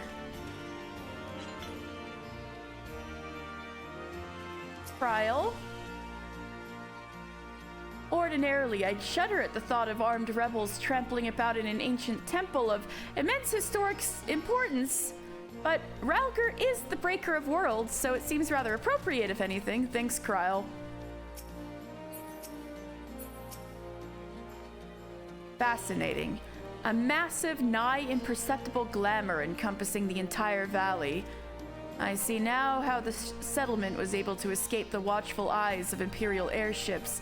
This is something she's able to perceive because of her ether vision kind of thing. Lise? It's good to see Nago up and moving again. I wasn't there when she headed home, so I naturally assumed she'd left too soon.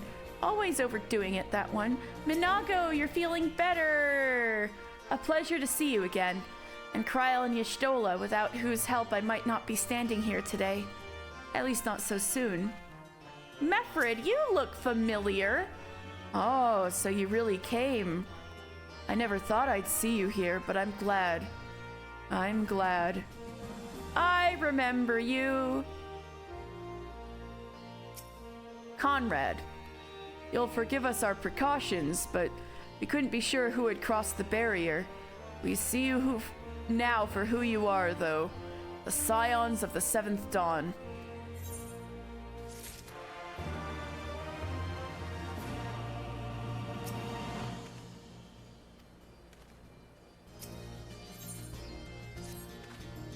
Now, I know you would not have come all this way unless you had something important to discuss. And I'm eager to hear what it is you have to say. But let's not do this on our doorstep, eh? Come with me.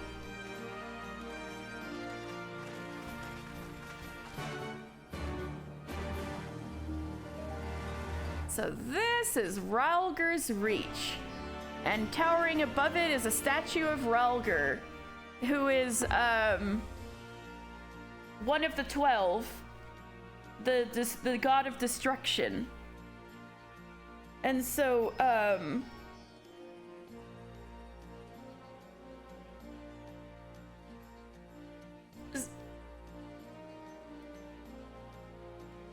so Ralger's symbol is the comet, and we'll see his comet symbol around a lot, but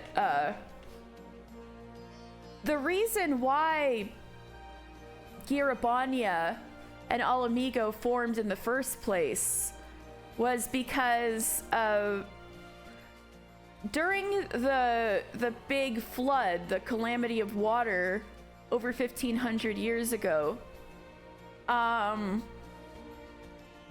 there was reportedly a comet seen streaking through the sky towards these mountains on the eastern part of Abalathia's spine.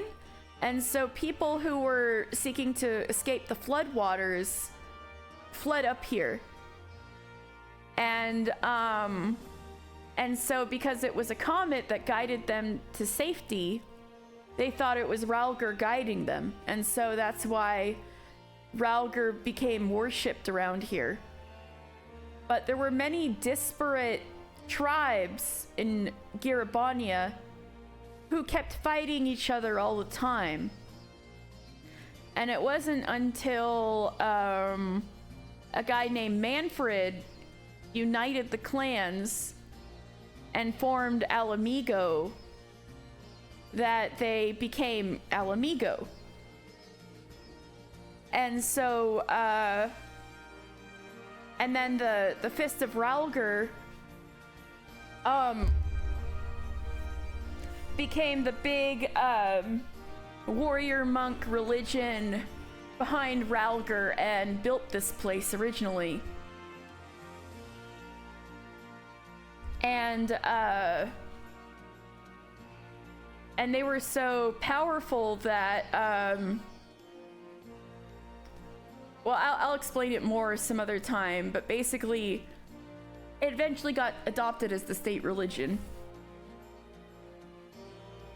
But there will be opportunities to explain more of that later. As for Ralger's Reach itself,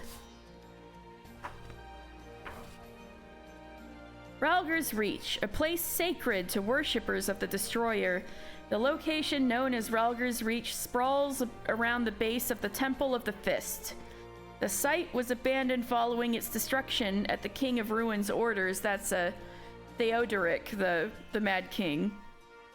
But the Alamigan resistance has since established a new stronghold upon its ashes.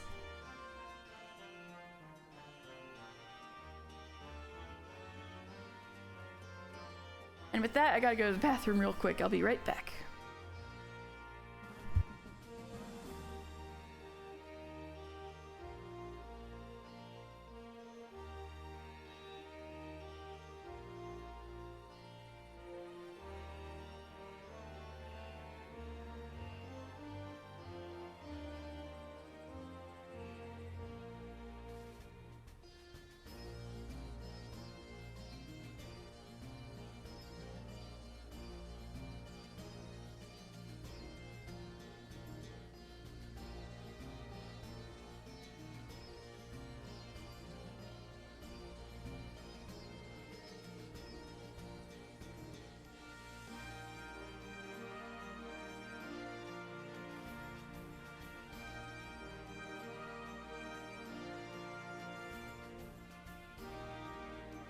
All right, I'm back.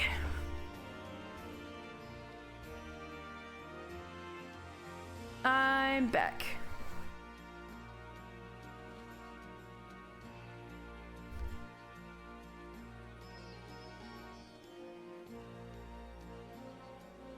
Okay.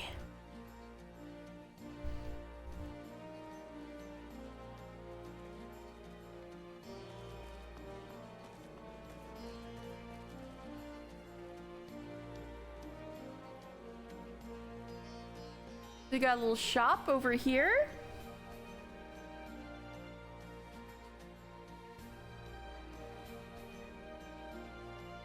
This is... Oh, I thought there'd be a little description for it in here. Anyway, this is the little marketplace is, and hello, Odila. Not bad, eh? These bastards will turn Magitech armor to scrap in the blink of an eye. Ooh, these cannons? Pretty cool. They're pretty, too. So members of the Resistance, their uniform is this kind of griffin-shaped hood. So all of the people wearing these are members of the Resistance, like soldiers of the Resistance. Griffin, once again, being like the symbol of Alamigo.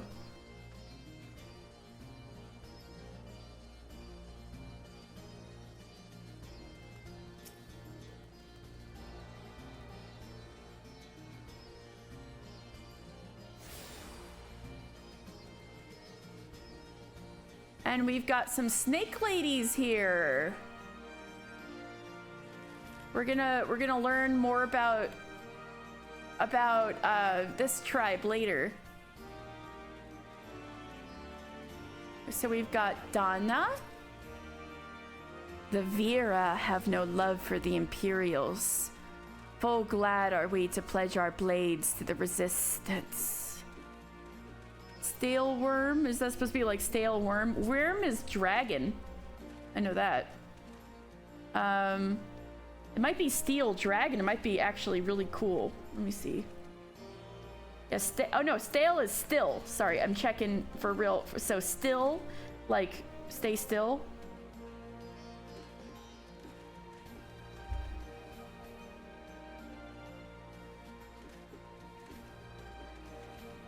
Snake. So still snake.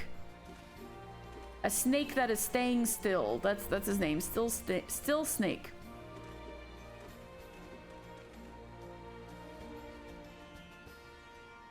Yeah, but yeah, there's actual words going into all those names. Yeah, or you know, made up words that are vaguely sound like real words. Yeah, WYRN is snake. Vern, snake.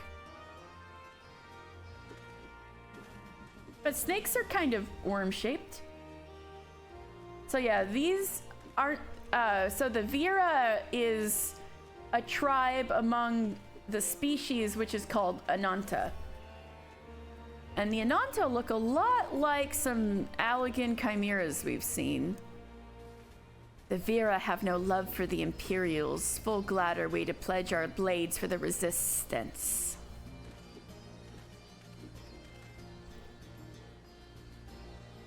Yeah, no, I know what you mean, but I was also wrong about that. The word is word, but lawn, I was wrong about.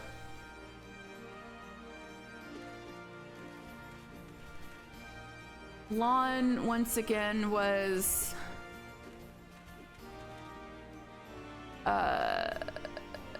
gatherer. Lawn means gatherer. Kind of fine, the snake ladies, yeah.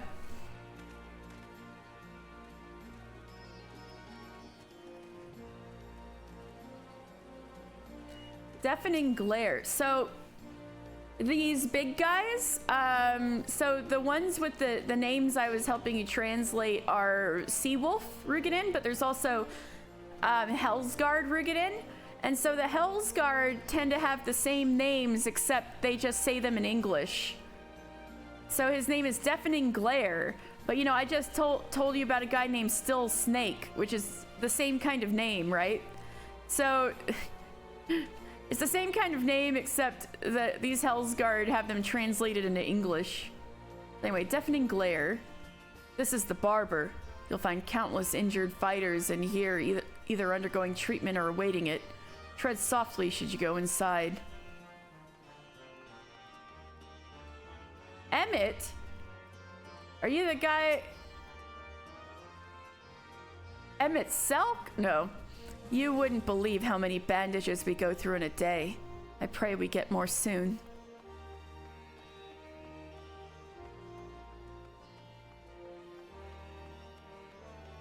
Archibald. I fear there may not be much more I can do for this man. Uh-oh. So yeah, this is the barber. This is kind of the infirmary. They just called him that because back in the day, barber and doctor were the same job. Yep. But according to the book, the barber, the Alamegan resistance set up this infirmary in an empty corner of Ralger's Reach to treat those injured in the war against the Empire. Despite the best of intentions, however, the facility operates on a constant shortage of sickbeds, medicines, and trained chirurgeons. They're doing their best in here. We're working on this guy. We'll need to make an incision here and here. Uh-oh. I've thinned this tonic so many times an ale would work better to numb the patient's aches. Oh, that's terrible. It's cool to see alchemists working somewhere that's not Ul'dah. Baronhard. So that's what you do when that's what you're not supposed to do when you have constipation, right? Right, Baronhard? Bastards got me in the shoulder. I've still the strength to stand on a battlefield, but I'm no good to anyone like this.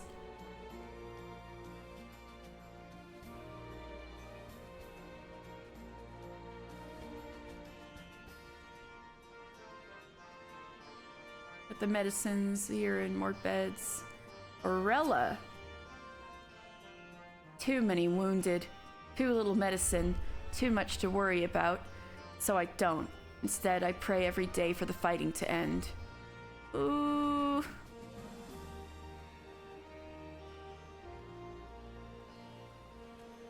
Alright, out here we got... Where are you going to bet? Pipe down, making your sorry ass sweat is all part of me strategy. Oh, wait, they're playing triple triad. Or maybe just cards? It's definitely the triple triad kind of stance, but they might just be like regular cards. Cards of some kind. I want to trigger their dialogue again. Are you going to bet or just stare at that too until it magically becomes an ace? Pipe down, making your sorry ass sweat is all part of me strategy. So they are playing cards, like playing cards. That's cute. So, confirmation, people actually do play playing cards in Eorzea. Erkenbald. I've been watching these two play for a while, but the rules don't make much sense to me. Much more of a triple triad man myself. Do you fancy a match? So he's into triple triad. These guys are literally like playing cards. Cool. I wonder which game they were playing. Maybe poker, which would be funny.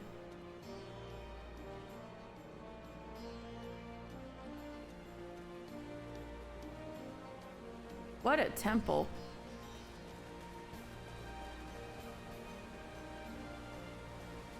And here we are at the bottom of the Ralger statue. The destroyer is way up there. Ugok, you learn to live off the land when you're in the resistance. You'd be surprised what herbs people carelessly trample underfoot. Well, you're literally picking herbs under a foot, so good luck with that.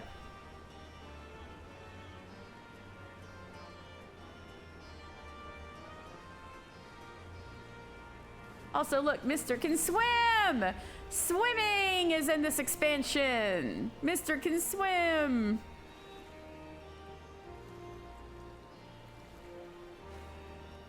Mathilde. Ours is a cause that knows no boundaries. Alamegan, Ananta, we are all are welcome in the fight for freedom.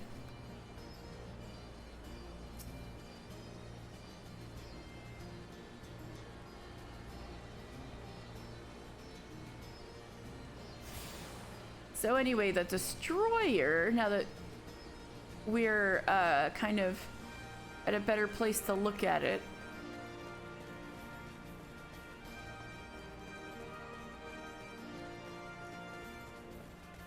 Yeah. Over the course of centuries, disciples of the Fist of Ralger worked away at the rocky cliff, carving it back to create this colossal image of the destroyer. By virtue of its size, it is said to have stood defiant through the Mad King's savage attack on the temple, and stands watch over Ralger's reach to this day.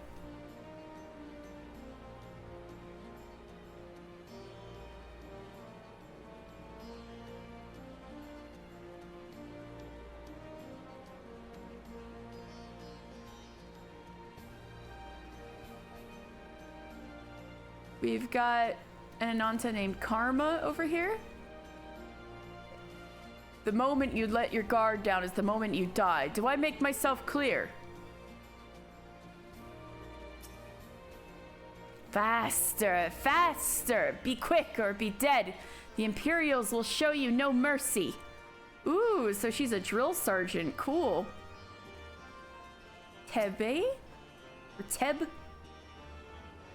There's never enough of anything to go around, which is why they put a man like me in charge of the stores. Some folks have trouble saying no. I don't.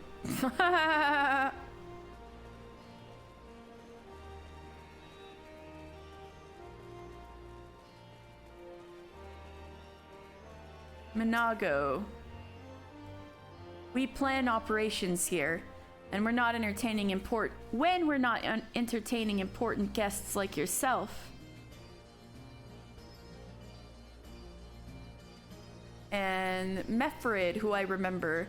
When we first met back in the Shroud, I took you for just another adventurer. By Rauger, I still can't believe how far you've come. Yeah, I have come very far, but so have you, Mefrid. I remember you.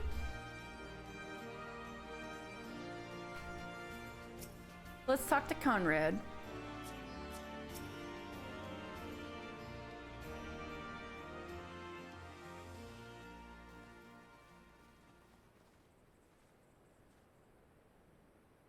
Allow me to welcome you once more to Rauger's Reach, our humble headquarters. My name is Conrad Kemp, and I have the dubious honor of overseeing operations here. It is a pleasure to meet you, Master Kemp. I am Alphino Leveilleur of the Scions of the Seventh Dawn, as are my comrades. Before I speak of our purpose here, pray allow me to thank you for sheltering Ida, forgive me, Lys, and Papalymo at great risk to yourselves. No, there's no need for that. They risked their necks for us enough times. 'Twas the least we could do. I wanted to, I mean, about the mask and... Don't fret over that. You're not the first person to take up arms against the Empire under a false name. We'd do the same if we had any sense. My condolences for your loss, child. Conrad's a real one. Papalymo laid down his life to save us, to give us a chance to make a better future for ourselves. There will never be a better time to drive the Garleans from our lands. But we have to take the lead on this. We can't leave it to fanatics like Ilberd.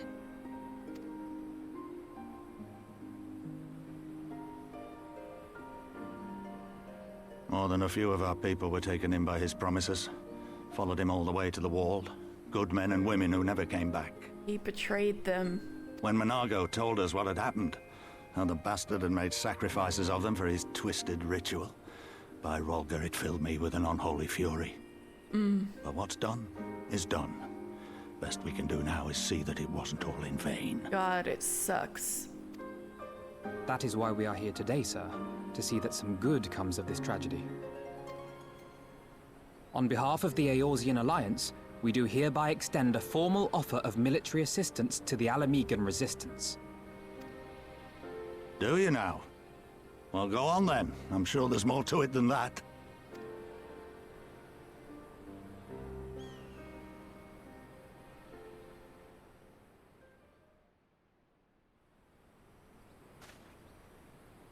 So that's the way of it, eh?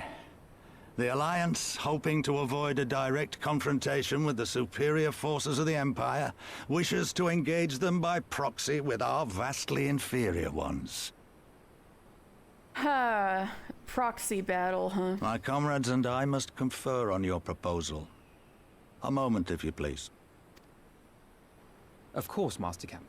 Take all the time you require.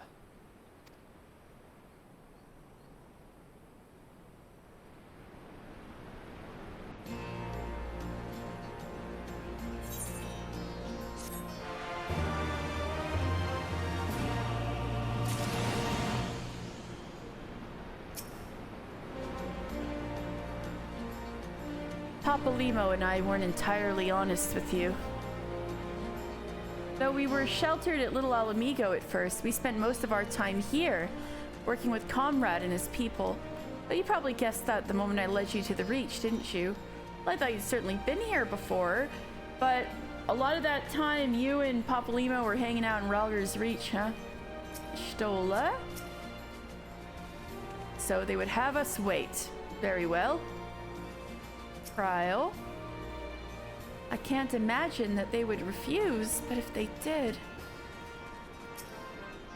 It's not as though we have to stand around here indefinitely, do we? Okay, I'll continue. Mefrid. So Gridanians are finally willing to fight, eh? I know, they really did you dirty. I understand entirely. Minago. To be honest, I already know I want us to work together, but we've still got to talk it over with everyone. Yeah, things are looking up, aren't they? We'll need to call the other senior members together before we can make a decision.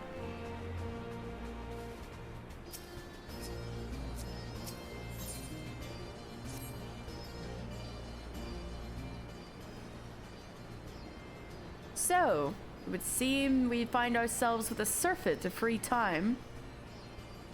Oh, forgive me. You are free to look around Ralger's Reach. In fact, I would encourage you to do so. It'll give you a better grasp of our current circumstances. So many Ishtolas. Thank you, Master Kemp. I believe we will do just that. Oh, not even Mr. Let us make the most of this opportunity and assess the Resistance's capabilities. Feel free to poke our noses wheresoever we will, eh? I like the sound of that.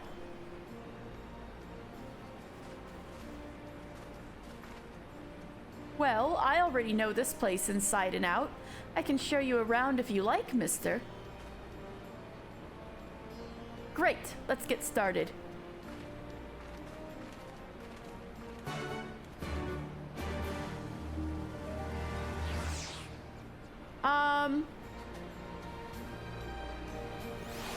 In the story...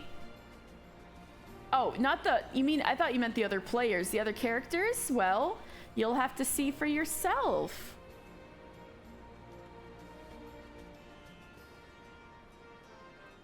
There are various NPCs for the story and the settings.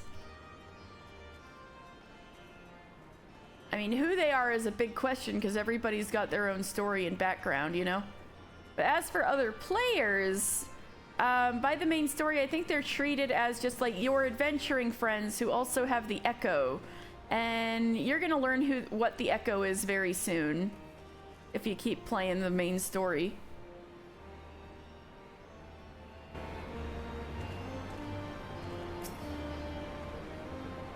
I'll bet you think the Resistance is mostly made up of Alamegan Highlanders like me.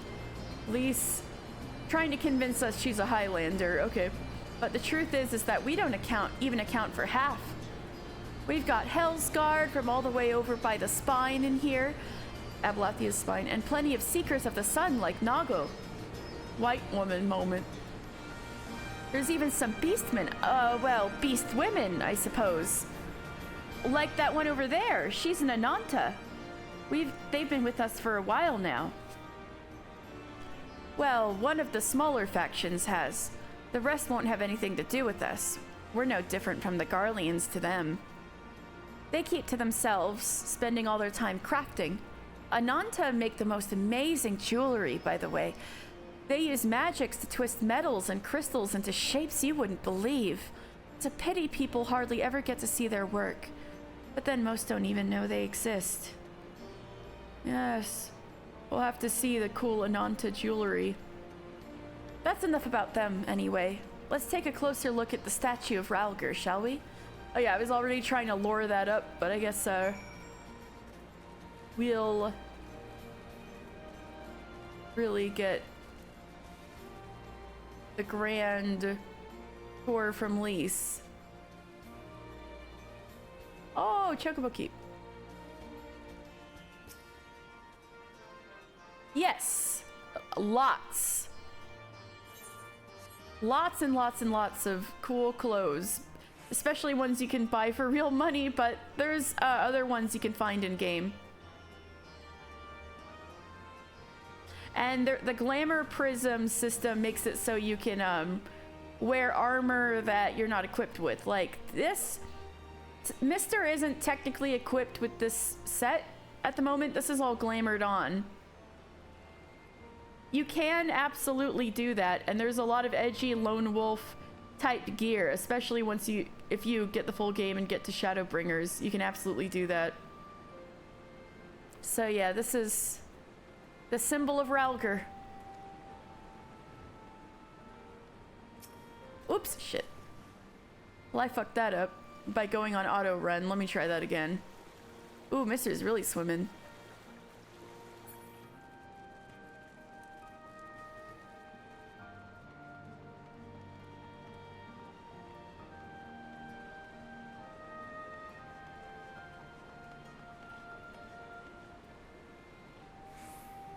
Elise. Furries? Oh, they have griffin hoods. Griffins are the symbol of the nation they're the resistance fighting for. So they're actually little griffin hoods. There are furries in this game though.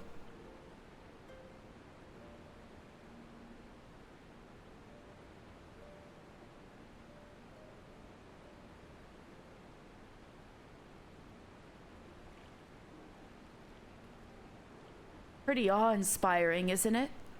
The breaker of worlds who guided our ancestors to these lands all those centuries ago. Ida used to tell me the story on stormy nights. She wanted me to understand, to remember.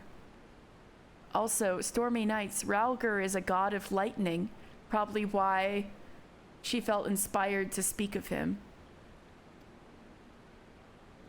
At the end of the 5th astral era... Oh wait, I just explained this. They're just gonna say it. Okay. At the end of the 5th astral era, when the waters rose higher and higher, people all across Eorzea beseeched the heavens for a sign. And lo, a burning star appeared in the eastern sky and led the way to these mountains of Girabania. They who were saved by his grace pledged to honor and revere him, to devote themselves to great works without and within. A storm of blood approaches fast.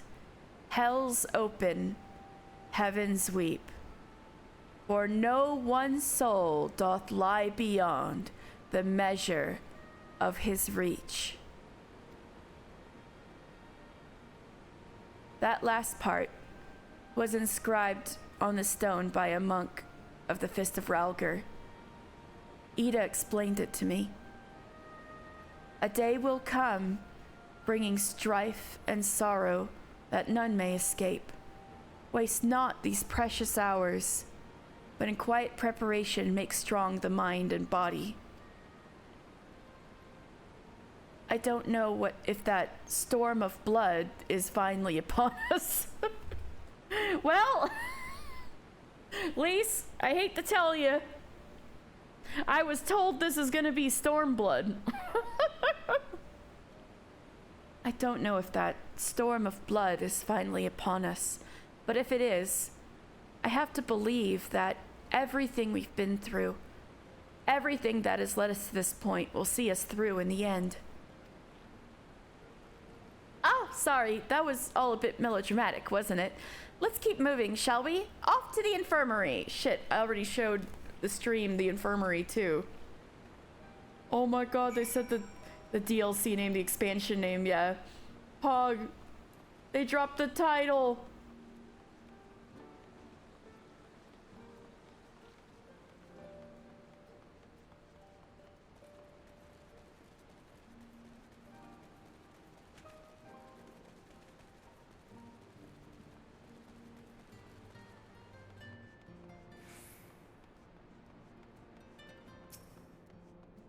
Oh, Y'shtola and Kryl are back there. Y'shtola? You too are come to inspect their facilities. As you can see, they have done well to set aside this much space, but their supplies are insufficient. We examined their patients and offered what assistance we could. However, for many of their injuries, time and bed rest are the only effective treatments. Damn, this guy is ripped.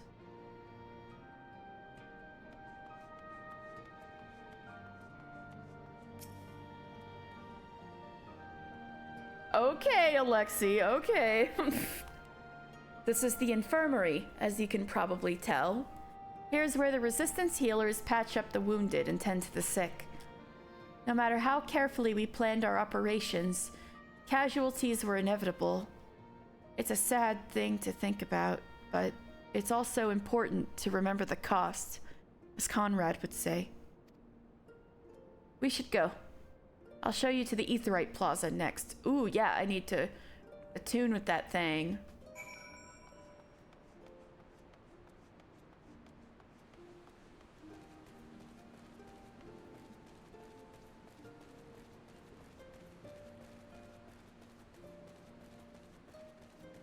There it is. I need to attune with the Aetheryte. Houdini? Houdin?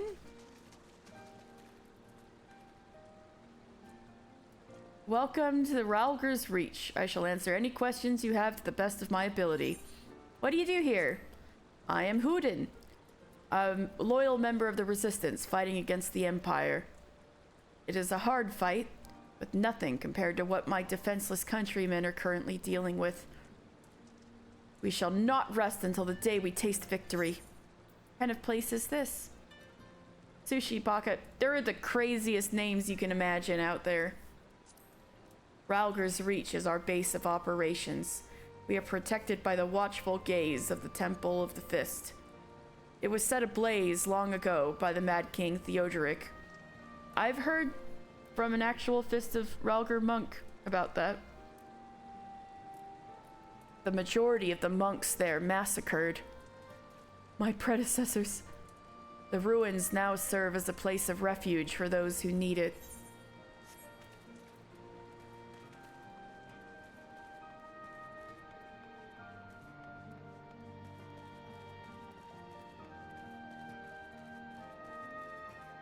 Hey, somebody's got a Y'shtola minion. Hey, if you keep playing the game, you might be able to get a little Y'shtola to follow you around, like this person.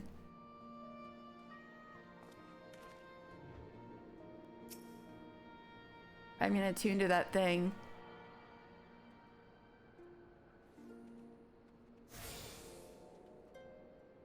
I actually don't know how you get the brave new Y'shtola. I actually don't know how you get that. I don't have it. Anybody know how you get the brave new Y'shtola? Ortwin. You might have to buy it off the market board, and you can't buy things off the market board. Oh, you buy it with real money? Ah, okay, that makes sense. No wonder I don't have it.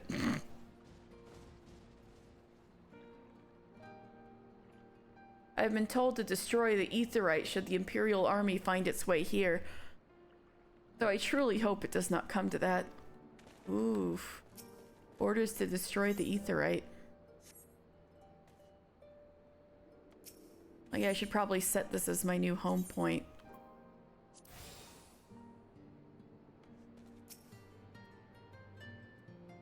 When you've seen one Aetheryte, you've seen them all, right? Not quite. This one's an older design, dating back decades, to when the Fist of Ralger was still here. An old Aetheryte, huh? It may look different, but it works just as well as any other. I'll show you where the Sutlers are next. But don't forget to attune to the Aetheryte before we go. I gotcha, I'm way ahead of you.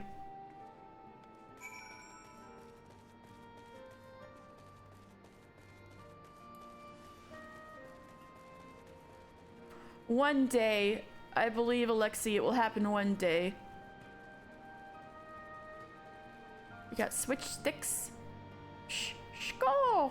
As disciples of the great Master Mutamix, we have much knowledge of Stony Shine.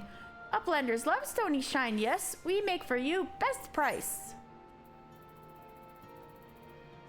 Ooh, that old materia.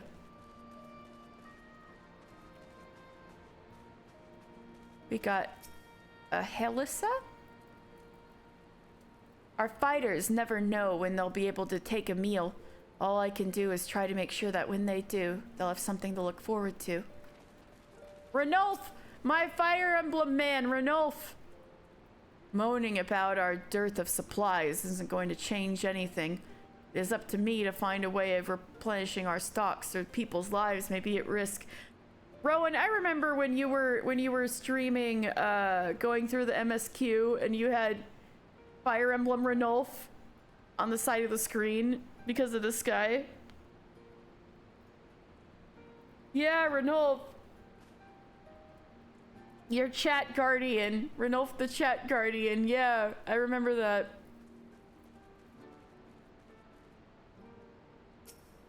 Alphino. Hardly surprising. Where there's war, there's profit to be had. Okay, Alphino.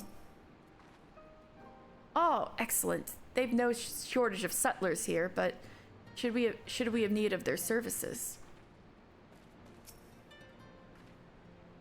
Arms, armor, potions, you name it, these folks have got it. The resistance would be in a bad way without brave merchants to keep it provisioned. Yeah, I know. That's why I wanna like twist Alphino's little nose for that. Billy Crystal Exarch, god damn it. Right. I remember that. If you're short on anything, or you need something repaired, these are the people to speak to. Oh, Alphino and Alizé are here. Why don't we see how they're getting on? Ooh, what should I get? I'll get me one of these.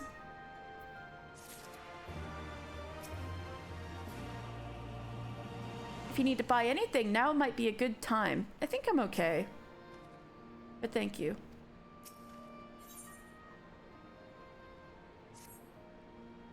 Alizé is nodding approvingly at the sutlers. Time to take the measure of our friendly neighborhood merchants. They're a bold lot, that much is plain. If the Imperials found out they were peddling their wares to the Resistance, they would be lucky to escape with their lives. 'Tis a gamble, aye, and I admire their courage. Their motives could hardly be said to be altruistic. See, I guess Alphino agrees with you, Alexi. Ah, here you are. I've been looking all over for you. Minago! We finished discussing your proposal, and we're ready to receive you all back at the tent. I've sent someone to fetch Y'shtola and Kryl, so if you'd like to follow me... Right? I need to learn the testicular torsion spell so I can apply it on certain characters at will. We'll begin once the others arrive. Sorry to have kept you waiting, but matters such as these demand due deliberation. Yes, on Hancock! Yes! Oh my god, it's gonna be wild when we meet Hancock this month. We're gonna meet him this month, I'm sure.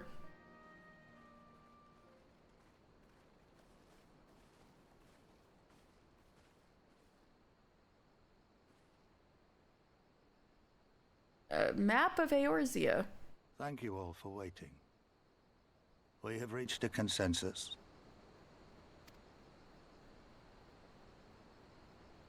I, Conrad Kemp, do hereby accept the Eorzean Alliance's proposal. All right. You must understand, however, that our cooperation comes with certain caveats. Those caveats being... Who looks like Sanji? I take no joy in this, just so you know. Were it within my power, I'd offer you more assistance. It's okay, Conrad. But the Resistance is far more fragmented than you realize. The men and women in my care belong to but one of many factions. Simply put, I can only speak for the people of Rolga's Reach. It's all right.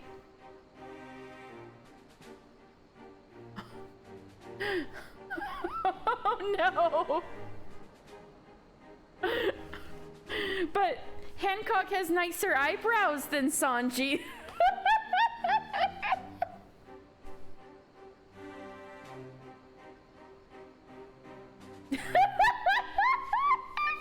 Oh no, the One Piece Wars. He never said he was talking about Hancock. Simply, oh yeah. Now, I have every intention of appealing to the others. Oh, you were? And I expect many will agree. But it will take time. And I cannot guarantee universal support. It's okay, Conrad, I understand. Understood. I shall see that the Alliance is under no misapprehensions as to your position. Much obliged. But that's not the whole of it. As you can imagine, the loss of those who cast their lot with the Griffin left us short on numbers.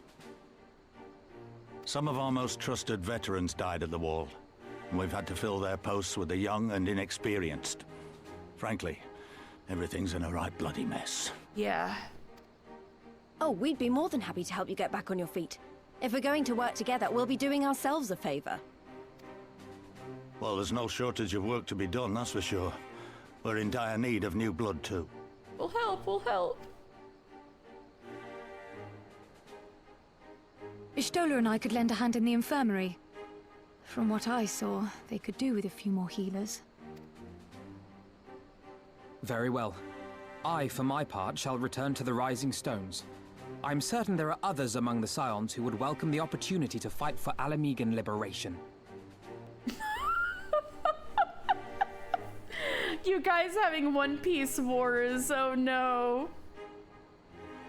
I mean, Alexei hasn't met Hancock yet and doesn't know what he's like.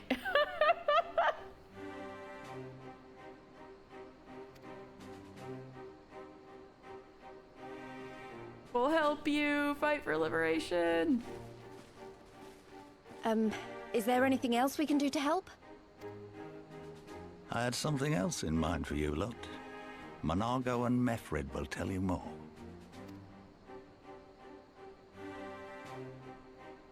Understood. We won't let you down. You're not wrong. You stole her.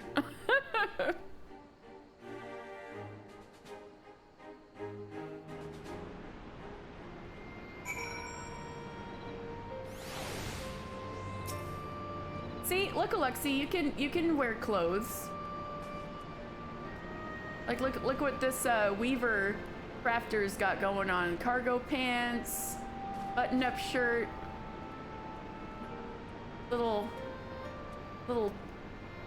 shoes. You stole her because I stole her heart. Oh my god, I've seen a character where somebody was trying to be Y'shtola, and their name was You Stole My Heart.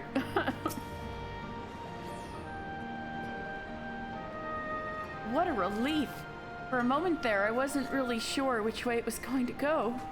Minago? Ha! As if there was any doubt. Pinch me if I'm dreaming, because I'd swear it's finally happening.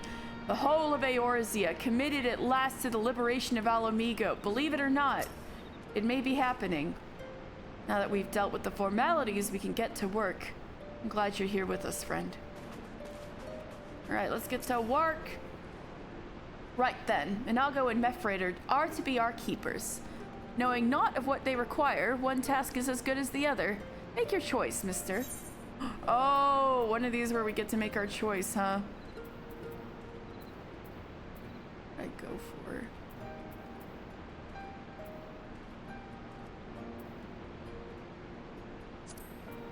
How's this look?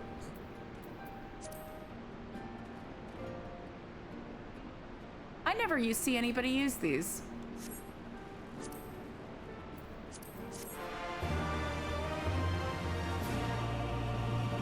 Oh, Alexei, do not worry. I am so thorough with these lore Sundays, I'm gonna do every side quest, pretty much. Ooh, now I can start looking to get flying, yay. After you, mister. I wonder what Conrad has planned for us.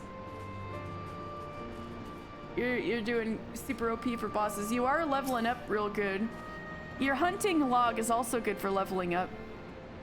I leave you in my officer's capable hands, and them in yours.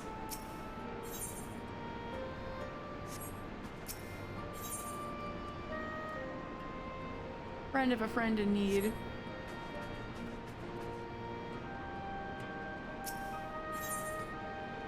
I remember you! Familiar face forgotten. No, I remember you though. At the risk of repeating myself, it's still hard for me to believe that we'd meet here again, of all places. Yeah, there'll be a lot. Don't worry.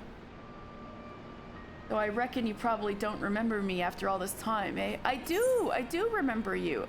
Of course I remember you. I'm impressed.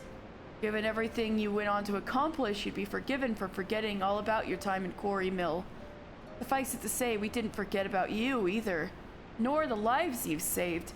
So way back in A Realm Reborn, when we went to Quarry Mill, Mefrid was one of the Alamegan refugees in Quarry Mill, and they were very much not welcome. And it wasn't great. And then there, yeah, sorry, Alexi. And then, a comrade of his was injured, and we had to run to get, like, this, antelope horn sort of, medicine from Buscaron. And then we were able to help him. So Mefrid was the leader of those guys, who was real pissed at the Gridanians for not helping them, rightfully so. But it looks like he's found his way back with the Resistance, and I do remember him. As for me, I went to Little Alamigo while Gallian was recovering. Gallian's the guy who was injured. Gundabald was my former commander and an old friend, and I had a lot on my mind. And Gundabald is the leader guy at Little Alamigo, who we also know well. In the end, decided to disband our unit. I told the men to live their lives as they saw fit. Some chose to remain in Little Alamigo, and others went to Ul'dah for work. But as you can see, I chose to come back to Garabania and join Conrad and the others. I've kept busy since then, ferrying people and provisions across the border and back. It's not been easy, but it's been fulfilling. Today, however, we'll be heading east into the peaks. Conrad thinks we might have luck finding new recruits in the village of Alagana. Alagana? If you're going there, you're taking me with you. Ah, that's right. You're from Alagana, aren't you, Lise? By all means, we'd welcome the company. There'll be more to it than just asking around, but we can talk about it on the way. Make your preparations, then meet by the tunnel to the peaks.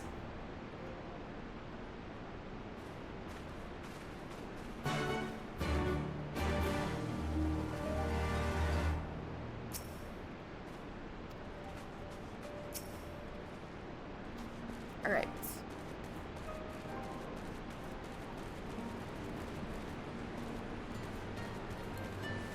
So, we're gonna go into a whole new area, huh?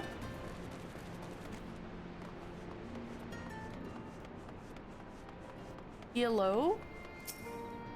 If you're looking for the tunnel to the peaks, it's right this way. How useful. Ida and I were born in Alagana, though I can't say I remember much about it. We're gonna go back to Lise and Ida's hometown.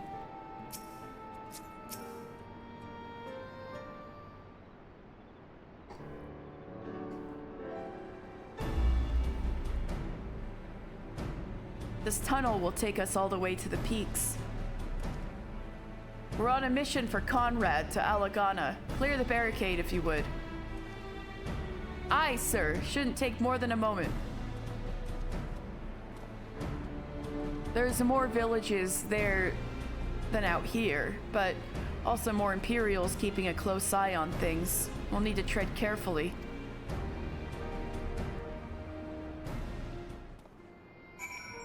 Her home tome, because she's got a tombstone. What's her number? That's funny. Hydrate. Thank you, B.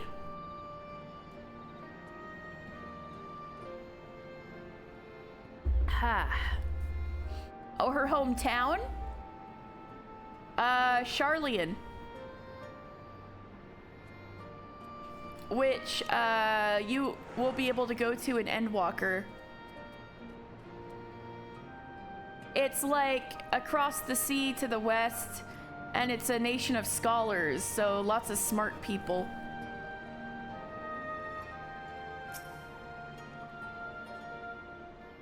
Way's clear. After you, mister. Alright, we're going into the peaks. Another new area.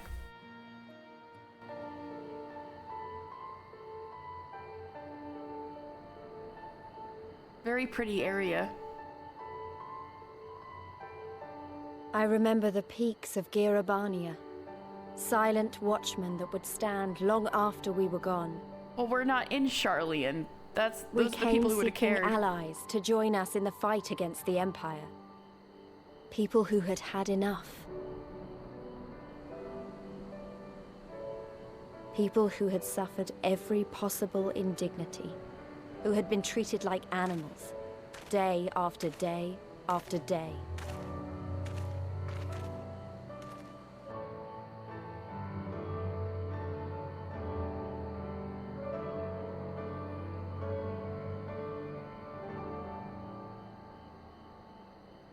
Beautiful architecture. Ooh, so that's glamored too? Guess that makes sense.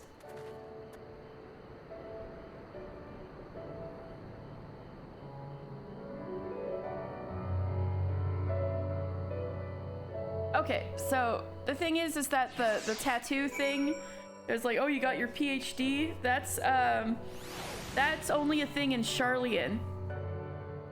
So I think maybe the Charlians would care that she was faking it, but we're not in that country, so they wouldn't care. So nobody cares out here. If we were there, there might be a problem, but we're not there. This wasn't the work of the Garleans, but of Theodoric. His army massacred the monks here decades ago. By the time the Black Wolf arrived with his legion, it was already a ruin. The Black Wolf, of course, being Gaius van Baelzar. We have a glamour in place here, too, as you may have noticed.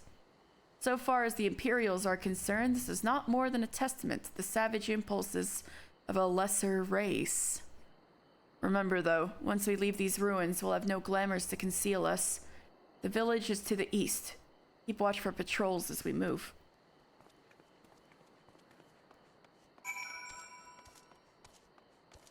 Alright.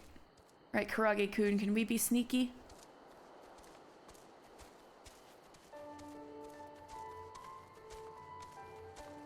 So, the peaks. Very cool area.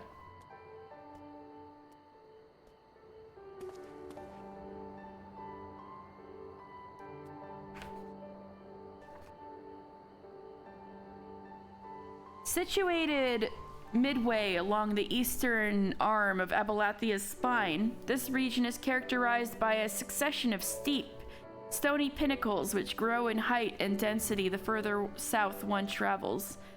When overland trade was still profitable, the area was a hub for caravans bound for the Near East.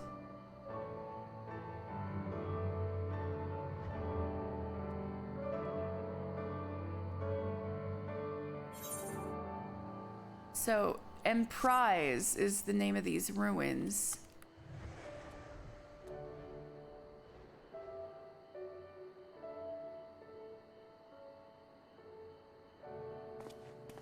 In the past, monks who completed their training in the Temple of the Fist were honored in a ceremony held in this hallowed cloister.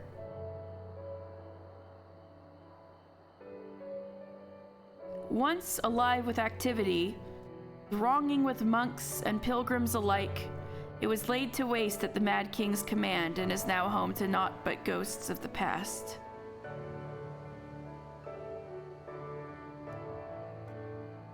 And this area with the pretty, like, plants and stuff is the last forest. Named so because during their escape from the floodwaters of the Sixth Umbral Calamity, those who hailed from the lush lands of Yefem and the Black Shroud lamented these trees as the last forest they were to see. Considering the sparsity of the growth, the term has been deemed somewhat overgenerous, but I think that's pretty up here.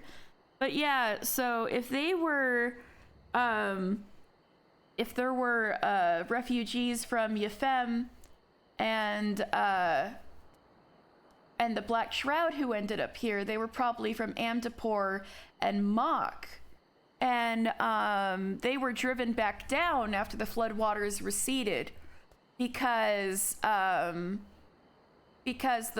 flood was blamed, partially rightly so, on the black mages and white mages of Mok and Yefem. So, of Mok and Amdapor, sorry. So, those same people who ended up, like, bemoaning this place, calling it the last forest, probably ended up having had to leave when the waters receded, because they were probably driven out because people were mad about the War of the Magi.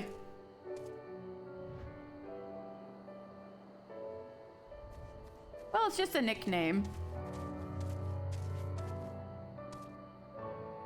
I remember this game I played a lot that was pretty similar to 14 called Torum Online. Oh, cool.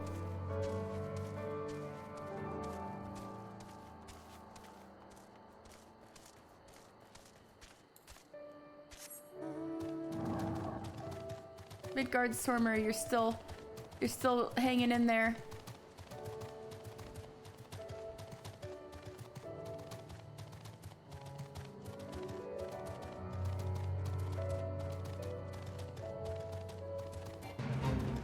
Ooh.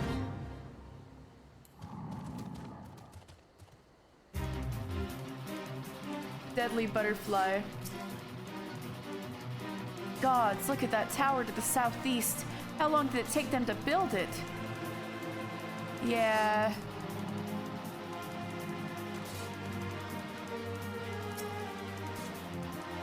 Nary an Imperial in sight. That's a mercy. Why did I suddenly get 10k XP? Because you get experience when you unlock new areas, and I'm on a new map.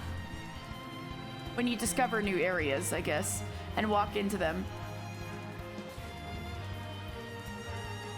Alagana's due east, past that bridge. Follow me, it's not much further.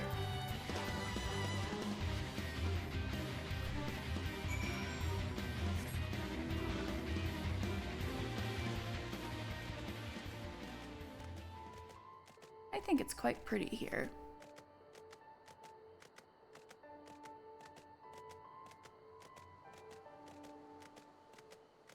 Kapuli. Ooh, that's a big bug.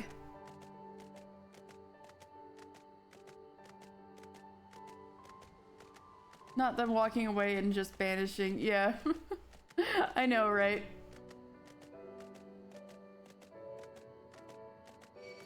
Oops. No, the bug's trying to get me. I might as well kill it.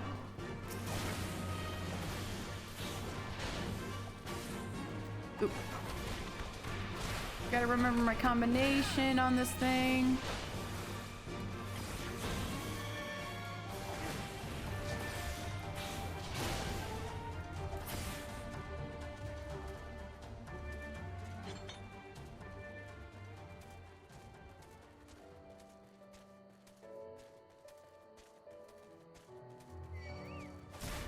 Okay, fine.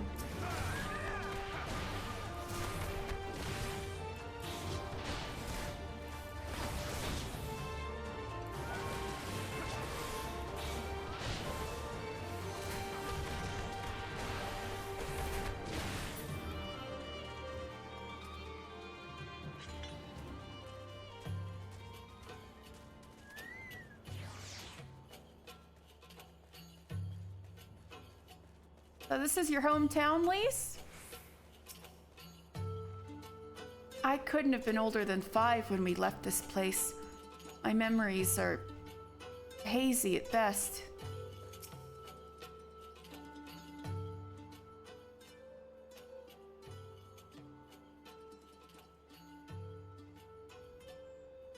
You can rest easy. We made it. This is Alagana. Feels strange coming home like this. I always imagined it would be... Oh, sorry. That has nothing to do with why we're here. We need recruits. Aye, we do. But as I said back at the Reach, it's a little more complicated than just asking for volunteers these days. As you know, we're short-handed because many of our people were taken in by the Griffin's promises and went to the Wall, never to return. It wasn't just them, though. Folk from all over, including some of my former comrades, answered his call to arms. Unfortunate. As for why we came to this particular village, it's rumored that Alagana lost a few youths as well. If there is truth to that, then there could be others sympathetic to the cause. Then again, after the Griffin's betrayal, they may be suspicious of outsiders claiming allegiance to the Resistance, and rightfully so. So with all that in mind, how are we supposed to convince them to join? I mean, I knew it wouldn't be as simple as giving a speech in the village square. Not if you don't want the place to be burned to the ground, no. Oh, fuck no. You might as well piss in the Viceroy's eye. We'll need to be a good deal more circumspect than that. You never know when an Imperial spy is listening.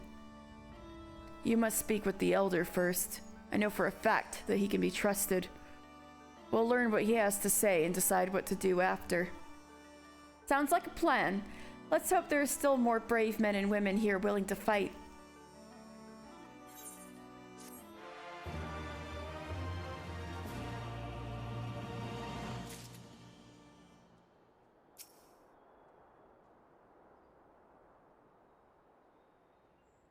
I couldn't have been older than 5 when we first left this place. My memories are hazy at best. Ragenfrid. The village elder is over by the shore. No time like the present. Let's have a word.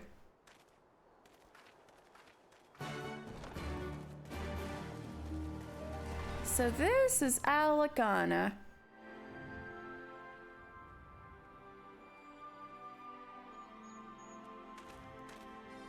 Situated in the peak's northern reaches, this village once flourished through its quarry. The beautiful stones sourced and cut here used to build the royal palace of Alamigo. Such prosperous days, however, have become but a memory, and the villagers are faced with the harsh realities of a failing industry. Yeah, all of this red rock, you'll definitely see a similarity in the color when we actually see the Palace of Alamigo eventually. Burgard? Not very often we have visitors, but you're more than welcome, lad. Come to buy some stone, perhaps? What do you do here? Me? Not a great deal, honestly. I'm just a regular Alamigan. Alagana, born and bred. I've been through thick and thin. I was here when the town prospered thanks to the quarry. I was here when we suffered under the Mad King, and you can bet I was here when the Empire took our town for their own. My dear husband did in his lungs working at the quarry and passed away along with the industry he once belonged to. I've no more tears to shed. I'm sorry, lady. What kind of place is this? Alagana used to be a thriving quarrying town. You had the finest stone and the finest quarriers. The village even supplied the stone used to build the royal palace. Plenty came from far and wide to make their fortune here. But once the Empire invaded, stone went out of fashion, and cold, harsh buildings made of metal sprung up everywhere. Nowadays, we struggle just to stay alive. Most of the houses here were cobbled together with stone taken from the remnants of the quarry. And some days there's not even enough food for one meal, never mind 3. Griseldis. Every time I close my eyes, I see their faces, their wild eyes, their hungry smiles. Oh, that's scary.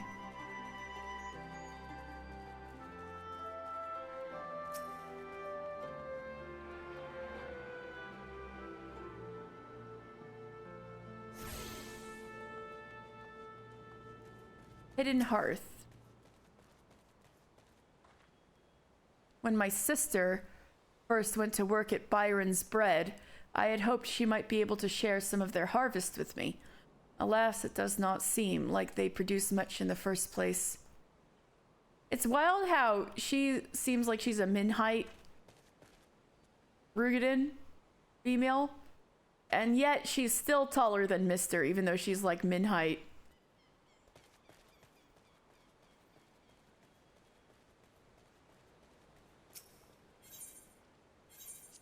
But you never see them because, like, nobody makes min-height, like, Rugadin Lady Warriors of Light. Lou. My brother is over there on the lookout for nasty people.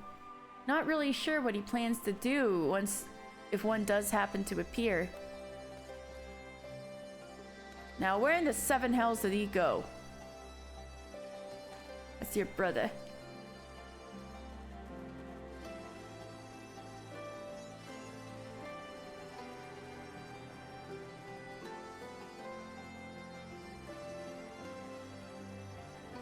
All right, Ragnfrid.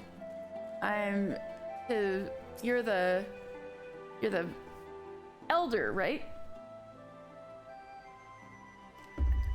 Don't know you, traveler. You a merchant? Do not find much custom here. Greetings and well met, elder, and sincerest apologies that I did not send word ahead of our arrival. Too long have I been away from Alagana, and I would know of your recent troubles. Ah, you are comrades of Mefrid. I see. Speak on, though I suspect I know your purpose.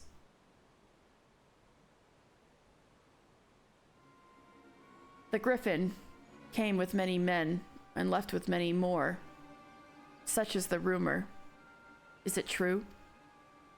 He lit a fire in their hearts and then dangled a dream before their tired eyes.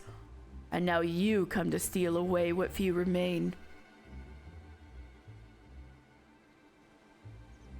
The Griffin was a traitor and a madman, and we had no part in his schemes. We have made an agreement with the Alliance. This time it will be different. This time, cold comfort to the dead and the ones they left behind. How much more must we give before you've had your fill? But surely you hate the Empire as much as we do. They took our lands, our traditions, even our god, and they demand 1/5 of what little we've got left. I hate the bastards with every fiber of my being. But hate's not enough, Mefrid. We can't keep doing this. I'll not tell anyone you came, but you need to go. Now. Leave us be, and never return. You've got no right to speak to us like that. I've got a quarry that was barely producing enough to keep us fed, and that was before half our young men and women went off to die for your bloody cause. So yes, I've got every right to tell you to leave my village.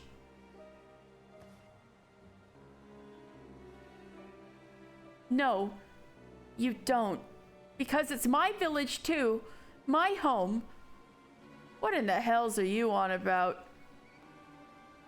Wait. I know those eyes. You're one of Curtis's girls. Lise Hext. And I'm here. I'm here to take back my homeland. By Ralger, the last time I saw you, you were... I didn't even know if you were still alive. And I never thought you would come. I almost didn't. And my sister never will. Lots of others won't either. And that's why we've got to carry on the fight. You even sound like him. As you say, I've got no right to tell you to leave. Alagana is as much your home as it is mine. But I say to you again, we can give no more. Yes, I heard you the first time. Let's go.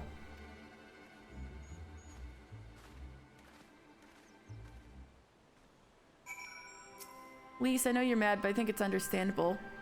Do what you will and say what you like. You'll find no recruits here.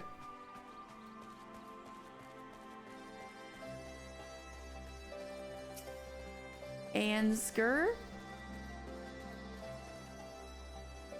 We still receive orders for stone every now and then, though they're so few in number that I can more than handle them all by myself. Angry Curl. Now this guy is ripped.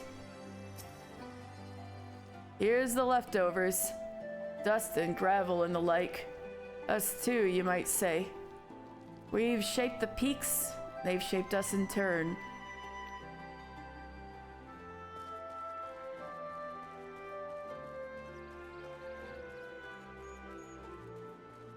Ansahelm. I've not even done much today and I'm already knackered. Some days this village just saps the life out of me.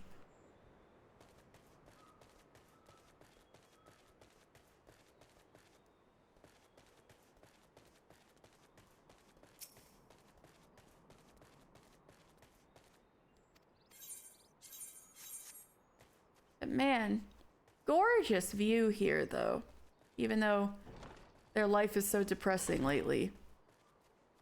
It's gorgeous here though. We didn't come here to fight.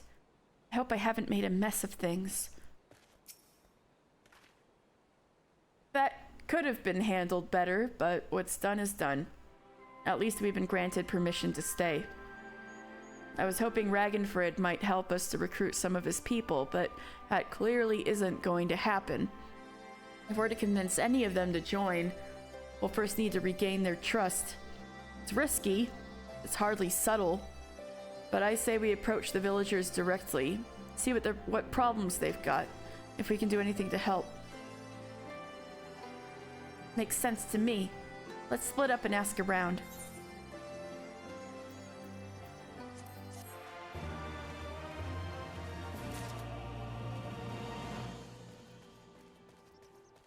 Alright, Griseldis, I was talking to you earlier.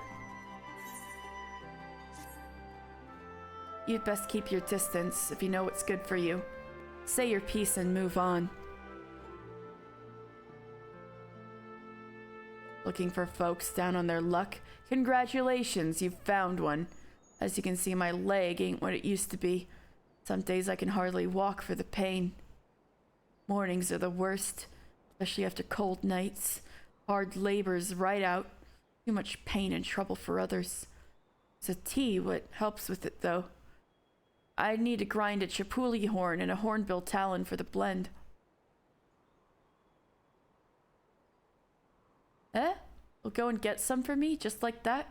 You needn't trouble yourself so. But yes. Like what we like what we got prepared for Mefrid's comrade and what Griseldis is looking for, it is a Garabonian tradition to make medicinal teas out of ground up horns and claws and the like. Like bones and stuff. But I guess we also need a bug horn too. It's a real like Link Breath of the Wild potion kind of stuff.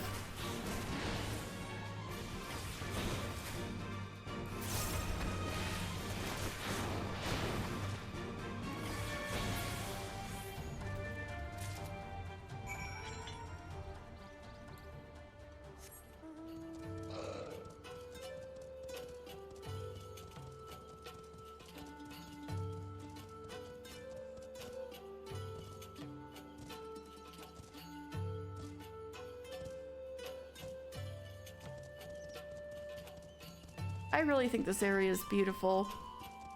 I don't know what those people from Yafem were smoking. They just didn't think it was lush enough. They didn't think the trees were tall enough.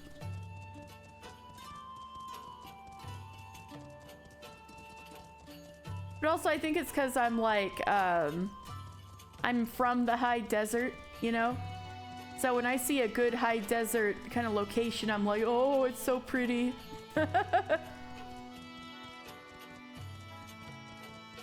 We need a hornbill. We need your bill.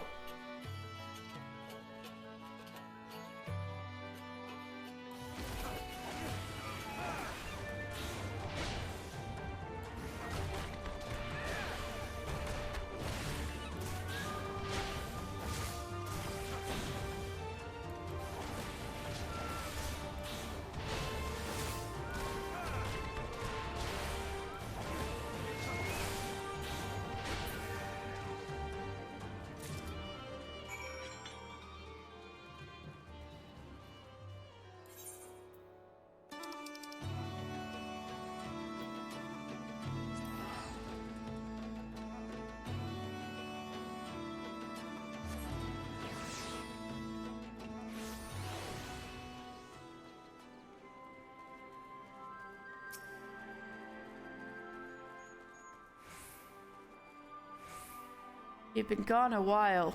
That brings you back to Alagana. I got your horns!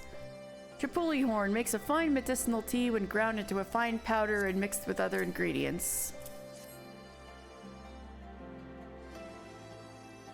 Oh, I never meant to. I mean, in times like these, you never think people will actually... This country's hard on people, but it's not just that. The Imperials, they've made it known I'm not to be helped. A dead man's good for one lesson, you know? Whereas a live one, you're with the Resistance, right? I suppose there's no reason not to tell you then. My father, God's rest his soul, was deathly sick at the time. So I'd gone out into the forest, spear in hand, to gather herbs, and I had the good fortune to run into an Imperial patrol. My weapon marked me as a rebel, or so they said. Not that it'd have made a difference if I'd fought back.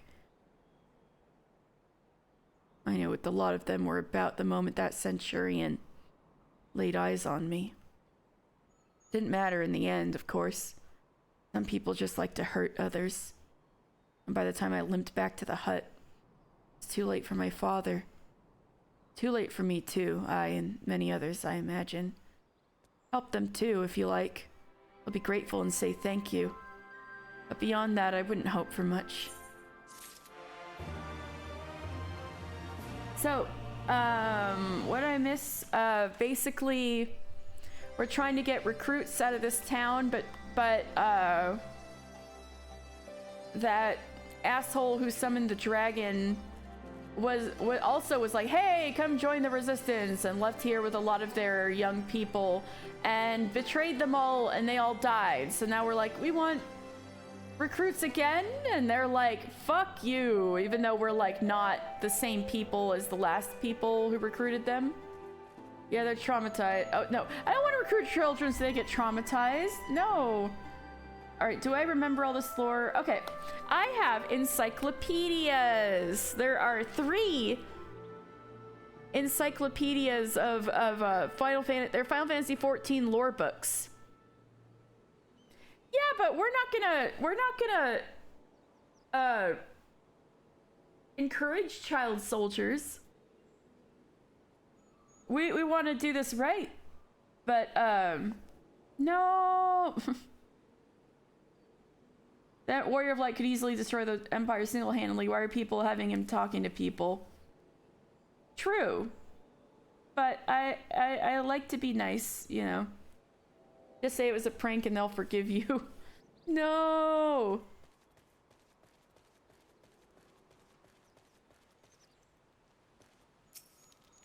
Actually, the Dark Knight quests get into, like, the whole thing about why the hell do people just keep asking you to do everything? You need to stand up more for yourself. So the Dark Knight quests are a lot like that. A new face in Alagana? What would you ask of me then? A stranger and a generous soul besides? Bollocks. He's not more suspicious than a good Samaritan. Man, people usually are jumping at the bit to get my help, and everybody here thinks I'm pulling their leg. On the other hand, if you were an Imperial agent, I expect you go about your business with more discretion. Huh. You're gonna take the children on a trip and send them to war instead with sticks? No! Bugger me, you really are here to help, aren't you? Very well. I'll take you up on your offer, stranger. My little brother is working the rocks by Grim and Enid. He's got something for me. Can you go and get it?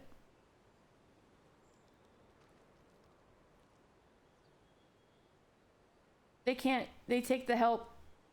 If they take the help, they could be punished. The ones who refuse help and redacted are doing so because of pride, and it's so stupid and frustrating. Oh. Right then, Frightened Curl is his name. There's Angry Curl and Frightened Curl. Frightened Curl is his name. Ask him for the leftovers. He ought to understand. You know where Grim and Enid are, eh? They're west by southwest. Look for the bastard what looks like me, but less handsome. You know, I gotta say, Angry Curl is kind of handsome, so I'll have to look for the less handsome one.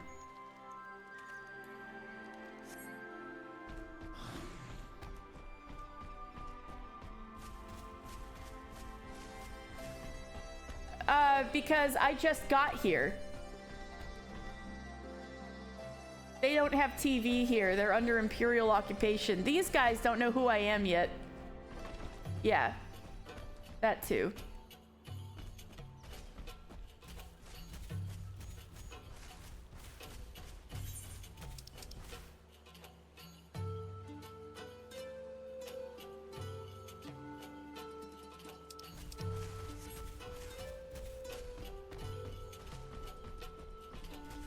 They weren't bothering putting that up by the people they were enslaving, so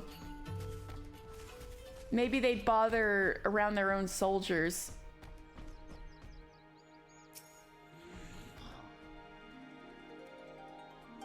Eager Raptor.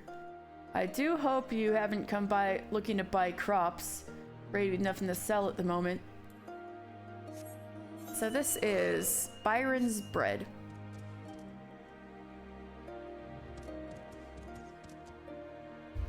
Byron's Bread. A stonecutter from Alagana, Byron turned his hand to farming when the quarry industry went into decline. Though he hoped merely to provide his family's daily bread, the dry climate and hard ground defeated him at every turn. The late Byron's dusty patch of land is now tended by his grandchildren, who struggle to produce a worthy crop in honor of his memory.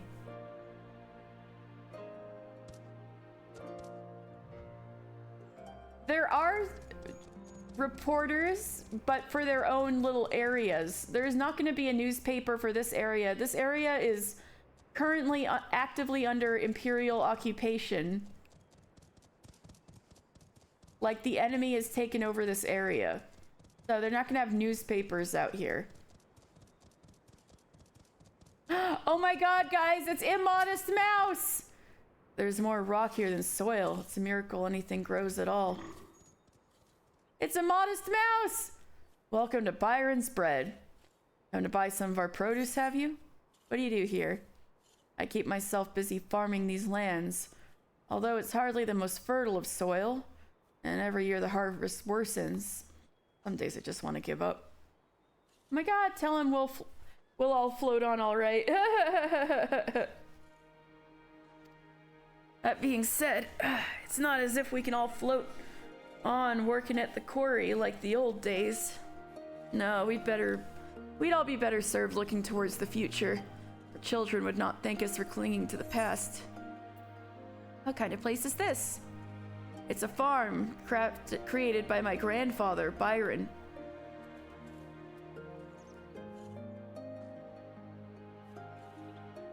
Were you adopted, or did you have some interesting stuff going on in your family? You know, I'm pretty sure Gosetsu might be part here and part Hellsguard Rugadin, so...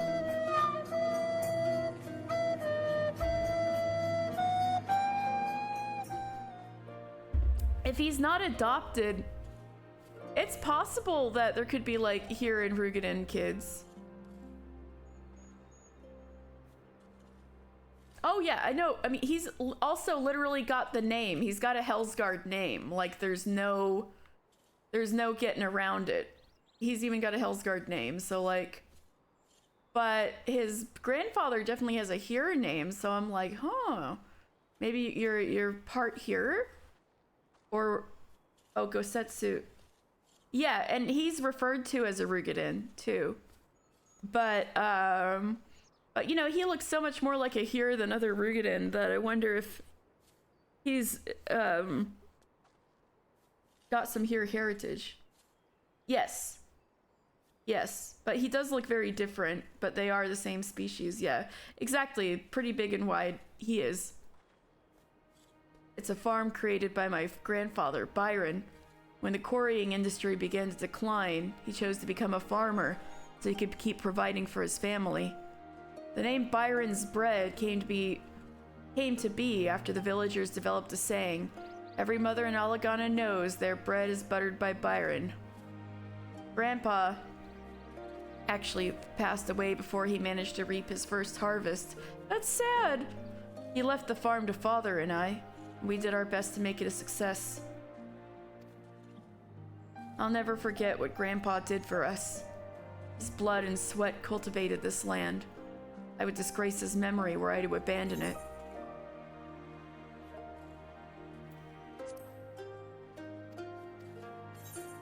So the another thing is he butters their bread, huh? Another thing is interesting bit in the book. Let me take out some lore.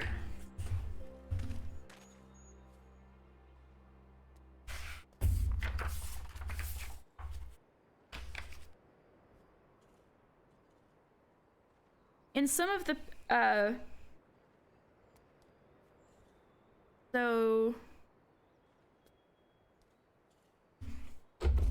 where was it?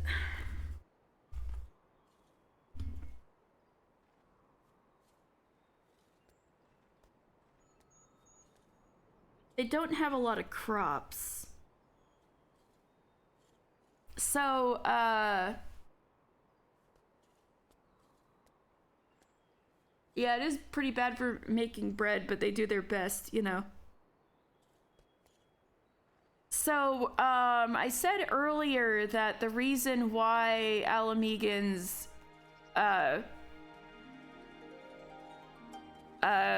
revere Ralger is because, the people who fled from the flood of the calamity followed a comet to up here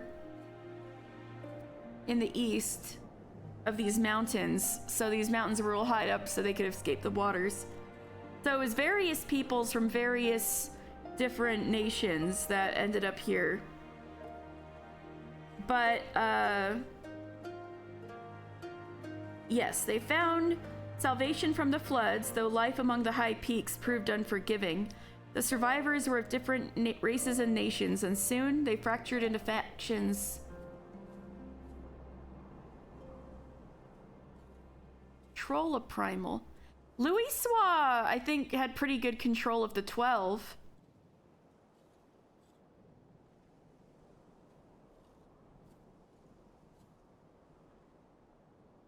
What? He summoned the 12 as a primal.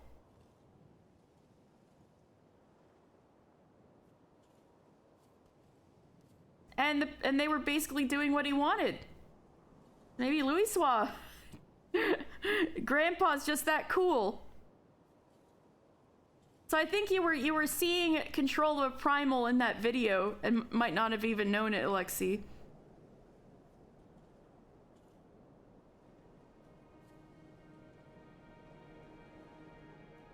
But anyway, right. So, various people... yeah, that was the whole plan. Was to fight a primal with a primal. That's why there's those scenes of, like, Y'shtola praying and stuff like that. Because, they were praying to the 12, which are the pantheon of gods in Eorzea. And, they use that to summon the 12 as a primal, as like a last-ditch effort, but it was very temporary. Yeah, there's a lot going on, but there's like all these glowing symbols that happen, and like the thing that's capturing Bahamut and stuff. That was the 12 bit. Anyway,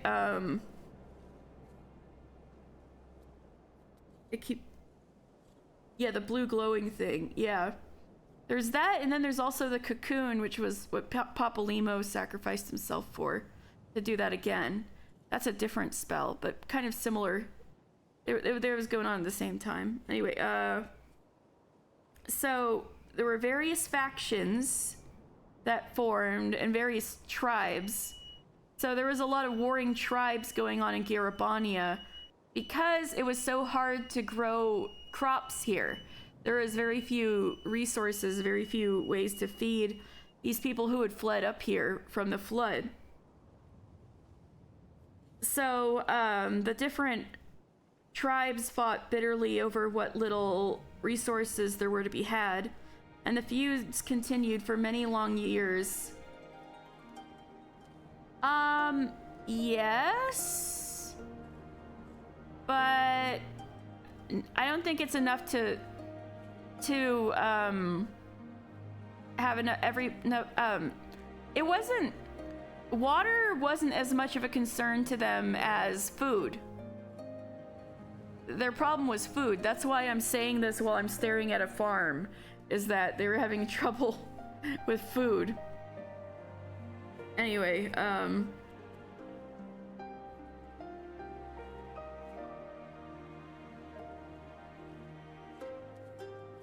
so basically the first king of Alamigo, well, yeah, it's just getting them to grow is the problem. You were the one who was saying earlier that because it's dry, it's bad. It's they were saying the soil is so rocky and like not very fertile. A test of your reflexes! And that's why they're having trouble growing crops. All right. Thank you, Tess. I'm hydrating. I'm stretching. It's you! I'm stretching. Oh, man, I needed the stretch.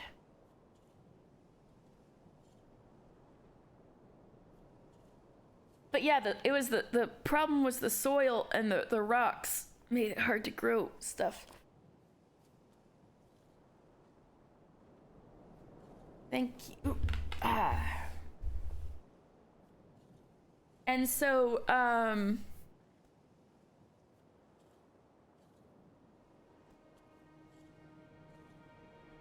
anyway, the other thing to consider is a whole lot of people ran up to these mountains to escape from floodwaters. And so it was a big population all up in these mountains. And they were having enough trouble growing enough food to sustain the population. So a lot of people left. And the ones that remained, they were all fighting each other for resources. All right, good night, Alexi. And then also, so there was so few crops. The Alamegan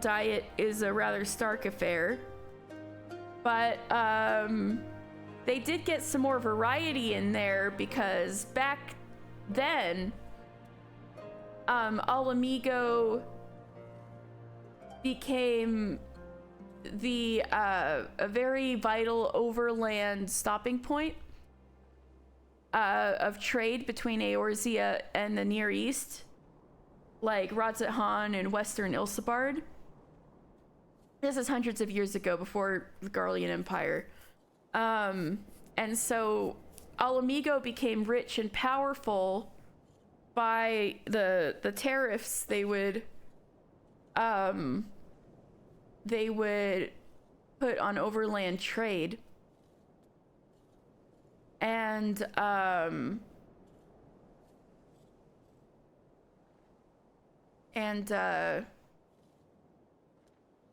because of all the trade, especially like Near Eastern spices from Radzat Han that would get pulled into Eorzea through the land route that goes through Garabania, Alamigan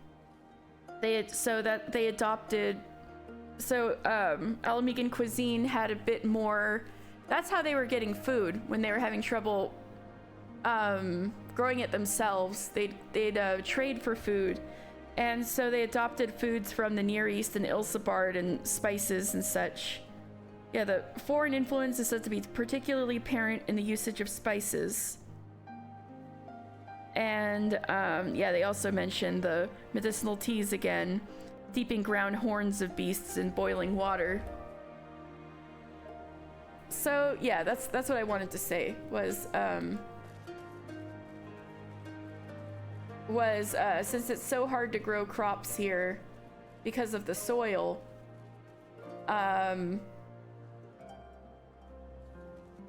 they were relying on trade for a lot of good food. But then there was a problem with that once Old Da and Limsa really started sending lots of ships over the sea for trade. And so it became a lot cheaper to ship goods via these large trading vessels. And it was a lot cheaper to ship them that way than over land through Alamigo. So that's kind of when things started to go downhill for Alamigo. Before even the all the stuff that happened in the last few decades. Alright, so we're gonna head to Grim and Enid still. We still haven't gotten there. I was just lore dumping.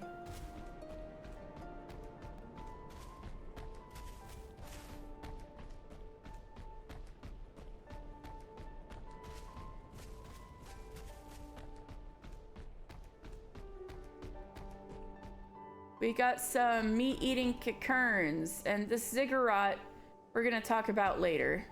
That will be relevant later.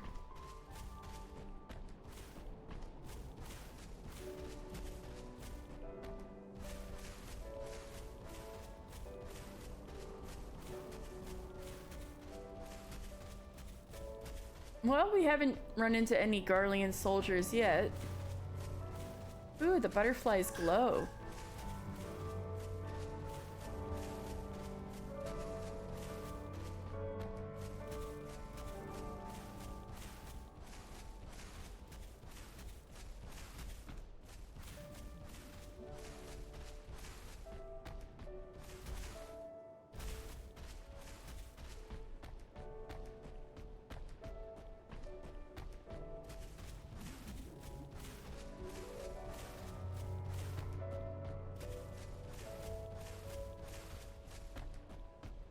Got gatherers out here.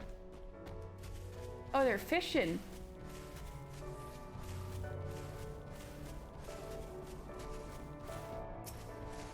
So out here we got Garrison cooking up a tasty stew to fuel our friend quarrying over there. I'd help him by taking up a pickaxe myself, but we just end up with more stone than we could ever sell. There just isn't that much demand for it nowadays. So you're frightened Curl, eh?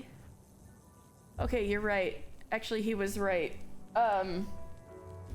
Angry Curl is more handsome. Hmm? You're for the leftovers, are you? Not like my brother to send someone in his stead, but so be it. It's all in the sacks over yonder. They're bleeding heavy, mine, so be careful when you pick them up. So Grim and Enid should be in the book. Let's see. Uh-oh, Stella jumped up. I think she's about to be like, stop screaming.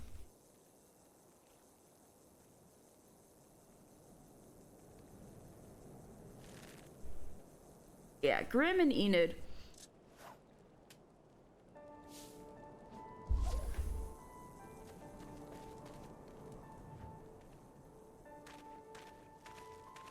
Alright. Grim and Enid were a married couple who wandered the mountains for 2 dawnings of the sun as they sought refuge from the Great Flood. So this was 1500 years ago. Upon finding water, they fell to their knees to slake their terrible thirst. But they drank too much too quickly and perished by the side of the ponds, which now bear their names. The larger Grim and the smaller Enid. That's really sad! What the fuck? Why would they name them that?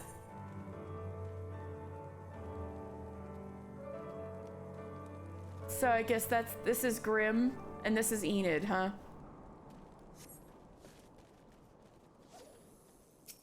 Unconscionably heavy sex.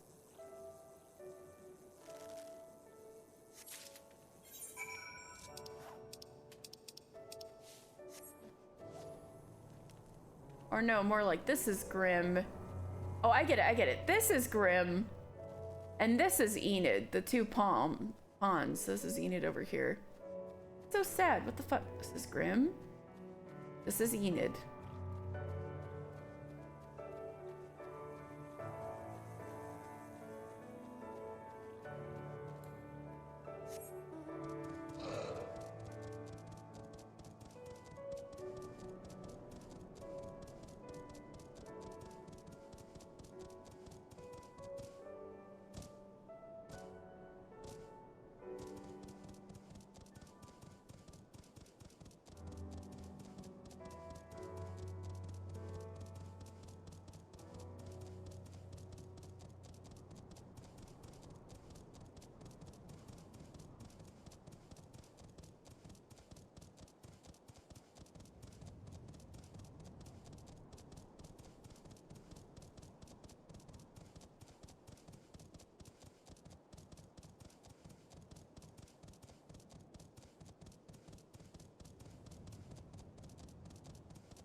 Oh, I should just teleport back to Alagana, damn.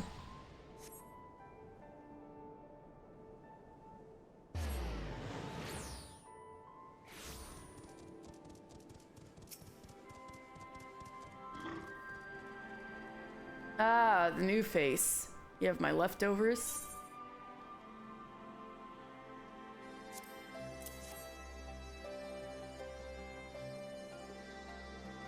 Ah, well, I'll be. You actually went and brought the whole lot. Much obliged, much obliged. It's saltpeter for making fire sand, in case you're curious what it's all for. The rocks by the lakes have got good deposits.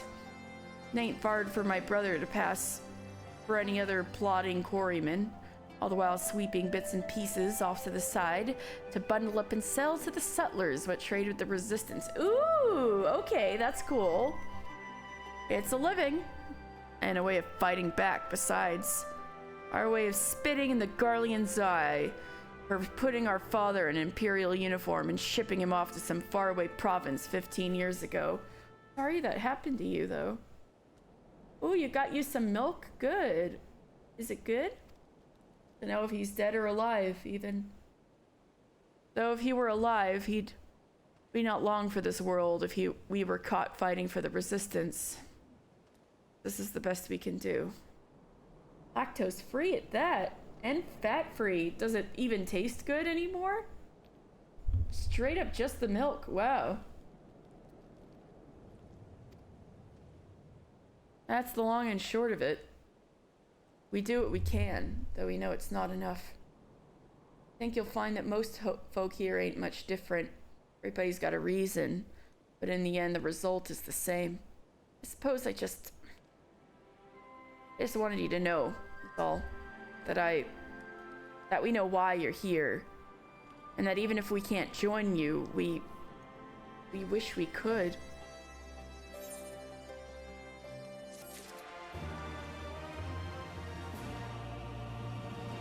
I like Angry Curl.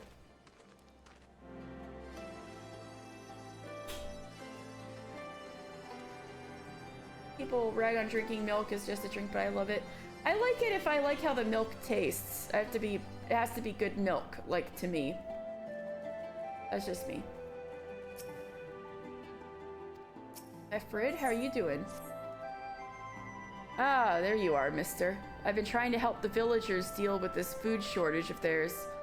Recently, the Imperials have been swooping into villages unannounced and seizing supplies in order to prevent the people from stockpiling, in case they might be in league with resistance. Not much, but taught them a few tricks to better hide what little they've got left. How's Lise getting on, by the way? You'd think people would be more inclined to trust a local girl, assuming they remember her, that is.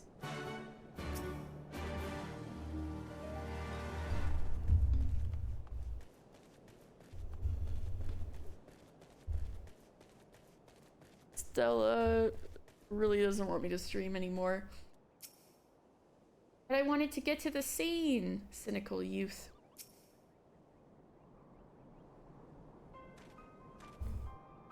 No, I didn't mean to. And where were you these past 20 years? Where were you when we were being ground under the Black Wolf's boot? Cat's the same he chooses when I'm done. That's cute. On the other side of his bastard wall, living the high life, I'll wager. That's not fair.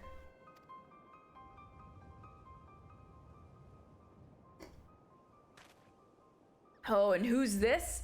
Another one of your freedom-loving friends deigning to help us poor, unfortunate souls? Trying to whip us up into a frenzy so we'll go and storm a castrum with our pickaxes and shovels? Leave, all of you, before you bring a cohort down on us all. Maybe if you stop yelling so loud. And you, don't you dare speak like you're one of us. You can't even begin to understand what we've been through. You weren't here, Lise. You weren't here. This is my home, and I love it with all my heart. If you truly have any love for it too, you'll keep us out of your doomed rebellion.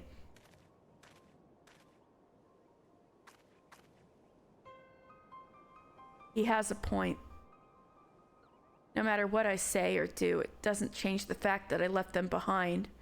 You were also 5 when you were dragged out of here by your family for your own safety. But this isn't about me or anyone else. It's about Al Amigo. Let's go and find Mefred.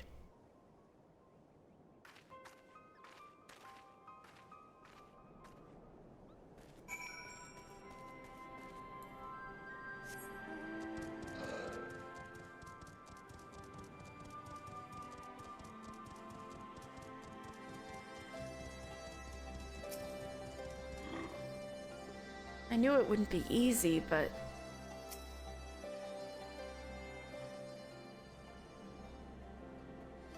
looks like the Elder wasn't the only one unwilling to hear us out. Can't blame them, given what happened at the wall. I thought I might be able to appeal to them as a fellow, I don't know. But if anything, it might have just made them angrier. I haven't lived through it like they have. I can't claim to know the struggle like they do either, Lise. I ran too, but if I hadn't, I'd have never met Mister or the rest of you, and we might not be here today in a position to make a difference. So I don't regret my choices, nor will I apologize for them. There's more than one way to fight.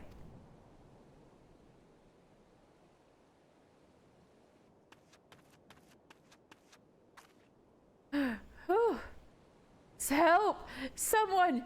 Anyone! We need help!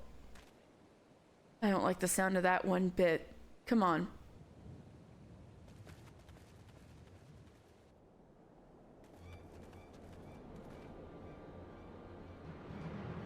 Rakata, the Tribunum and the bloody Ratman, they, damn it all.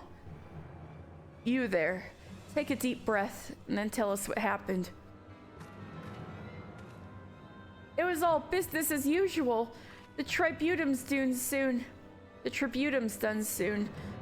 Due soon, and we were taking it to the Imperials when the Kakern attacked. They took my brother and our money. Took him where? Ruins to the south of here. It was just an old temple before they came, and listen, Rakrata's the only family I've got left. If I lose him, the Ziggurat, the Ratmen took him there. He's as good as dead. We've got to get after them. There isn't even a chance her brother is still alive. We've got to try.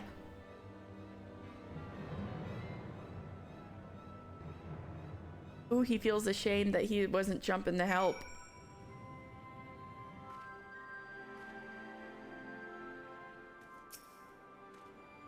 You shouldn't get her hopes up like that. Everyone knows the Ratmen eat their prisoners. You've got to hurry. The gods only know what they could be doing to him. This sodding leg of mine was any good,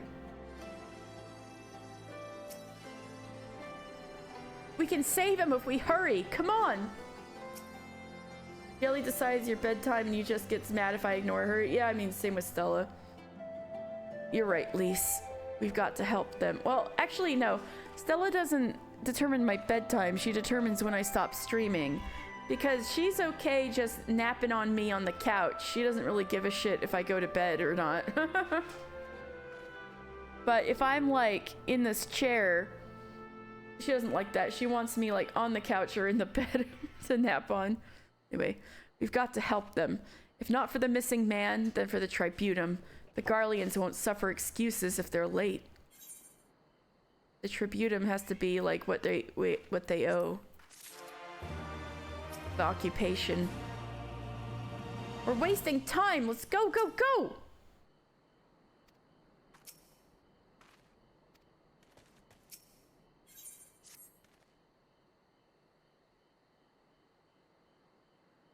Jelly doesn't care what I'm doing. It just needs to stop so I get in bed and she can lay on top of me. That's cute.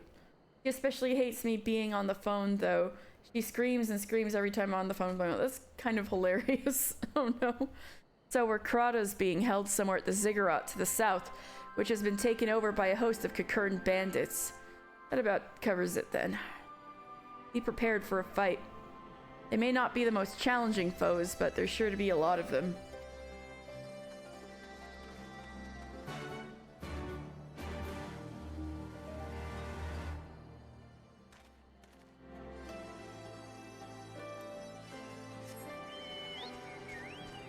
So, there are different kinds of Kakern, as it turns out. We are not going to get into the lore of the Ziggurat today, but it will be relevant eventually. However, what's taken over the Ziggurat at this point is a bunch of interesting Kakern, and these ones like to eat people.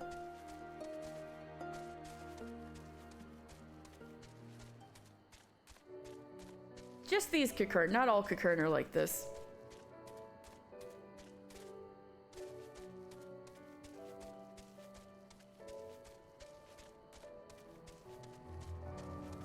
Kakern meat eater.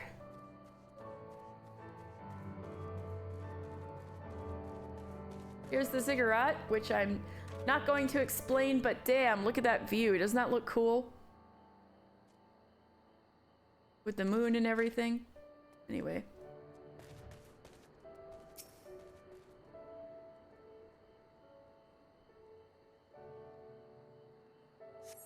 Upside down like the one in Mario Odyssey. Yeah! It was a pretty good game. Please, let me go. I'm begging you. I don't want to die.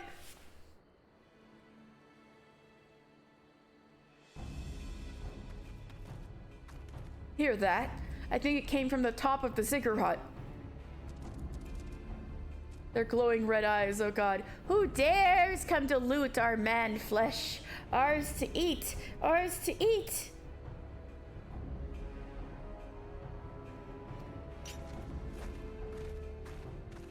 We knew it'd come to this. Kill them quick before they alert the others.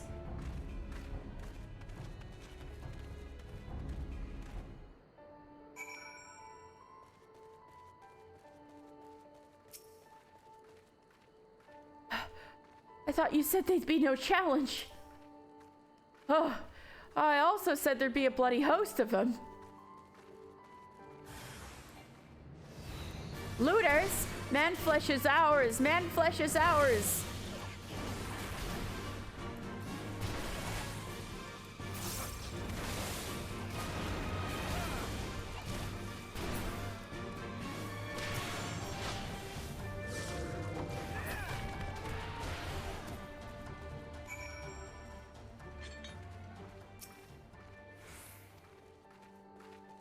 I gotta go up the stairs.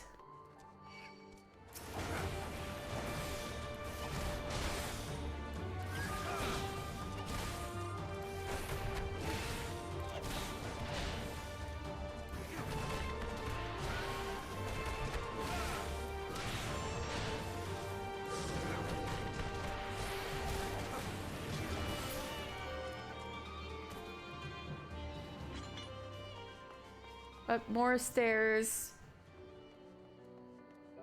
You love the meat-eating cocoons.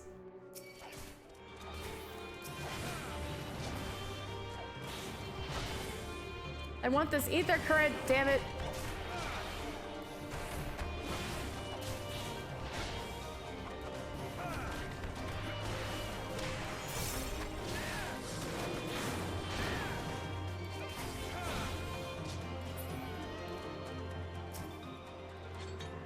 They do look cool, but they're fucked up and creepy.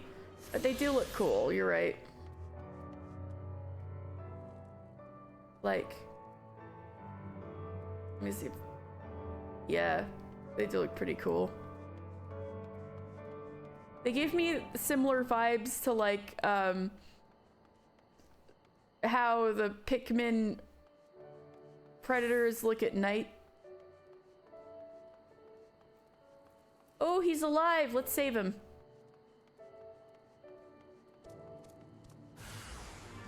You sense a slavering presence. Go and loot your own loots. Eat your flesh too for this trespass.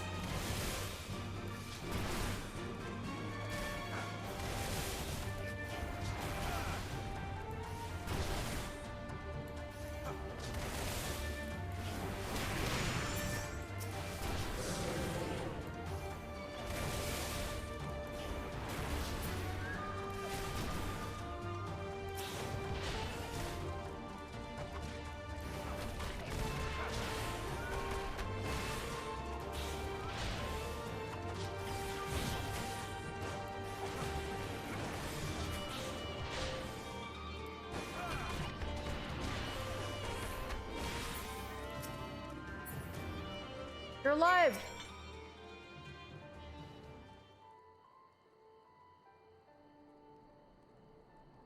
By Ralger, what did I ever do to deserve this? I've gone to bed hungry for months. I'm skin and bones. I'd hardly make a snack, much less a meal.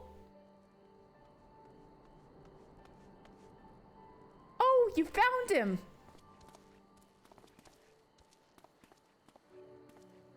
Wait, are you here to rescue me?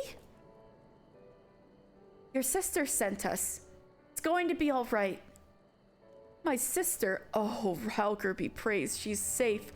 And you lot fought your way in here just for me? Oh, to think there's still good, brave folk in this world. We should go before the Cocoon return in force. You still have the Tributum? Oh, gods, the Tributum. The Imperials will be wondering where I am. I have to go. What, right now? In your condition? You don't understand. We were given a warning last month for being short. If I don't make it in time, there's no telling what will happen to me and my sister. Oh, man.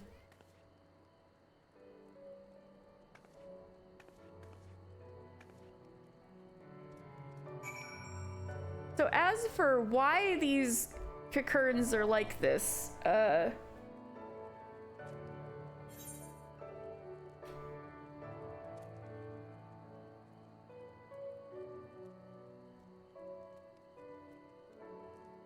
where is that little...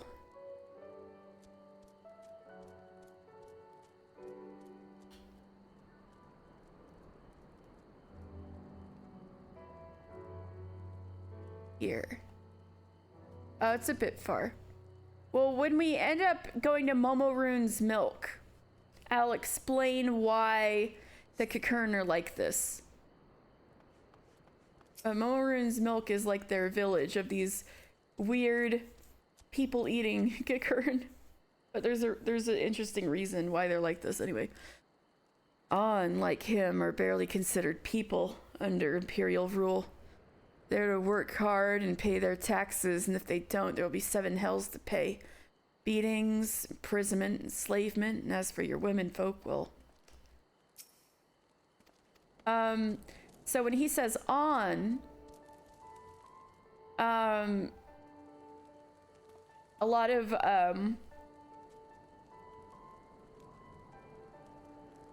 people from Imperial provinces get the title of On. So you know how there's like Gaius Van, Balezar, Nero, Toll, Scava, Sid, Nan, Garland, and stuff. So I've explained it before, but the highest rank goes from Z, alphabetical backwards. So when you get to A is actually the lowest rank in Garlean society. So when he says on like him, he means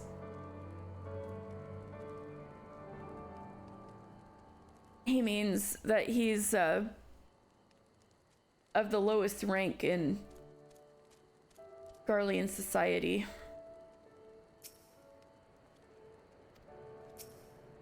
Barely considered people. I'm glad we saved him, but seeing him run off like that, got a bad feeling about this.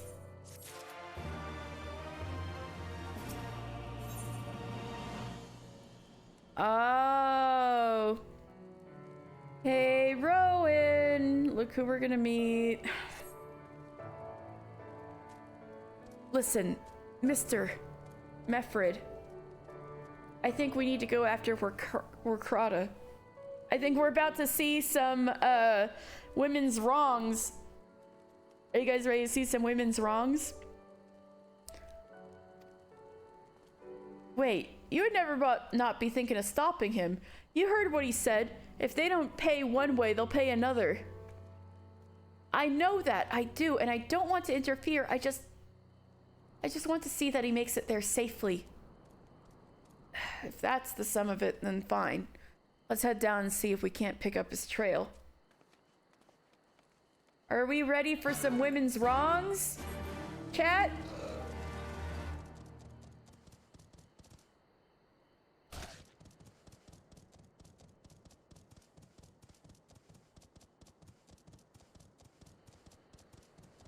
God, these stairs are steep.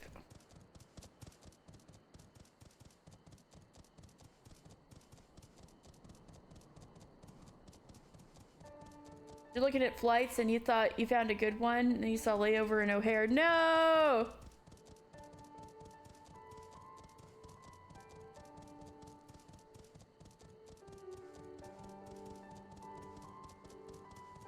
See if I can pick up his trail. Oh, shit.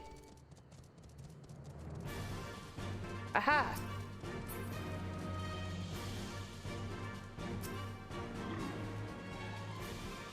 Boiled sack. Nothing of interest. Okay.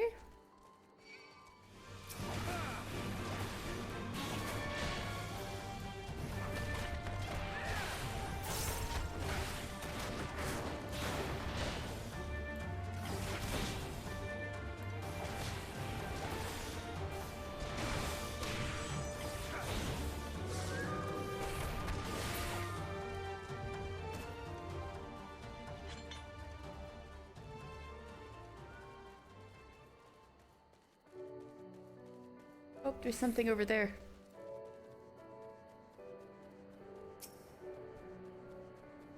Chocobo feather. He had a chocobo. In the dirt, you spy a chocobo feather. Any luck? Chocobo feather, is it? Aye, by my reckoning, it came from Warkrata's bird, in which case... There's a collapsed bridge just around the bend. Hug the rocks and stick to the shadows. We'll find him soon enough. Alright, we gotta be sneaky. So we don't get spotted.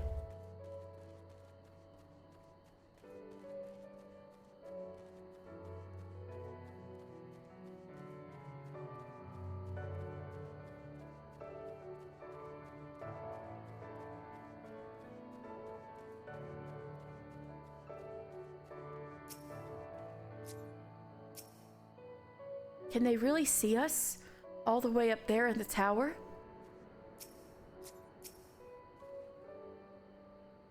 Any minute now, I'll expect he'll come thundering round the bend and... Hear that? Get to cover, quickly now.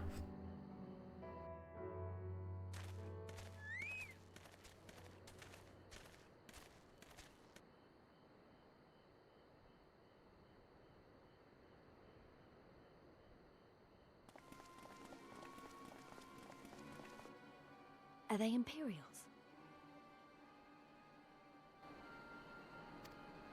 Worse. Skulls. Listen, Lise. Whatever happens, stay hidden and do not intervene. Understood? What? You there! Halt! You know you shouldn't be here. Explain yourself.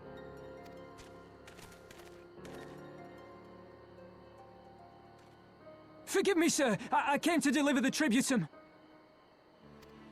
You're a dumb little mouse. Oh, aye. A likely story. Only a fool would dare to come so late. Or, mayhap, a resistant spy. No, you've got it all wrong. I was waylaid by bandits. It's not my fault. I said halt!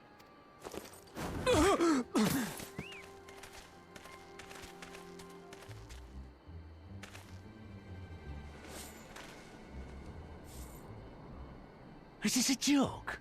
You don't seriously expect us to believe this is a fifth? How stupid do you think we are?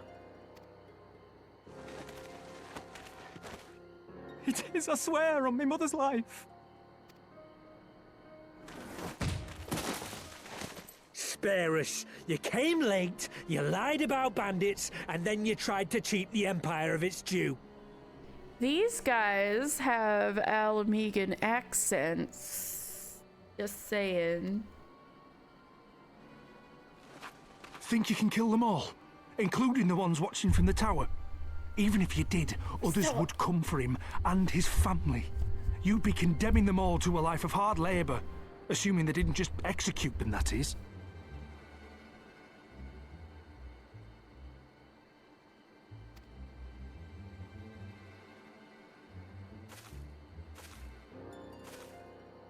But it isn't fair.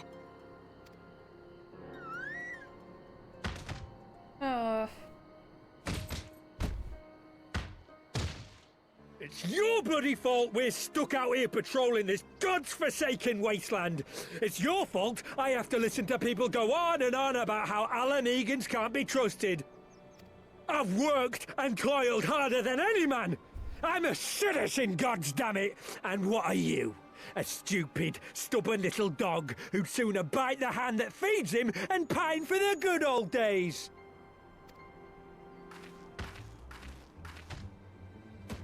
That's enough! Lord Xenos is expecting our report.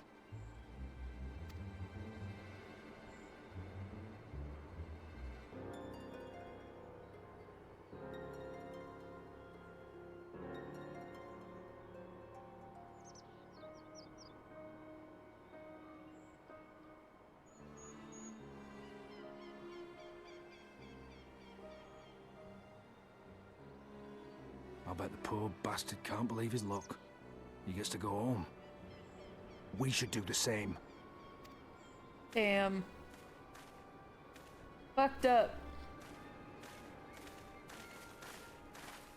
Especially because all those people who were beating him up were also Alamegan. Of course she senses us.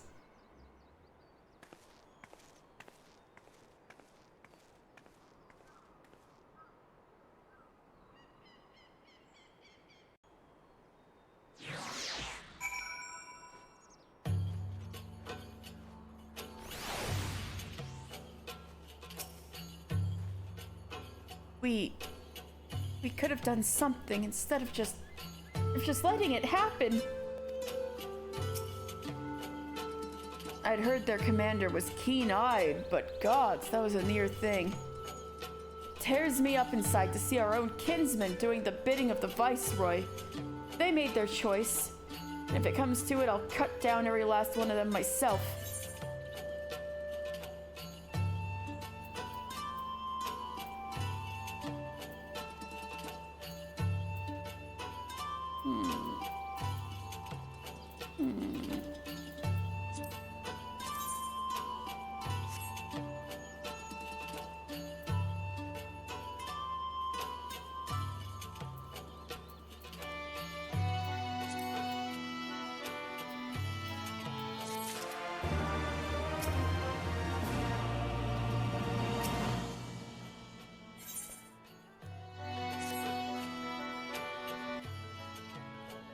Crada's alive, and the tributum's been paid.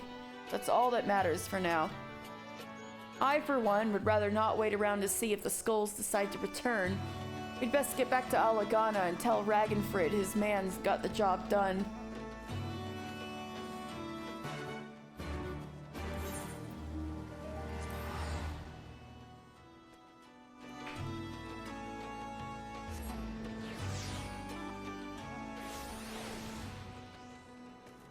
We've got side quests now.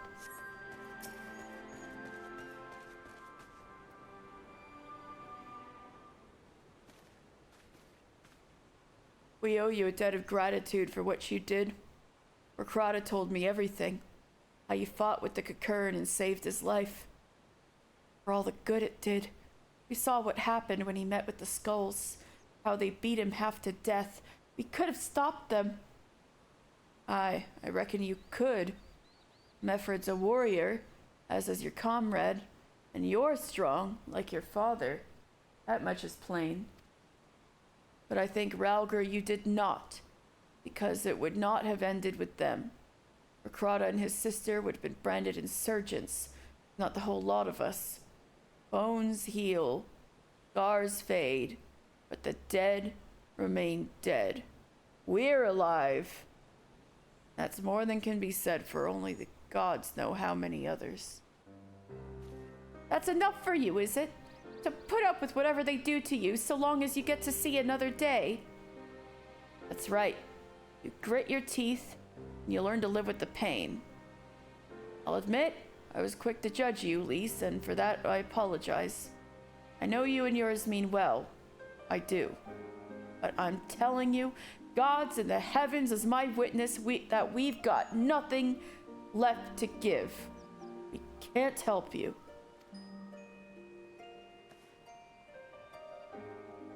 I understand. Thank you for your honesty. She may say it, but she doesn't mean it. Nor would I expect her to. Her father was stubborn as an ox, too. She's set on walking the same path. I pray she won't follow it to the same end.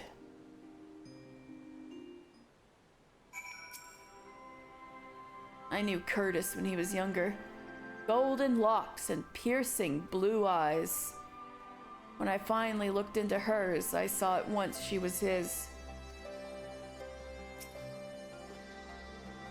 Well, she took it better than I anticipated, which isn't saying much, I suppose. We should go and see if she's all right.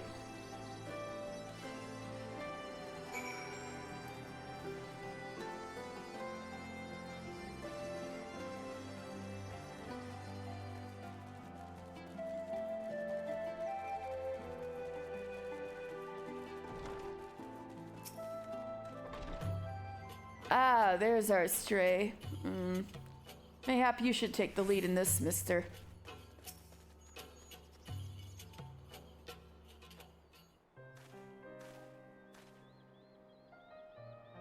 Sorry about running off like that. Alamegans terrorizing their own? I just can't accept it, you know? No matter what he thinks, they shouldn't have had to put up with it day after day after day. I'm not completely naive, you know? I didn't expect them to storm a castrum with their pickaxes and shovels or whatever it was, but nor did I expect Rakrata to just lie there in the dirt while they kicked him. I can't claim to know their pain. I barely remember this place or even my father's face. But I remember Ida's. I remember how scared she was when we ran, and that look in her eyes when she talked about home. Her home. Her home. But not mine, is it?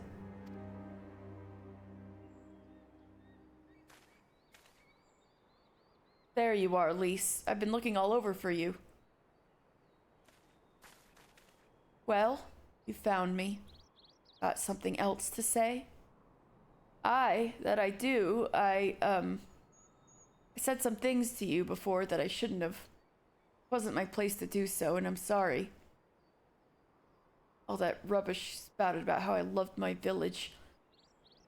But when one of ours was in need, I was cowering here with all the others. I didn't even think to go after Rakrata. But you did. Made me feel like the bloody hypocrite I am.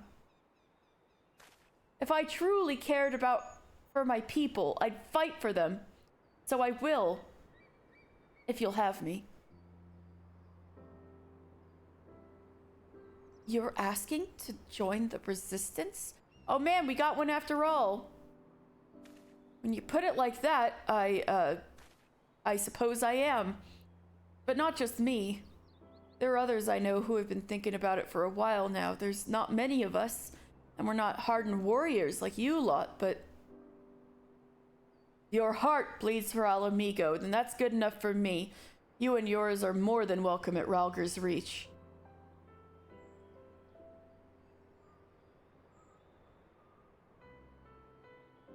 Thank you, sir. You won't regret this. I'll go and speak with the others and send word when we're ready.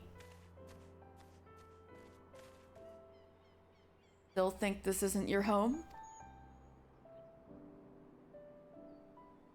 No, I was just thinking out loud.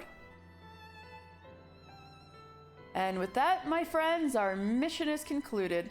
Let us return to the Reach.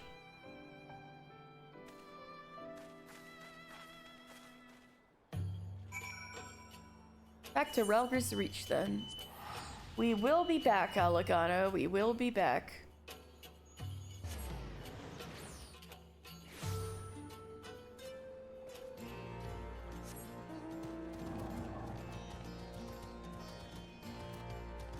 The Guardstormer lumbering along.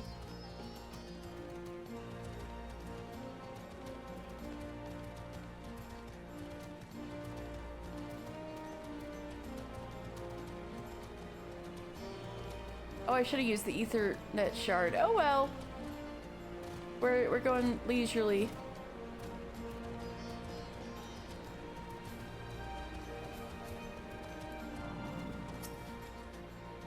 After you, mister.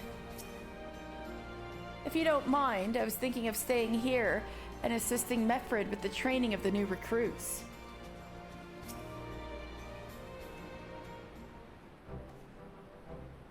First of all, allow me to commend you both on a job well done. Though nothing went according to plan, we nevertheless managed to attract some new recruits, and it was your passion and conviction that moved them to join. Thank you.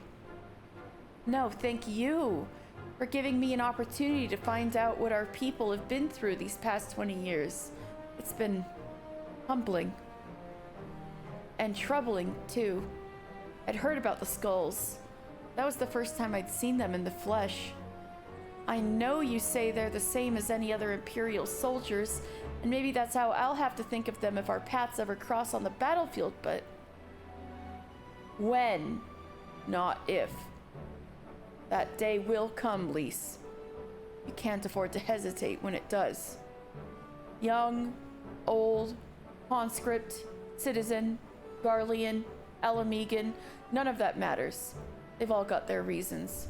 They're no better than yours, especially when they're bearing down on you, blade in hand. Saying that, I don't want to kill them any more than you do. If I could convince them to lay down their arms, I would. Sadly, I've never been much of a talker myself, but who knows? Maybe you could be one, Lise. Your father certainly was. Right then. I'd best begin preparing for these new recruits. Mr. Lise, been a pleasure. Good to see you again, Meffred.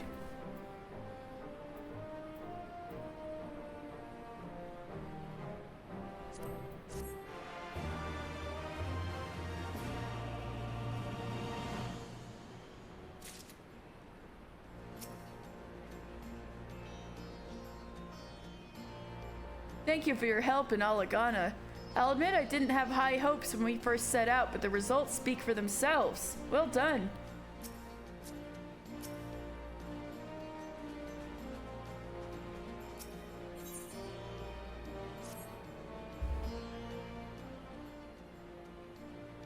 Before we begin, I'd like to thank you and the Scions again for patching me up after I bled all over your floor. I owe you my life, and I won't forget that. Furthermore, it was rude of me to run off without saying a word. It's all well and good, me claiming my duties here couldn't wait, but parting thank you was the very least you deserved. My apologies.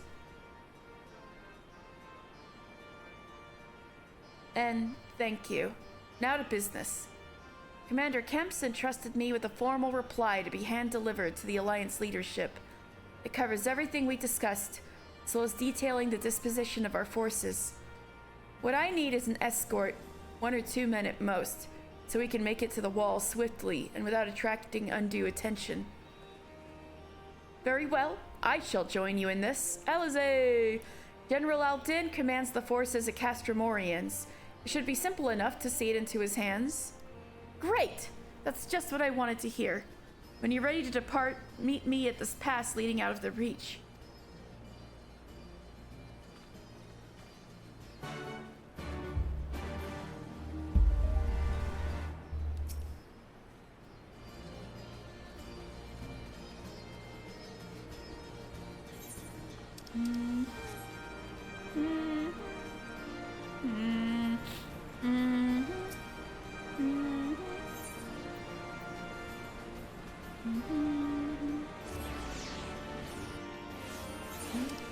What's this one?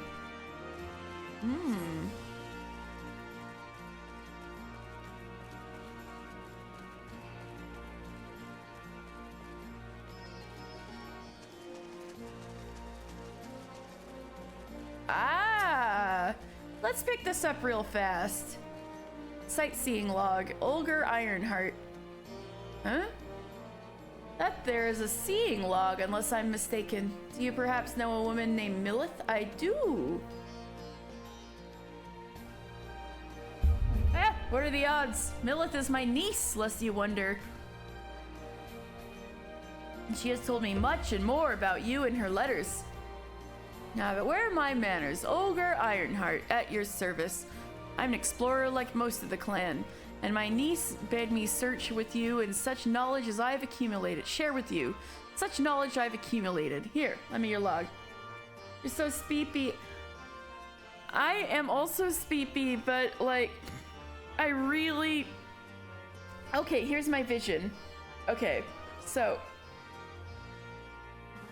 I really wanted to at least get to when we're about to ship off to the Far East, because Mr. needs to have a Fantasia, right? and I wanted the illusion to be perfect. Yeah, I know, that's what I'm saying. I'm like, damn, I might need to stop. I think, I might need to stop. No. The raid? No. Oh, that raid, yes. Yes, the raid, yes. Yes. So I think I might have been a little, ambitious. I might stop soon. Maybe I'll stop here. But I'll start doing side stuff so I can pad it out a little bit. I'll stop at the MSQ next time before we set off on the expedition. And that's when I'll do the Fantasia. That's what I'll do. Yeah, I was starting to think I was pushing it a little bit. Earlger Ironheart, at your service. I'm an explorer like most of the clan, and my niece made me share with you such knowledge as I've accumulated. Here, lend me your log. Oh, I have some Ironheart lore, actually. Let's see, definitely there, and there, and there, and there. Yes, that ought to suffice.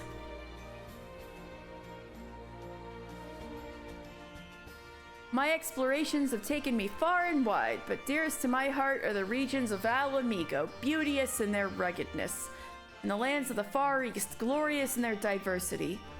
There are many wondrous sights to be seen in these places, and I've written down the directions to them.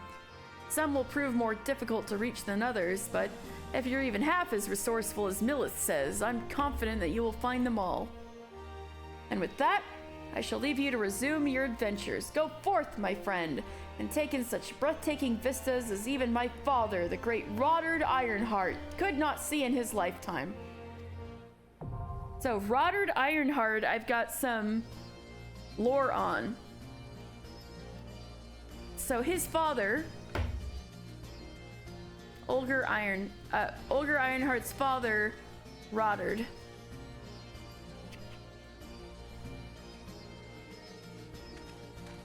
So Roddard was good at cartography. Roddard Ironheart, an explorer of great renown, spent decades traversing the realm on foot that he might chart the lay of the land with his own two eyes. His dedication resulted in a work of unmatched precision, affording travelers the first map with which one could reliably plan far-reaching journeys. Roddard Ironheart, Olger's father, made the most accurate map of Eorzea to date. The question then is what drove Roddard to draft this cartographical masterpiece. To understand his motives, it is necessary to learn the circumstances of his birth and trace the path of his earliest meanderings.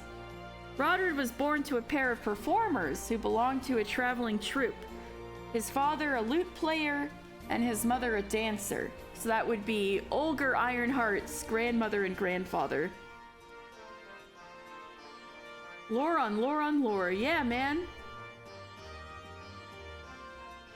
They raised their son on the road, the rattling planks of a chocobo-drawn cart, serving their son on the serving as Roddard's first home. So his home was exploring.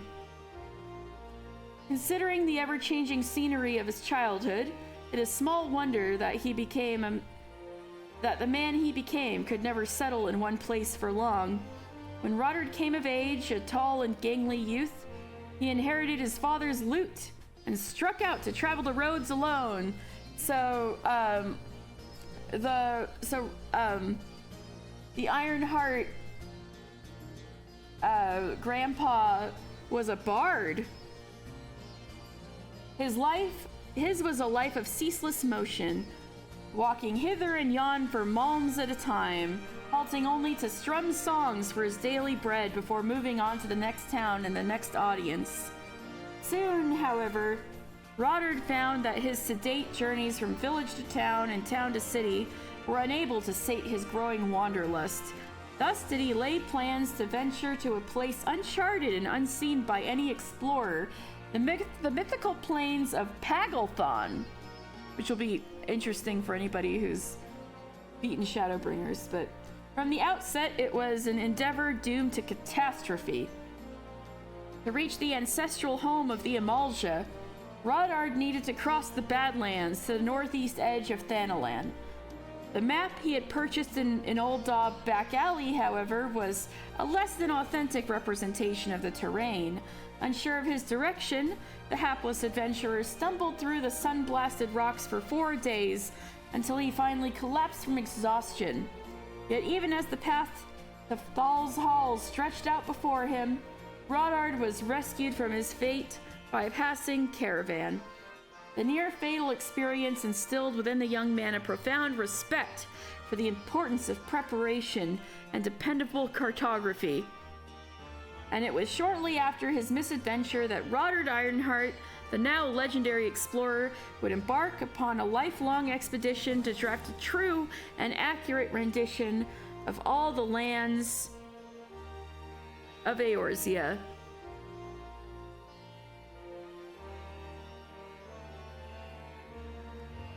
The following decades of careful exploration, Rodard Ironheart completed his map of Eorzea in the 1506th year of the Sixth Astral Era, so just a few decades ago. The day he unveiled the finished work, or I guess that would be about 70 years ago?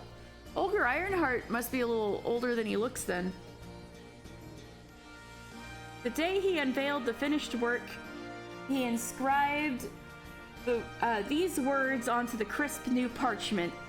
A map is as precise as the Malms walked in her making, yet I fear these feet have far too few between them. May she serve faithfully any who would employ her for good, and shun all who would fill her borders with blood. 12 see the steps taken by those who heed her humble guidance and ensure her legacy endures. For 70 years now, so I was right, it was 70 years. For 70 years now, those who inherited the Ironheart name, or even simply his passion, such as Olger Ironheart here and Milith Ironheart and many others, have been encouraged by his words to expand upon his original work. And their ambitions have not been confined to the continent of Aldenard. Intrepid cartographers have ventured to the shores of Ilsabard and Othard, and even charted the islands of Hingashi in the distant east. These findings have been printed together on a single scroll to create a map of the 3 great continents. Except nobody bothered to explore, You know what? It makes a little sense. So, we hate the clouds in the middle of the map, right? But if this is just the map the Ironhearts were able to put together, it makes sense that they wouldn't have been able to explore Ilsabard, because that's where the Garlean Empire is most entrenched, and it would make sense that they would have limited access to such places. So that could be one excuse for it.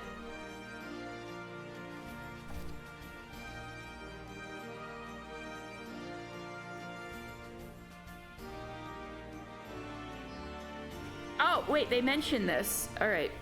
So these findings have been printed together on a single scroll to create a map of the 3 great continents. A comparatively recent work, which is rapidly becoming the standard for navigators and explorers across Hydaelyn. Stretching between Eorzea and the lands to the east is the Garlean-controlled continent of Ilsabard. Owing to the Imperial military's disinterest in seafaring, however, its naval presence is small, and travelers who remain a safe distance from the coastline risk little chance of reprisal. On the contrary, Limsa-Lominsan privateers, emboldened by the success of Operation Archon, prowl the waters of the Bounty and prey upon the Empire's ships with relative impunity. It is thus possible for even a humble trading vessel to avoid Imperial interference by sailing across the Siren Song Sea or the Drown and arrive in the Far East via the Southern Sea Road. Connecting Eorzea to the independent Near Eastern city-state of Radzat Han, this route offers its own perils, not the least of which are its swift and unpredictable currents. Despite these dangers, more and more travelers are visiting the exotic ports of the Ruby Sea, and eager map makers are slowly but surely capturing the region's geography with ink and parchment.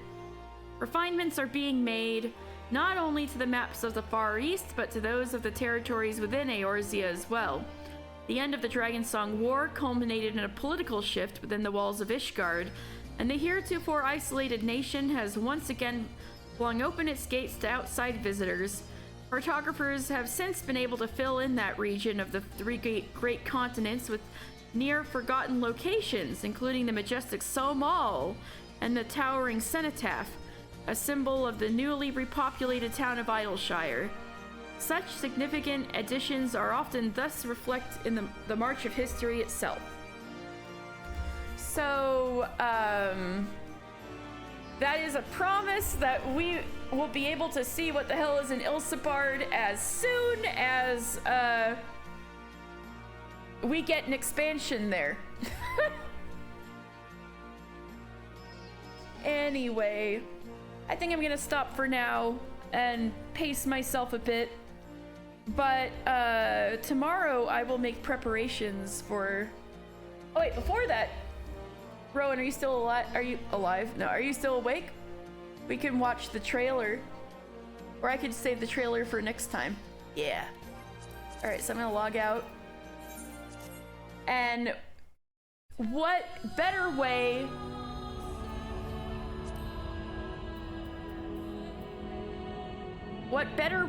to say welcome to Stormblood than watch the Stormblood trailer and see what is coming from Mr. Because Mr. is gonna go through some changes.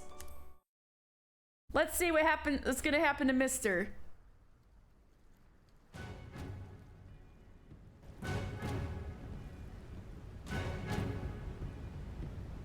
This is Rhalgr's Reach. We were just here.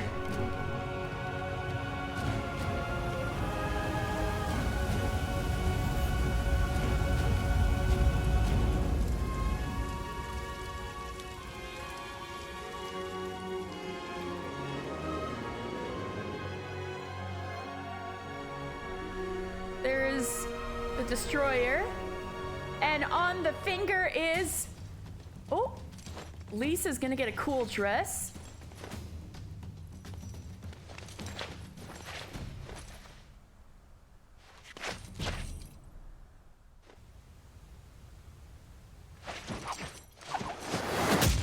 And Mr.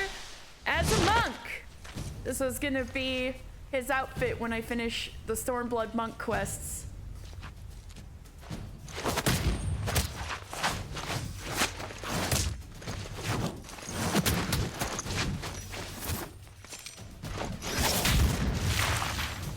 Monks fighting on Rhalgr's hand.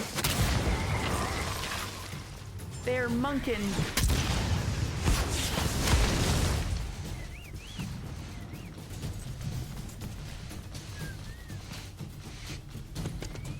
And there's the resistance.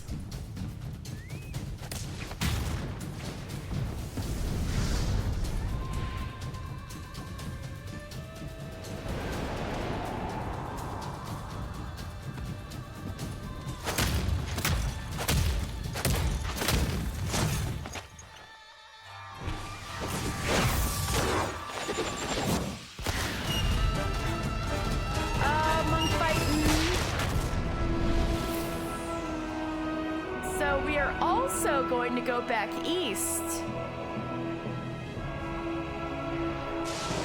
there's Garlemald. We're also going back east. There's Doma. There's Othard. We're even going to go under the sea.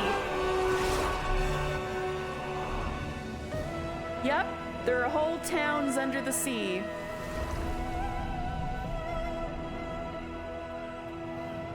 And we are bound for Kugane in 2 streams.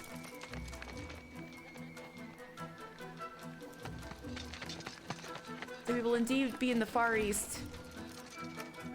And who's this?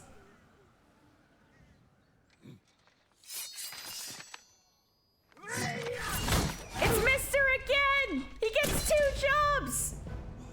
Let's fucking go! It's Mister again!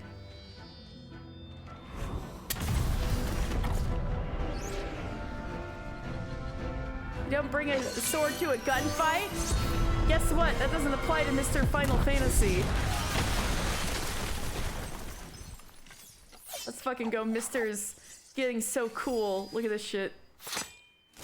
Yes! Mister! Yes!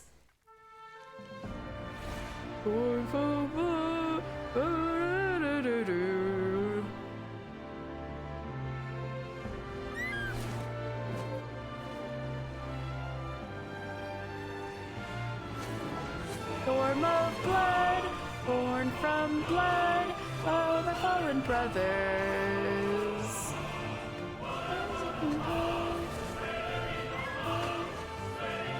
And there's Gosetsu and Yugiri.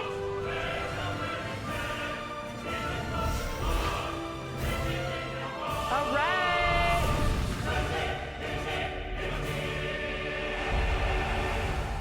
And there's Mister in the art with Lise. All right. So that is what is coming for us. Yes. And with that, we have officially started Stormblood, and big changes: loyalty, unity, liberty. And you want to know a cool bit of lore? So you know how it's like Storm of Blood, born from blood of our fallen brothers. So Storm of Blood, born from blood, was the official motto of Alamigo. Born from blood. What? Yeah, it was the Alamigan motto.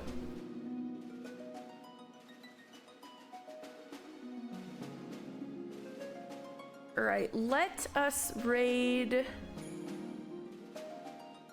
Dan, who's playing Tevi.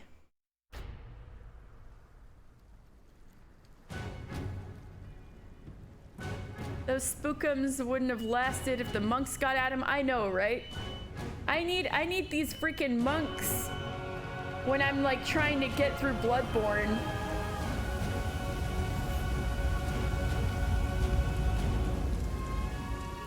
All right, thank you guys so much. I'll see what I can do about tomorrow, but I might need to do some errands. But anyway, thank you guys so much, and have a good night. Good night, everybody.